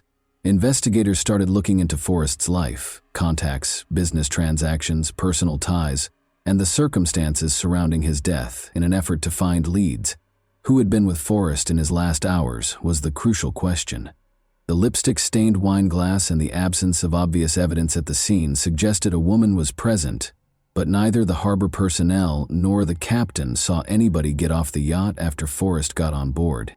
Examining Forrest's phone, which was discovered close to his body, was the first step in the inquiry. An initial look through his texts and applications turned up nothing unusual, but the investigators made the decision to delve further into his private life. Investigators believed Forrest might have had a secret side to his life that might provide hints about what had transpired. Despite his impeccable professional image, it became clear from a thorough examination of Forrest's relationships and routines that his apparently ideal existence might have been hiding some surprising truths. In their efforts to comprehend what happened aboard the Escape that tragic evening, law enforcement made finding these their top priority. On May 10, 1962, Forrest Hayes was born in Dearborn, Michigan.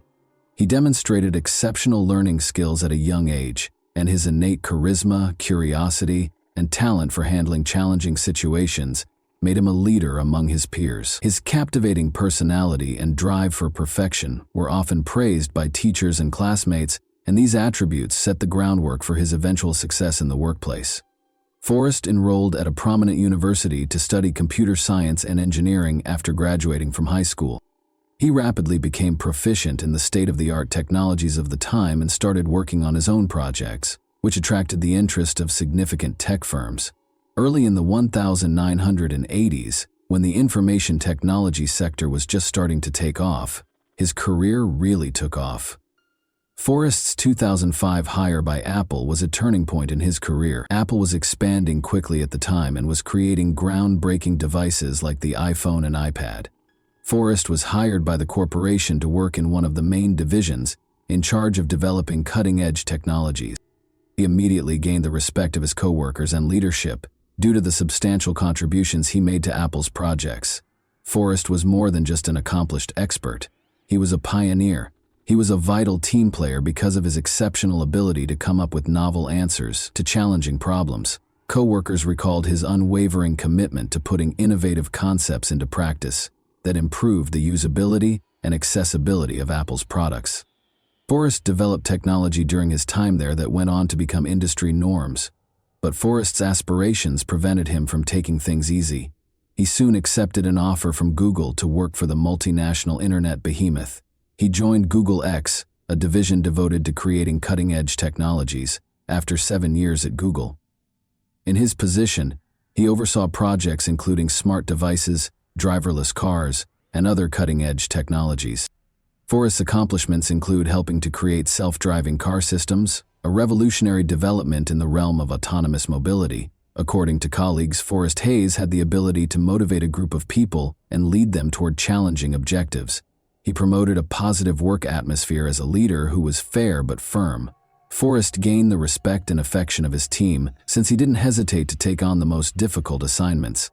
He was able to successfully oversee large-scale projects that influenced the direction of technology because of his ability to blend strategic thinking with meticulous attention to detail.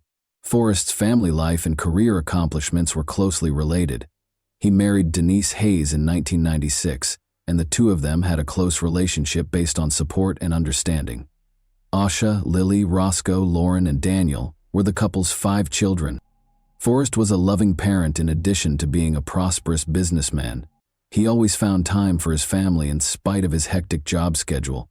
He loved spending time with his children, planning family vacations, and establishing customs that strengthened their bonds, according to individuals who knew him well.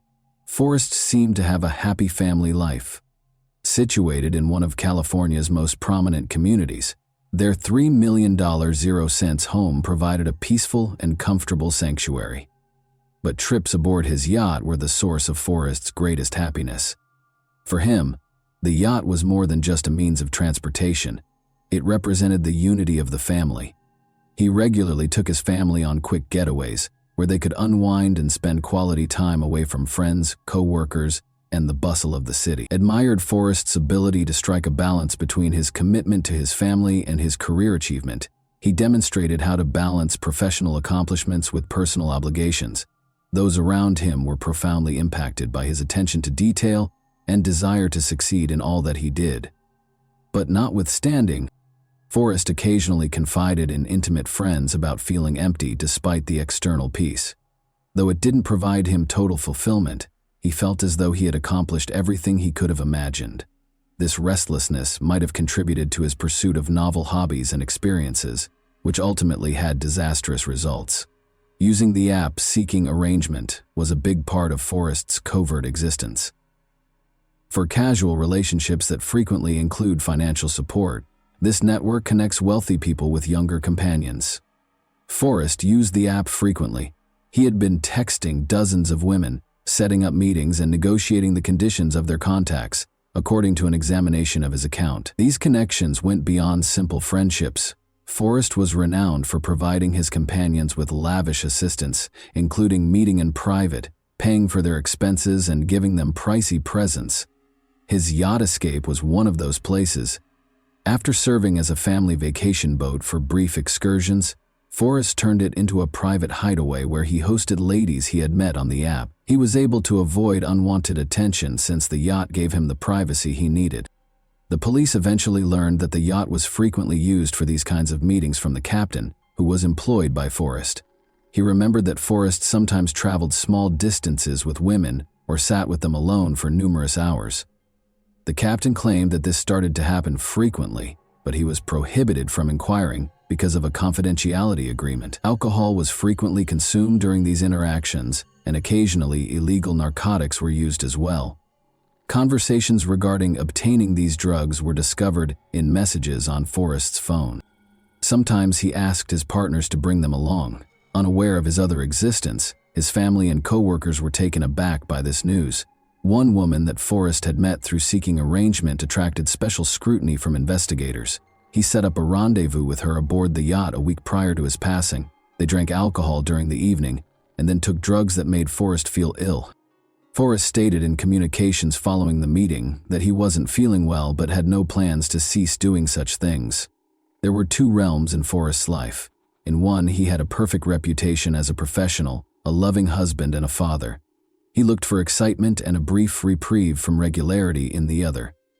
His family thought that his yacht vacations were just a stress reduction strategy, and his acquaintances and co-workers were unaware of this hidden side of him. Forrest viewed these private sessions as a means of relaxing from his rigorous work schedule, but they ultimately had disastrous results.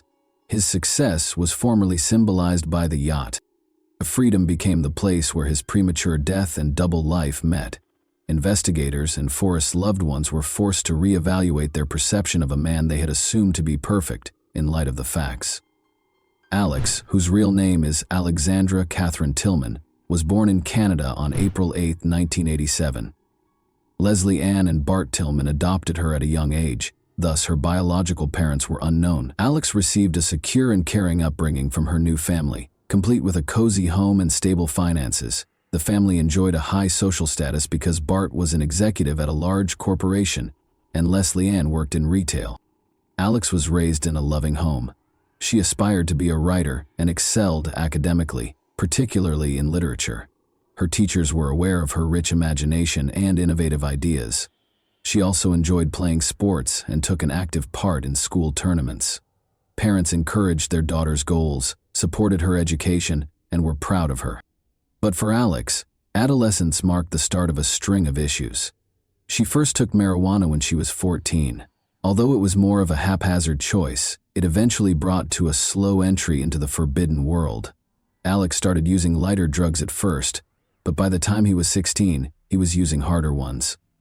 Her life underwent a significant transformation during this time. She started skipping school, avoiding the sports sections, and separating from her parents, Leslie and Bart Tillman, who did everything in their power to support their daughter. They sought the help of psychologists and brought her to counseling, but things kept getting worse. They sent Alex to a private rehabilitation school in Maine in a last-ditch effort to make things better. This school was well known for teaching teenagers with behavioral issues in a severe manner. The parents believed that removing their daughter from her familiar surroundings would aid in her transition back to a regular life. However, the anticipated outcomes of the stay at the institution were not achieved. Unable to adjust to the new surroundings, Alex quickly went back home and resumed her old way of life. Alex had finally left school at the age of 18. She experimented with many paths, such as journalism, but soon lost interest. She struggled with addictions continually, which prevented her from establishing a personal or professional life. Her attempts to achieve were consistently foiled by a return to medicines. Alex relocated to San Francisco in 2010. She wanted to dedicate herself to the entertainment industry in order to begin a new chapter in her life. She started a YouTube account during this time, posting videos about makeup and her daily life. But the initiative didn't work out, and Alex was disappointed. She looked to the modeling world once more in an attempt to make a name for herself, but after determining that the typical requirements for a lucrative modeling career did not apply to her, Alex decided to specialize on fetish photography. She took involved in picture assignments that emphasized provocation and epotage in the BDSM style. Although this decision helped her establish her audience, it did not result in stable finances. Alex was still battling addictions, living in disarray, and dealing with difficulties all the time. Alex started using the Seeking Arrangement website in 2011. This choice gave her access to wealthy men who could support her financially and provide her access to a more opulent lifestyle. This platform introduced Alex to Forrest Hayes. As was common on the platform, they started their connection by talking about the conditions of their meetings. In exchange for financial support and lavish presents, Forrest was looking for a partner to join him for intimate gatherings on his yacht retreat. He offered Alex the opportunity to attain the stability she sorely desired. Their sessions were informal and frequently included light chat and wine, but as investigators eventually found, their encounters soon took on a new dimension. On occasion, Forrest asked Alex to bring illegal drugs to their sessions, and he paid her extra for doing so. Alex accepted, seeing this as a chance to make more money. They started meeting frequently, and the yacht escape became their main gathering spot. Among the important people in Alex Tillman's background was Dean Riopelle, a musician, entrepreneur, and proprietor of well-known nightclubs in Atlanta. Because of their significant age difference, their romance, which started in 2011, immediately attracted attention. Alex was only 24 at the time, while Dean was 51. They both seemed to thoroughly embrace a colorful and intense lifestyle, though, and didn't seem to mind the difference. In addition to being a prosperous businessman, Dean had a strong interest in rock music. His band frequently played at his clubs, which were essential to Atlanta's music culture. Dean was well known for his vivacity, charisma, and passion for an unrestrained lifestyle. Dean took a major role in Alex's life, as she sought both stability and attention. Their relationship reflected the idealized anarchy of rock and roll, wild parties, travel, and a carefree lifestyle. However, there were serious issues underlying their relationship's glitzy exterior. Alex frequently started arguments, according to Dean's friends and co-workers. Their relationship was unstable due to her impulsive behavior, which was made worse by her use of drugs and alcohol. Only a few weeks before to the deadly Forrest Hayes incidents, in September 2013, Alex reported Dean to the police for allegedly being aggressive. Officers discovered a completely different scene when they got there, though. Witnesses reported that Alex had been acting strangely that evening. After drinking too much, she made a scene at one of the clubs and attacked Dean, biting his finger and leaving obvious scars. Alex was thus accused of assault and making a false report. This incident brought to light the persistent strain in their relationship, which was collapsing under the weight of constant disagreement, despite their shared affection. On September 24, 2013, a few weeks later, Dean Riopelle was discovered at his house, unconscious. After a long night of partying, Alex called emergency services to report that he had passed out. She said she had gone into the restroom for a moment and came out to find him on the floor. When paramedics came, they declared him dead at the scene. An autopsy showed that a heart attack caused by an overdose of illegal drugs was the cause of death. But Dean's family and friends had some qualms about this judgment. They maintained that Dean avoided even simple painkillers. and had a great dislike of utilizing medications. The official decision about his death seemed contradictory, given his strong position on the issue. Despite their worries, there was insufficient evidence to support foul play. Therefore, the matter was closed. Originally deemed an accident, Dean's death came to light again in 2014, when Alex was taken into custody in relation to the Forrest Hayes case. The police discovered parallels between the two incidents during the inquiry. The drugs that killed Forrest were the same ones that were discovered in Dean's system. The investigation into Dean's death was reopened as a result of this discovery. Suspicions were also heightened by Alex's enigmatic social media posts. She said, "Death is always near," in a post that was shared a few months after Dean's death. You might be surprised to learn how near it is. Although Alex never provided an explanation or clarification, these remarks generated a lot of conjecture. Dean's family backed the case's reopening, claiming that the first probe had been too cursory.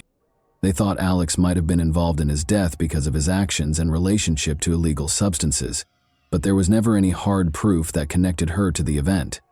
Investigators suspected that Alex's acts could not have been random events, but rather part of a wider pattern because of the similarities between Dean Riepel's and Forrest Hayes' killings. Nevertheless, Alex's purported involvement has never been confirmed, and Dean's case is still formally closed, despite the increasing attention. This ambiguity keeps raising unanswered questions that might never be resolved. With the use of video records recovered from cameras on the yacht, witness statements, and other pieces of evidence, investigators were able to piece together what happened the night Forrest was discovered dead. As usual, Forrest arrived at the escape in the afternoon on November 23, 2013, and he boarded by himself. Alex Tillman joined him on the yacht shortly after. The captain testified that Forrest had asked the crew to leave the yacht for the night, stating that he wanted some alone and a peaceful night to unwind. The yacht still had several working cameras.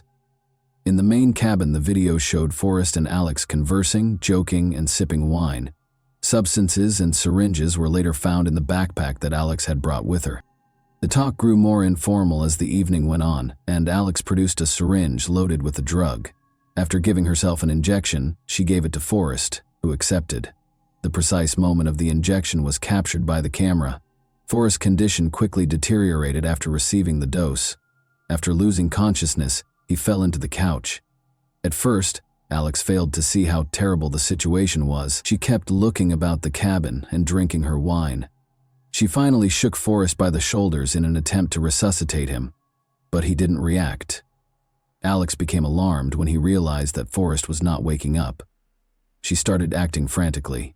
She then scrubbed the wine glass she had used, trying to get rid of lipstick stains, but missing some, while she started to gather her possessions, including the syringes and any leftover chemicals, in an effort to get rid of any possible evidence. She was also seen on camera quickly pulling the cabin's curtains, surveying the area, and making sure there was no obvious sign of her presence left.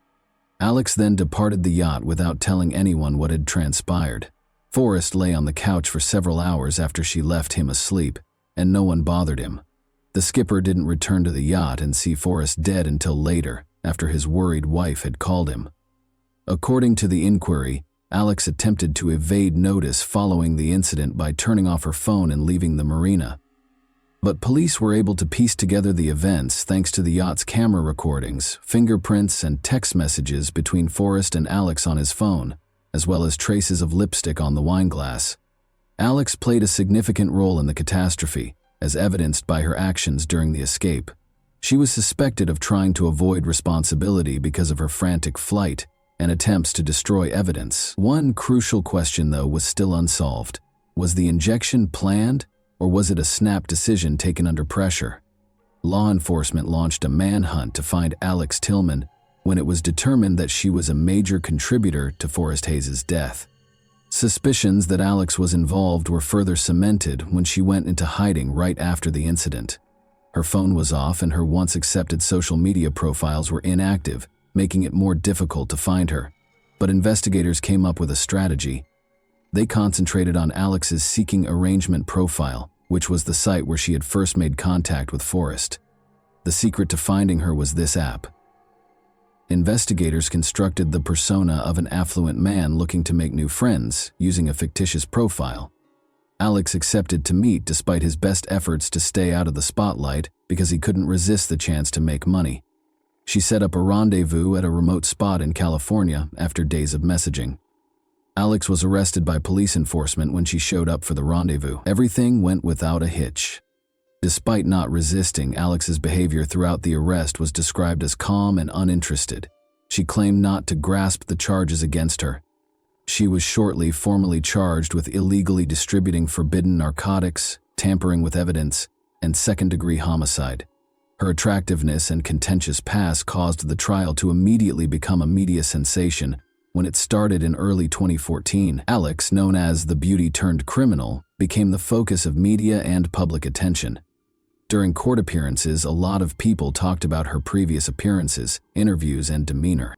Alex had a composed and self-assured demeanor, frequently wearing immaculate clothing, which elicited conflicting responses from the general population. According to the prosecution, Alex was completely aware of the dangers associated with her behavior. They played camera footage from the yacht that showed her giving Forrest an injection and then walking away without helping him.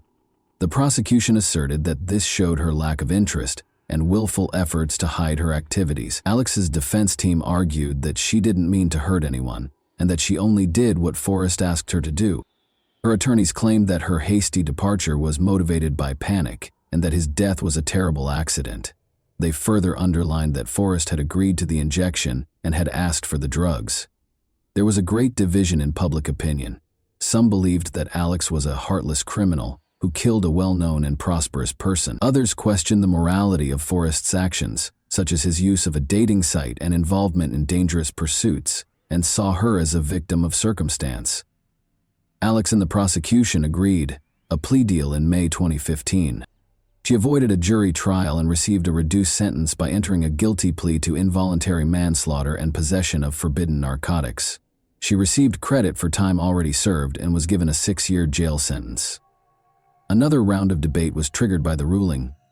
Given the circumstances, some people thought the punishment was too light, while others thought it was appropriate because there was no concrete proof of intended injury. In 2017, Alex was deported to her native Canada after completing her term. Her name did, however, keep coming up in conversations and stories about well-known crimes. To the general public, Alex Tillman came to represent double lives, dangerous conduct, and the far-reaching effects of careless choices that resulted in a catastrophe that affected a great number of lives. After being freed, Alex tried to start over. She remained out of the spotlight for a while, avoiding social media and media interactions. But a year later, she had her first significant video call interview with a Canadian journalist. To many, Alex seemed collected, serene, and emotionally aloof. Her account of what happened rekindled controversy and sparked fresh discussions about her behavior and the fallout. Alex claimed in the interview that she had never meant to hurt Forrest Hayes and that she was shocked by his passing. She asserted that she was not aware of any prior medical conditions he might have had and that the injection had been given at his request. Alex said she thought Forrest knew his boundaries and had control over his behavior.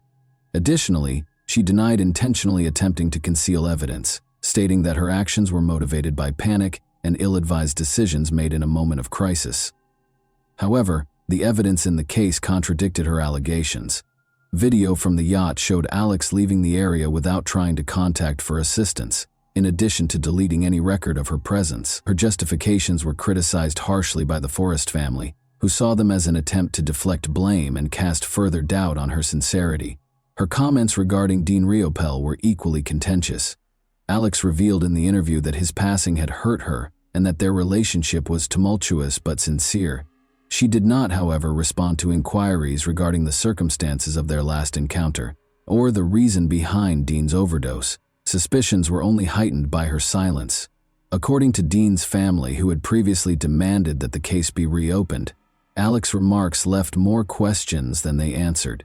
It's still unknown how far along the Dean Riopel death investigation is. The Fulton County District Attorney's Office stated in 2018 that the matter was being reviewed, but they did not release any additional information. Rumor has it that investigators failed to find fresh evidence that would support or contradict Alex's involvement. The public was kept waiting for answers, and Dean's family was left in a condition of uncertainty. Alex Tillman currently lives in Canada and keeps a low profile. Her social media accounts are still inactive, and journalists have had varying degrees of difficulty reaching her for additional comments. She continues to be a contentious person who significantly divides opinions despite her modest profile. Others view Alex as a cold, cunning person whose actions led to 2 catastrophes, while others regard her as a person caught in the wrong situation. Many issues remain in the situations of Dean Rappel and Forrest Hayes. Dean, were their deaths really unintentional? What part did Alex really play in these sad incidents? Thanks for watching, everyone. Your support means a lot to me, and you can help my channel grow by hitting that like button, dropping a comment, and sharing this video. Your engagement really makes a difference. See you soon.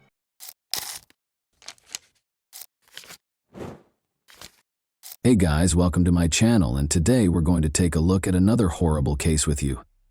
French television producer Sophie Toscan de Plantier was brutally murdered in December 1996 outside her vacation home in West Cork, Ireland. Although the investigation got off to a good start, the case ultimately ended because the police were misled by false witness statements.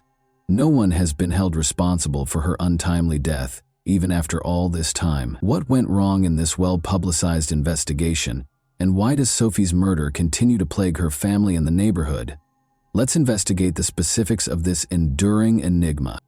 On July 28, 1957, Sophie Toscan du Plantier was born in Boulogne-Billancourt.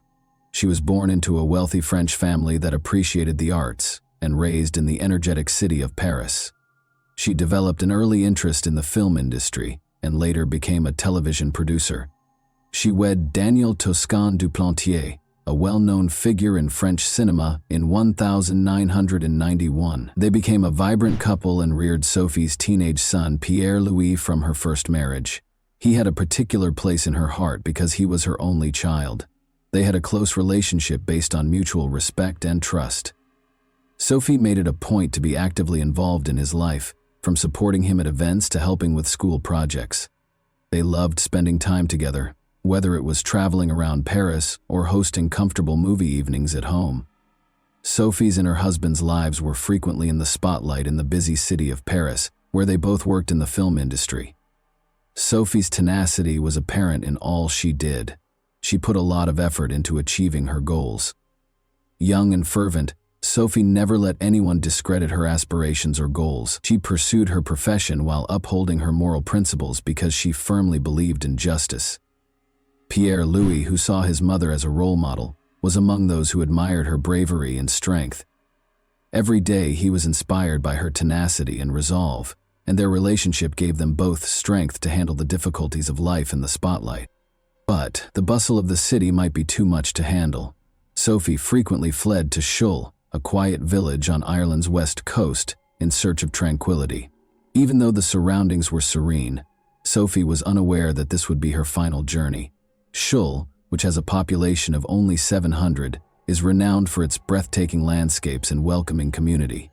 Attracted by the serene waters and striking cliffs, artists and writers congregate here to find inspiration. After making multiple trips to Ireland as a teenager, Sophie bought a cottage in Toormore in 1993, which she used as a vacation getaway.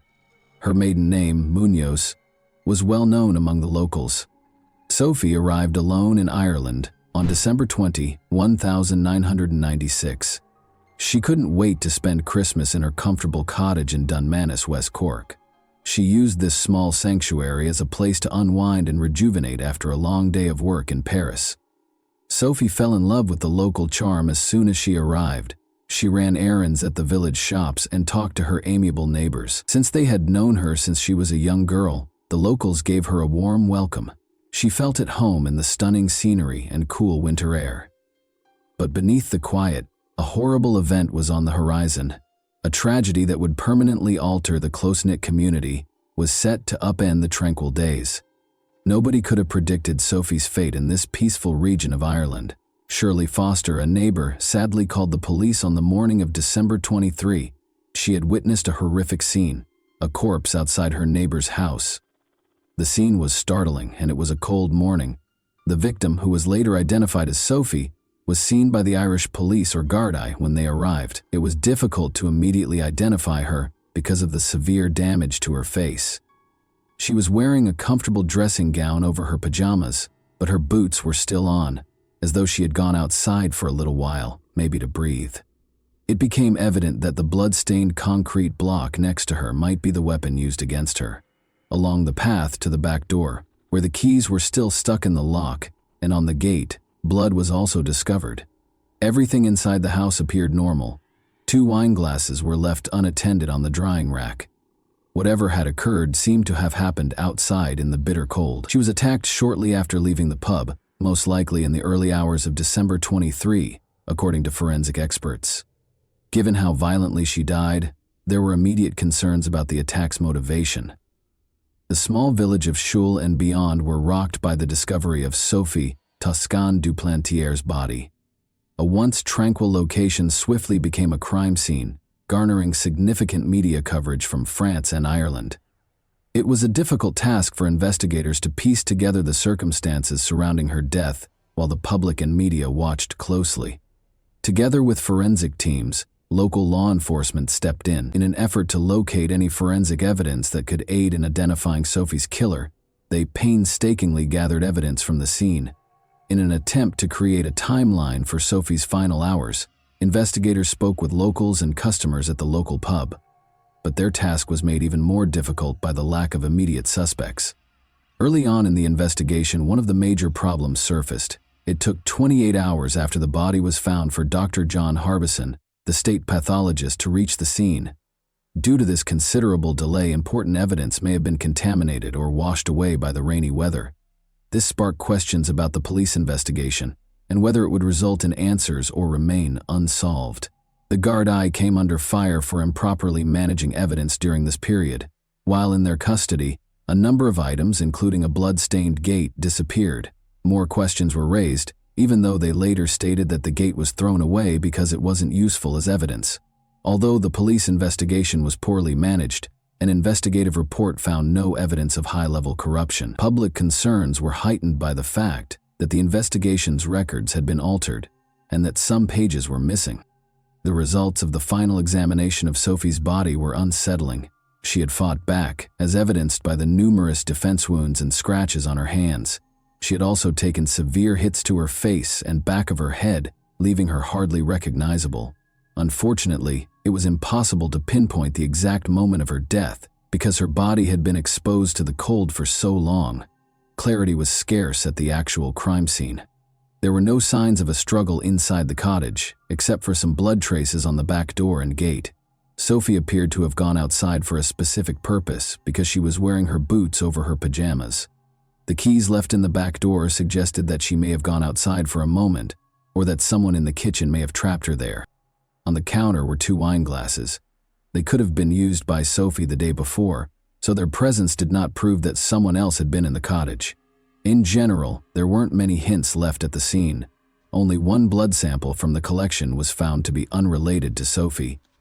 Although DNA testing was still in its infancy at the time, it turned out to be the investigators' only meaningful lead. Given the scant evidence, the police started tracking Sophie's whereabouts ever since she moved into the cottage. By contacting local businesses and talking to anyone who might have seen her, they attempted to piece together her last days.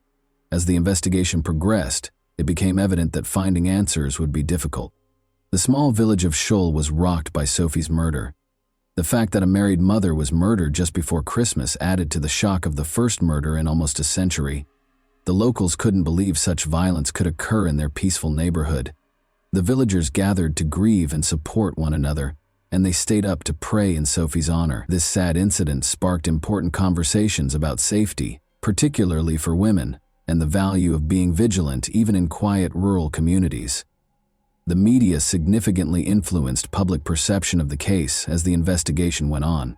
There was a moral panic brought on by the coverage. The murder of Sophie was widely covered by the media as a change from a multicultural safe village to one that is now afraid. Crazy theories about what transpired were frequently included in the stories. Others offered strange theories, such as the idea that Sophie was killed by a horse, while others conjectured about French hitmen. Two London-based crime podcasters made the decision to delve deeply into the case and produced a multi-episode series that attracted the interest of major networks like Netflix and Sky Atlantic. This renewed interest sparked crucial conversations about how crimes against women were portrayed in the media and the necessity of responsible reporting, even though these documentaries frequently concentrated on sensational elements and the question of who did it. For researchers, these developments brought up two important questions.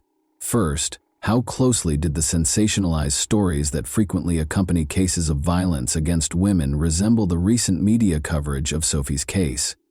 There was also the question of whether documentaries and podcasts could offer a more serious examination of these crimes, going beyond sensationalism.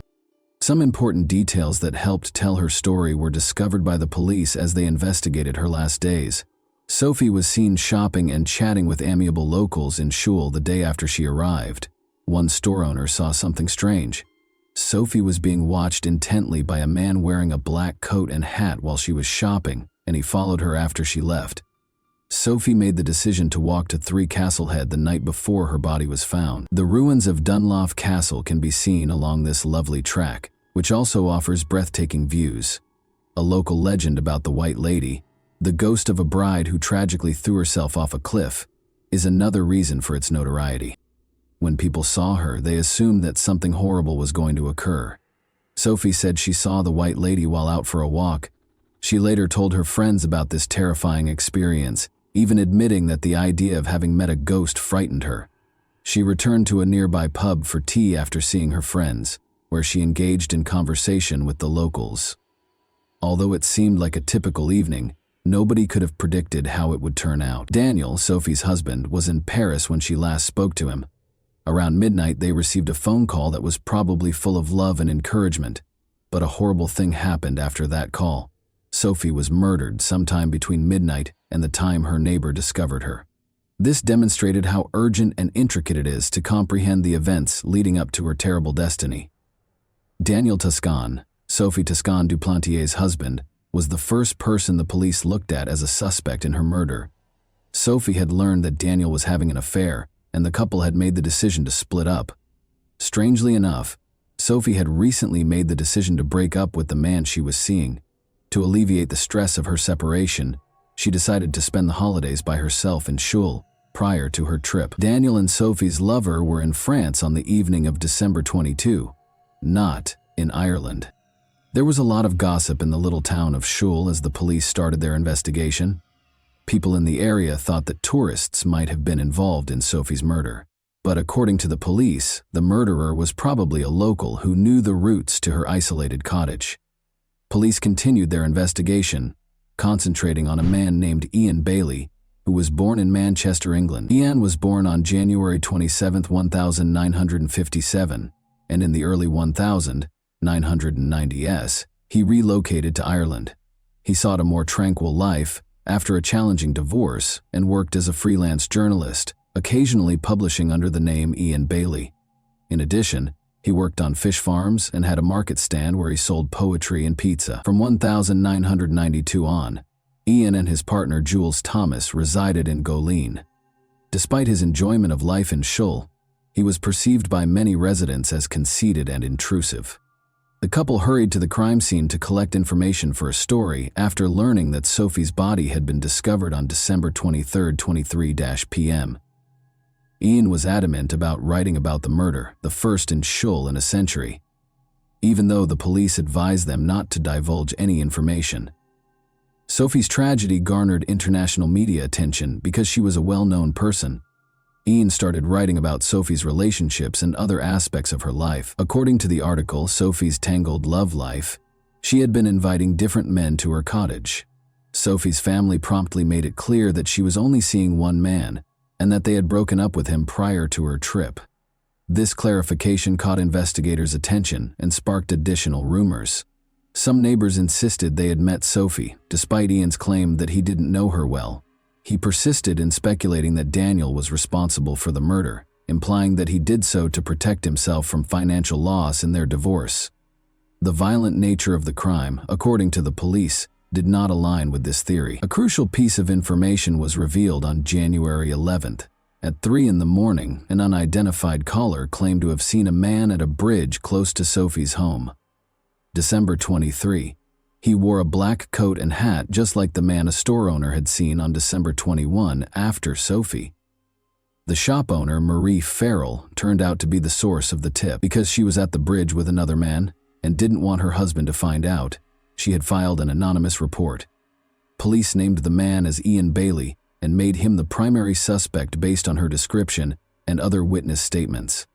Ian had scratches on his face and arms when he was interviewed a few days after the murder. These came from cutting down a Christmas tree, he explained. His injuries could not be inspected later because no photos were taken of them. Ian named him a suspect and implied that Sophie's ex-husband had hired a hitman, but police believed a local person was responsible for the crime. Despite keeping a close eye on him, they were unable to present a compelling case. Ian Bailey was taken into custody by the police on February 10, 1997, in order to establish a solid case. Police discovered evidence of a fire in his yard when they searched his house. Ian said the fire had occurred earlier in December, but a neighbor had reported seeing smoke coming from his house a few days after the murder. There was no evidence at his house or studio that connected him to Sophie's murder, according to the police. Jules Thomas, Ian's partner, was also taken into custody and interrogated. She claimed that after spending the night of the murder at a nearby pub with Ian, they drove to a vantage point where they could see that Sophie's and the neighbors' homes had lights on. However, Jules stated that he woke up in the middle of the night because of work, whereas Ian stated that he slept through the entire night. Ian lied and claimed to have gone to his studio when he was questioned about this. It was not until 9 a.m. that Jules saw him the following morning and saw what she believed to be a previous wound on his face. But there wasn't much evidence against him. Blood traces discovered at the scene were highly contaminated and did not match anyone. The timeline was made more difficult by the cold, and important pieces of evidence, like the gate from Sophie's house, which also contained blood traces, had been lost. After reviewing the case, the Director of Public Prosecutions was unable to formally charge Ian. There was no solid evidence linking him to the crime scene, even though he was detained for 12 hours and insisted on his innocence. He was consequently set free. Ian was furious because he felt he was losing control of the story when the media started to name him the primary suspect.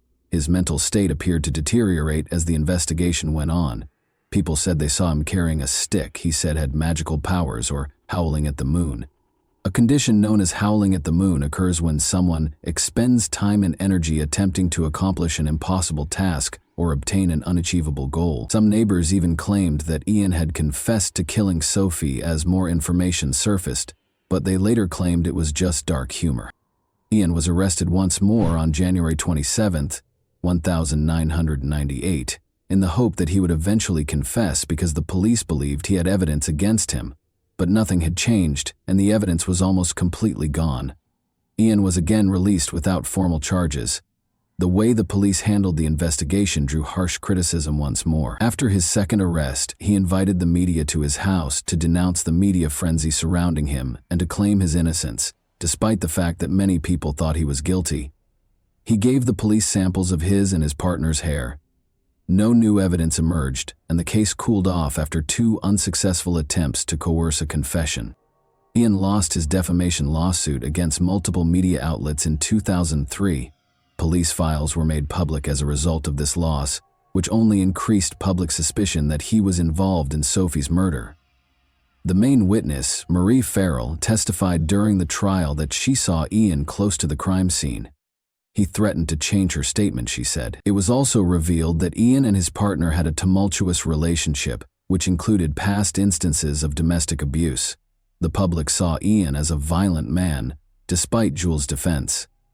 Ian was going to be charged after losing the defamation trial, it seemed. He would not be charged, though, as the Director of Public Prosecutions determined that there was not enough evidence to connect him to the crime scene. Dissatisfied with this result, Sophie's family wanted Ian to be charged in France, where the law permitted charges based on circumstantial evidence. Since there was not enough evidence to deport Ian from Ireland, they asked in 2008 that all files be moved to the French legal system so that he could stand trial. In a shocking turn of events, Marie Farrell withdrew her statement during the trial, 10 years after she had initially made it. Marie claimed that although she had seen a man the night of the murder, she had lied about who he was because the police had pressured her to do so. She emphasized that her initial testimony was false and clarified that Ian Bailey had never threatened her. This retraction revealed a number of issues with the inquiry. It demonstrated how the case had been impacted by biases in law enforcement's approach, the loss of crucial evidence, and police misconduct. These problems cast doubt on the veracity of the testimony used against Ian, as well as the integrity of the investigation. The Association for the Truth was established in 2007 by Sophie's family to advance the investigation. Ian Bailey's deportation was authorized by the Irish High Court after a French magistrate issued a European arrest warrant for him in February 2010. In March 2012, Bailey filed an appeal with the Supreme Court. The French government did not plan to try him at the time, according to the Supreme Court's decision in his favor. Furthermore, because the alleged offense took place outside of French territory and there was inadequate cooperation, 4 of the 5 judges concurred that the European arrest warrant stopped his deportation. Ian filed a lawsuit against the Irish government in November 2014, claiming that they were unfairly singled out for Sophie's murder. Marie Farrell's withheld statements were to be used by his legal team as evidence that the police had influenced him. She would not, however, reveal the identity of the man she had been with that evening when she was asked to testify. Ian lost the lawsuit as a result of this lack of credibility, which seriously hurt his case. Additionally, it was discovered that phone conversations at Garda stations had been surreptitiously recorded that same year. This sparked worries that there may have been anomalies in the abandoned Garda station's recordings of the Sophie murder investigation. 297 recorded calls pertaining to the case were reviewed by the Fennelly Commission.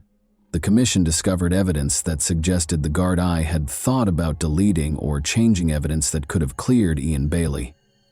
It came to the conclusion, though, that there was no evidence that they truly did this. The commission also pointed out that the Gardaí had improperly given journalists and other civilians access to private information regarding the investigation.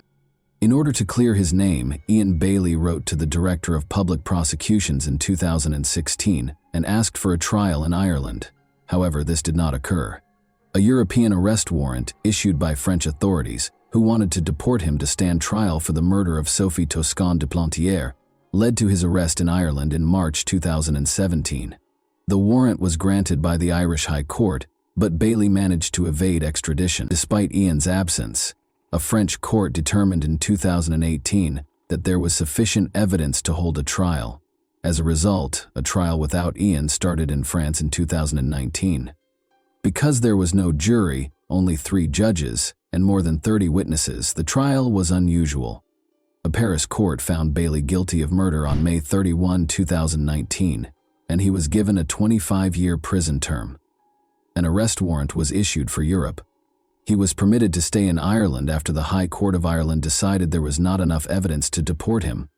Following that, Ian Bailey was prohibited from leaving Ireland for fear of being arrested and deported to France if he traveled to another European nation. A specialized Irish police unit declared in the summer of 2022 that Sophie's case would be thoroughly examined.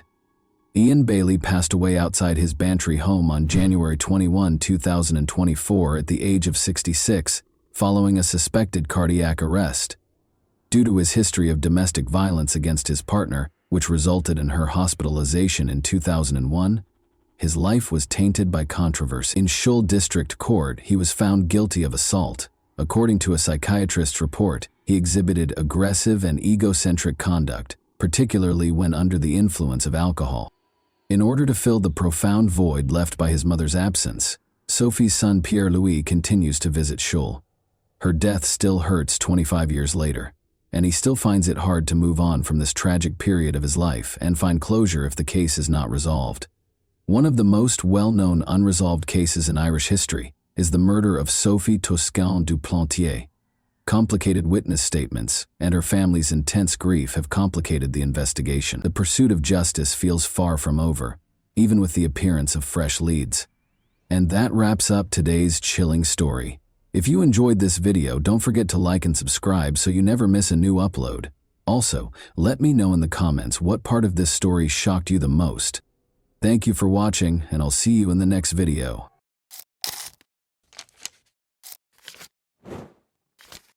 Hey guys, welcome to my channel, and today we're going to take a look at another horrible case with you.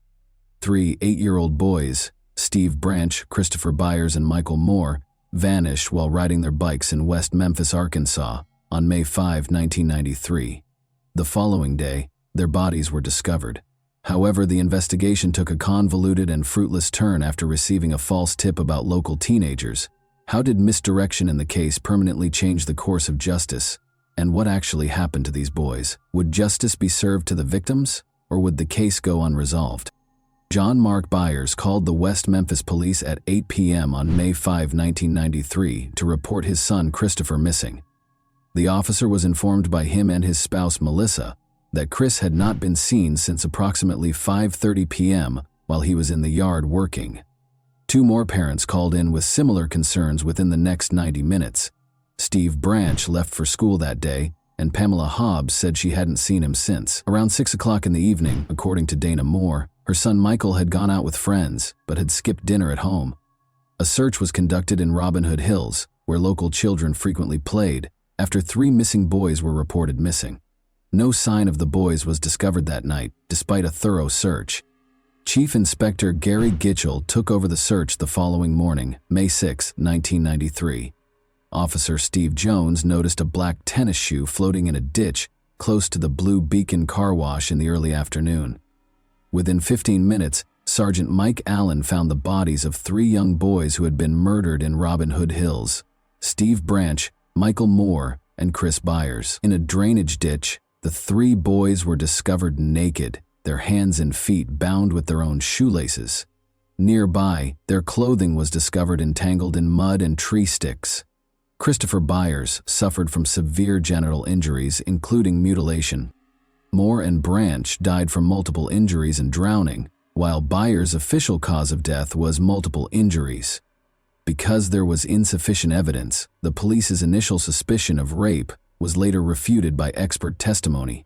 A pair of pants recovered from the scene contained trace amounts of sperm DNA. Byers' injuries, according to the prosecution, were caused by a purposeful knife attack and castration. However, defense experts contended that rather than a human attack, the injuries on the body were probably caused by animals after they died. The only victim with drugs in his body was Byers. Ritalin, a drug for ADHD, was prescribed to him in January 1993. Nevertheless, the initial autopsy report misidentified the medication as carbamazepine and noted a dosage that was less than what was recommended. Surprisingly little evidence was found at the crime scene on May 5, 1993, despite the heinous nature of the crime. The absence of blood and fibers perplexed the police, who also observed that the area appeared to have been cleaned. They had to deal with a well-known case that attracted national attention, but they had few leads to help them find the person or people responsible. Terry Hobbs, Steve Branch's stepfather, broke down in tears as Gitchell came to the group of people gathered at the edge of the woods to break the terrible news. The town was shocked by the crime's savagery, which prompted an immediate investigation. In this instance, the notion of a satanic connection emerged for a number of reasons. The community was horrified by the gruesome details of the crime, including the castration and the placement of the bodies. The crime scene's remote location further heightened the anxiety. Media reports frequently contributed to the widespread fear of satanic rituals in the United States in the early 1990s. Many communities were especially vulnerable to these fears, particularly those with strong religious convictions. The combination of local beliefs, the graphic nature of the crime, and media coverage made people believe it might be connected to a cult, even though there was no concrete proof of satanic activity in West Memphis at the time. More rational explanations, like the possibility that the boys were harmed by a person they knew, were frequently eclipsed by this suspicion. Chief Inspector Gary Gitchell's announcement that the police were looking into a number of theories, including cult activity, fueled the fire. This preliminary inquiry sparked controversy, resulting in erroneous convictions and posing significant doubts regarding the validity of the evidence and the participants' intentions.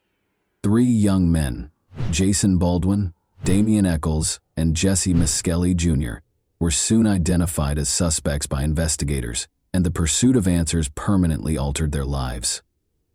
A local teen with a problematic past was Damien Eccles. He was a 17-year-old high school dropout who was well known for his sinister hobbies and mental health issues, which included severe depression. He was a prime suspect in the case because of his unusual appearance, which included tattoos, long hair, and black clothes. Because of his interactions with Eccles, Jerry Driver, a juvenile probation officer in Crittenden County, also thought that there was a satanic cult in the area. In the past, Eccles had exhibited erratic conduct, including threatening his father, his ex-girlfriend, and her new boyfriend. Eccles had a history of mental health problems, including being put on suicide watch during his stay in a mental health facility in Oregon. He had additional difficulties in juvenile detention after returning to Arkansas, which ultimately resulted in his hospitalization in Little Rock. He kept going to therapy even after being freed, and he made disturbing claims that he wanted to follow infamous criminals like Charles Manson. Jerry Driver was extremely troubled by these remarks and grew to believe that Eccles was responsible for the killings. Eccles was close friends with another suspect, Jason Baldwin. They were both viewed as social misfits. Despite Baldwin's academic success and his lack of interest in magic, they connected because they had both felt alienated. Eccles had previously been charged with shoplifting, and Baldwin had previously been arrested for vandalism. Baldwin, on the other hand, demonstrated drawing ability, and one of his instructors urged him to study graphic design in college. Jesse Miscali Jr., the third suspect, had little to no relationship to Baldwin or Eccles. He was notorious for getting into fistfights with other teenagers at school and for having a short fuse. Like Eccles, Miscali had left high school, but Baldwin was still doing well in school. Damien Eccles was questioned by police several times between May 7 and May 10, both at his residence and at the police station. During these sessions, Eccles repeatedly asserted that he knew nothing about the boys and called the killer sick.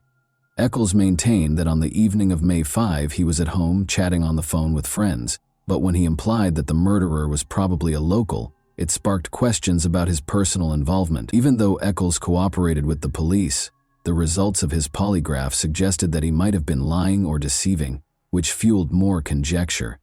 Investigators also focused on Jason Baldwin, who denied any misconduct, but they kept examining both teenagers. When local waitress Vicki Hutchison stated that she thought the killings were connected to a cult, the case took a different turn. She was keen to help the police and advised them that she could make friends with Eccles in order to conduct additional investigation. Miscali got to know Eccles when he worked as a babysitter for Vicki Hutchison. After introducing him to Eccles, Hutchison started questioning Miscali about the case. Miscali reportedly joined Hutchison at an occult event, or Sabbat, where she observed strange rituals and sexual activities involving young people. As a result, Miscali was taken to the police station to be questioned. When Aaron, Hutchison's son, stated that he had gone to the woods with the killed boys and said he had witnessed 5 men acting strangely, the matter became more complicated. This added complexity to a story that was already unreliable due to inconsistencies. Her answers to the police's polygraph test showed that she was telling the truth. Chief Inspector Gary Gitchell and his team made the decision to question Jesse Miscali Jr., a suspect in the killings of the 3 young West Memphis boys, on June 3, 1993. About 9 in the morning, they came up to him. The $35,000 reward for information that could result in arrests was highlighted. Jesse denied having anything to do with the killings during the polygraph examination. Detective Bill Durham thought he was lying, though. After being interrogated extensively, Jesse finally stated that he, Jason Baldwin, and Damien Eccles were responsible for the killings. The officer yelled at him and insisted he knew more than he was confessing, according to Jesse's later account. He found it difficult to claim his innocence and started repeating what the detectives had told him. Gitchell corrected him when he wrongly claimed that the boys were bound with rope, stating instead that they were bound with shoelaces. As a result, Jesse altered his account to fit the officer's specifics.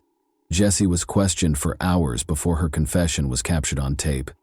He stated, "Damien hit Chris Byers and Jason assaulted Steve Branch," claiming to have seen what happened in Robin Hood Hills. Soon after, Deputy Prosecutor John Fogelmill requested warrants to search Jason, Damien, and Jesse's residences. All 3 were taken into custody and accused of capital murder by 10:30 p.m. At a press conference the following morning, Gitchell affirmed his strong belief in the case. Damian Eccles was 18, Jason Baldwin was 16, and Jesse Miscali Jr. was 17 when they were taken into custody. Judge David Burnett held a pretrial hearing in Marion, Arkansas, on August 4, 1993. He made the decision to try Jesse Miscali apart from Jason Baldwin and Damian Eccles. Additionally, even though the defense claimed Jesse's confession was coerced, the judge permitted it to be used as evidence. The defense brought up a number of coercive strategies that the police employed while questioning Jesse. They pointed out how officers rejected his claims and showed a diagram that implied he might either be a member of the murderer's circle or work with them. A disturbing audio recording of Aaron saying, "Nobody knows what happened but me," was also brought to light. In a landmark decision, the judge determined that all three defendants would face adult trials. This ruling raised the stakes in a case that was already garnering national attention and sparking debates about the treatment of young suspects in the legal system. Miscali claimed he tried to cooperate without realizing the repercussions of his remarks because he was perplexed by the police's actions. The three boys were still being held while the defense and prosecution got ready for trial. Blood was discovered on a knife that had belonged to Chris Byers' stepfather, John Mark Byers, during the evidence collection process. The blood on this knife matched that of Chris and Mark, and it had been given away soon after the killing. The police did not pursue this lead, though. The night the boys vanished, a local restaurant employee also claimed to have seen a confused man covered in blood and mud.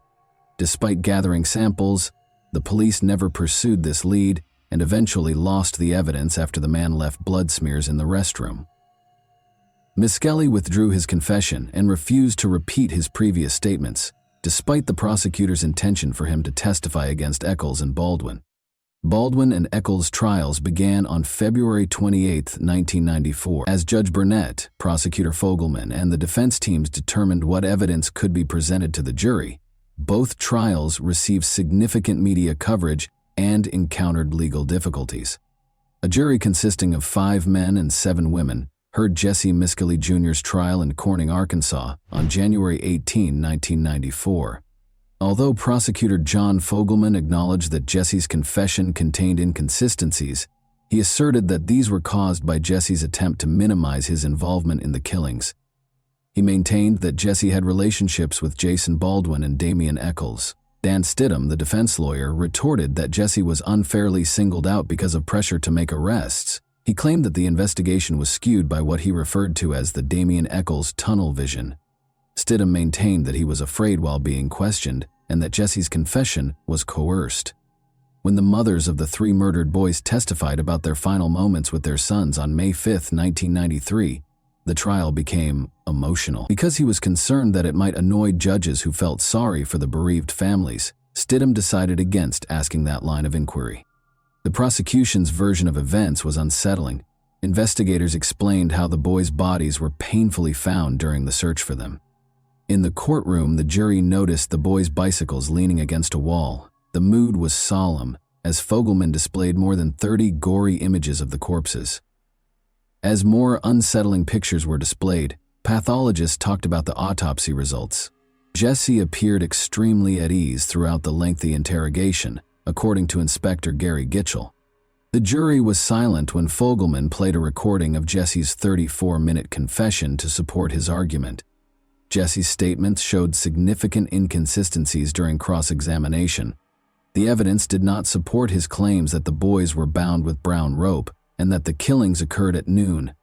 Detective Gitchell claimed that Jesse's confusion was the cause of these mistakes. Because they were concerned that Aaron Hutchison's story might be discredited, the prosecution decided not to call him.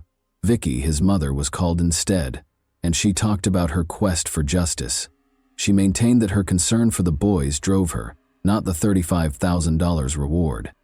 Jesse's statements revealed some serious contradictions during cross-examination, particularly with regard to the dates of the murders.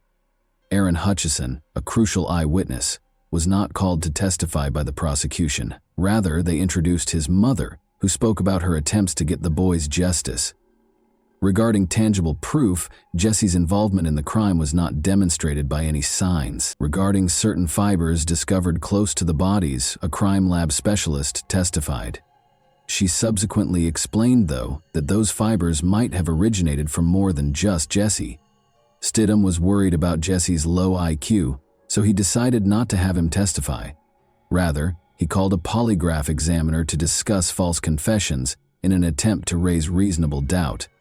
The judge permitted the examiner to describe the pressures that can cause someone to make a false confession, but he decided that the polygraph results could not be used.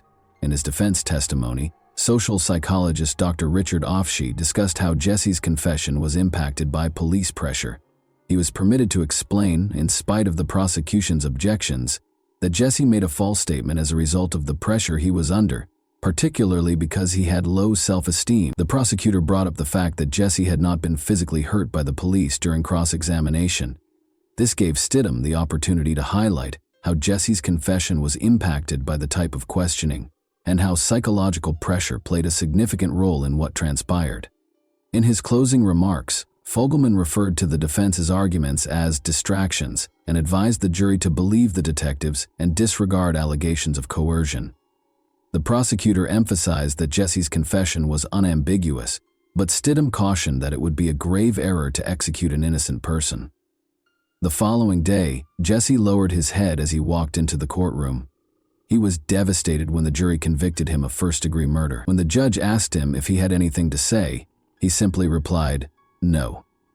The trial brought up serious issues with the legal system, with many people thinking that an innocent person was punished. He was given a life sentence without the possibility of parole. The emphasis on coerced confessions sparked calls for improved questioning techniques and fresh data, which prompted a re-examination of Jesse's punishment. In Jonesboro, Arkansas, the trial for Damian Eccles and Jason Baldwin started 2 weeks after Jesse Miskelly Jr. was sentenced. Dan Stidham, the defense lawyer, declared that Jesse would not testify, leaving the prosecution with scant evidence.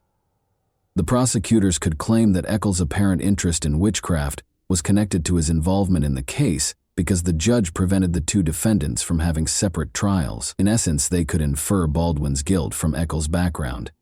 John Fogelman, the prosecutor, asserted that they would demonstrate the defendant's guilt for killing the 3 boys. Eccles' lawyer contended that there was no proof of guilt, while Baldwin's lawyer highlighted his client's good character. To talk about the boys' final moments, the prosecution called the detectives and the victims' parents. The judge rejected the defense's request for a mistrial after detectives brought up Jesse's confession. Ridge further asserted that Damian implied he was engaged in supernatural activities by mentioning demonic forces. To bolster their argument, they displayed objects from Damian's house, including a dog skull and occult books. In his testimony, medical expert Dr. Frank Peretti mentioned a knife discovered close to Damian's home that matched the victim's wound. However, it was later discovered that the victim's stepfather's knife might also match. The defense sought to expose contradictions in the prosecution's claims and emphasize the paucity of credible evidence connecting Eccles and Baldwin to the crime. They stressed that the evidence was only suggestive and called in experts and witnesses to discuss false confessions. The jury found both defendants guilty of capital murder in spite of efforts to provide an alibi and cast doubt on the validity of the police investigation. Jason Baldwin received a life sentence without the possibility of parole after the jury found him guilty. In contrast, Damian Eccles was given the death penalty, more precisely a lethal injection. This result generated a lot of public interest and raised questions about the fairness of the trial. The West Memphis Three's defense teams diligently sought to appeal their sentences shortly after their trials, pointing out mistakes in the trial and introducing fresh evidence. Vicky Hutchison acknowledged lying under duress from the police, and the jury foreman was charged with misconduct during the trial, which might have affected the outcome. A new hearing resulted from new DNA evidence that connected Chris Byers' stepfather, Terry Hobbs, to the crime scene. There was broad support for the case. Devil's Knot, written by Arkansas reporter Mara Leverett, focused on the failure of justice, while Paradise Lost, a documentary directed by Bruce Sinofsky and Joe Berlinger, was released in 1996. Johnny Depp, Natalie Maines, and Eddie Vedder were among the celebrities who expressed their support. Following several unsuccessful appeals, the Arkansas Supreme Court scheduled a hearing for the new evidence on November 4, 2010. After realizing that this evidence might not establish their innocence, Eccles' new attorneys negotiated with the Attorney General to forego the hearing and proceed with new trials. They suggested an Alford plea, which limited the defendants' ability to seek damages for their erroneous convictions, but permitted them to enter guilty pleas to lesser charges while retaining their innocence. Jason Baldwin reluctantly agreed to the plea in order to spare Eccles from being executed. After serving 18 years in prison, all three men were released on August 19, 2011. However, there was no compensation for their time served and no additional investigation into the initial murders, so their case remained unresolved. After it was initially lost, Eccles' lawyers requested access to the crime scene evidence for DNA testing in July 2021. The majority of the evidence was later found to be undamaged. The Arkansas Supreme Court's decision on April 18, 2024, that people who accept an offered plea still have the right to request a new trial under a particular act, and permitted Eccles to undergo new DNA testing, sparked discussions about justice, the validity of eyewitness testimony, and how societal anxieties can influence court rulings. The case serves as a reminder of the issues with the legal system and the continuous fight for people who were wrongfully convicted and imprisoned. And that wraps up today's chilling story. If you enjoyed this video, don't forget to like and subscribe so you never miss a new upload. Also, let me know in the comments what part of this story shocked you the most. Thank you for watching, and I'll see you in the next video.